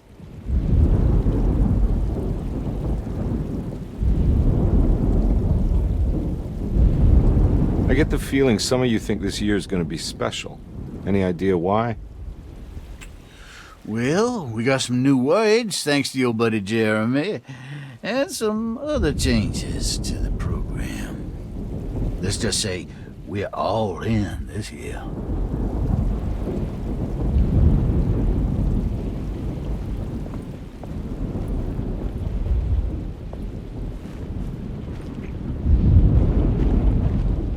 Hey, kid. What are you up to? Preparing for the ceremony. I don't want to disappoint Mother.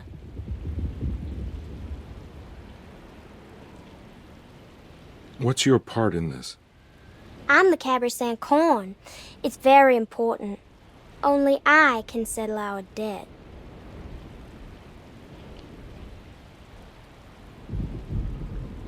You know, I had my doubts, but you are in the right place, Grace. I think you might be right.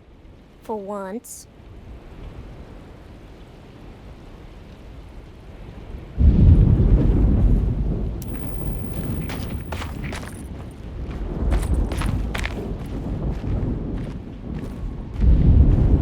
What is it? What do you want? Don't worry. I'll remember. You should have the...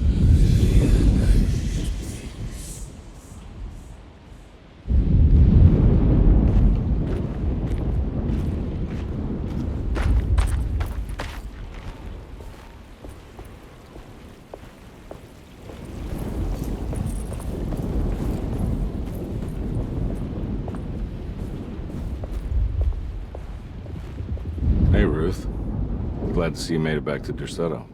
You too, Detective. Make sure to stay for the festivities.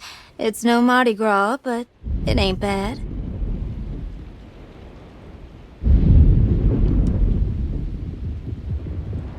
You seen Emily around?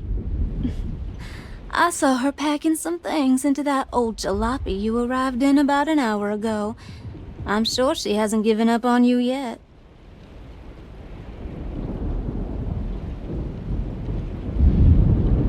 Catch you later. Looking forward to it, Detective.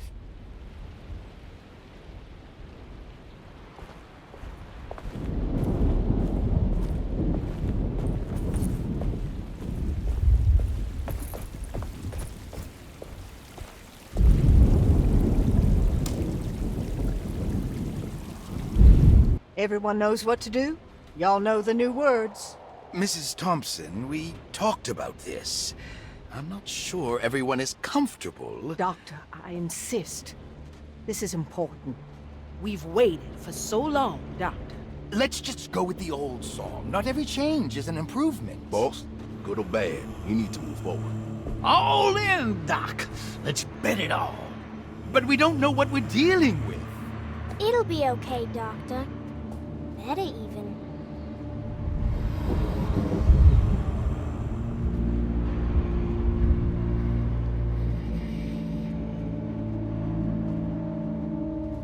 Ever there praises and abundance to the black goat of the woods.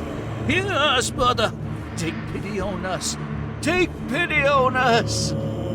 Ever there praises and abundance to the black goat of the woods. On us. Hear us, Mother, and take pity on us. Take pity on us. Ever there's praises and abundance to the black goat of the woods. Hear us, Mother,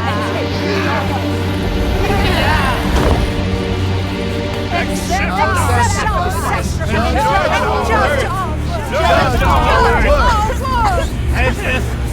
Stop! Are you crazy? This here's what needs to happen, Carnby. Grace! Stop! Stop! Shoot the crowd! Yeah! Shoot the crowd! The black goat of the woods! Stop in the ground! Yeah! Stop in the ground! Get my uncle out of here! Jeremy, come with me! Get over here! Jeremy, come with me! Jeremy, come here! No! There has to be a sacrifice! No!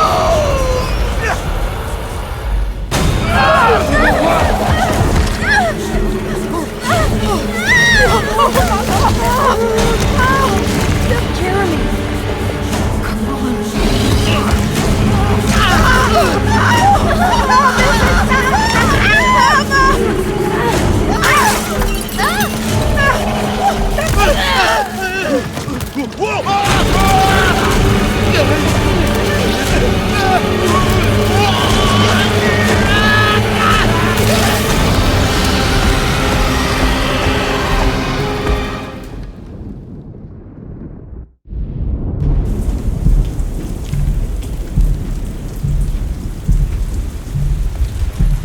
I can't let that monster leave Derceto. I have to stop it.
Detective! Oh, what the hell was that?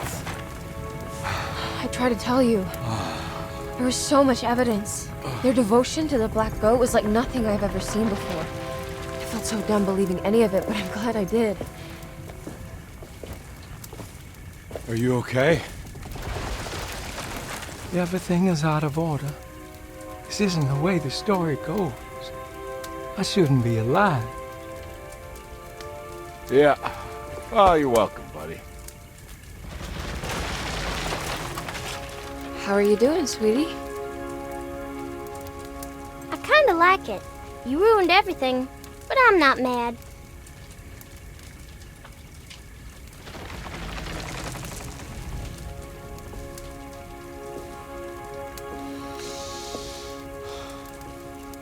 All right, you ready to head back to New Orleans? Come on, Jeremy. We're leaving. Can I come? I thought you said you didn't need saving. Don't leave her. She's important.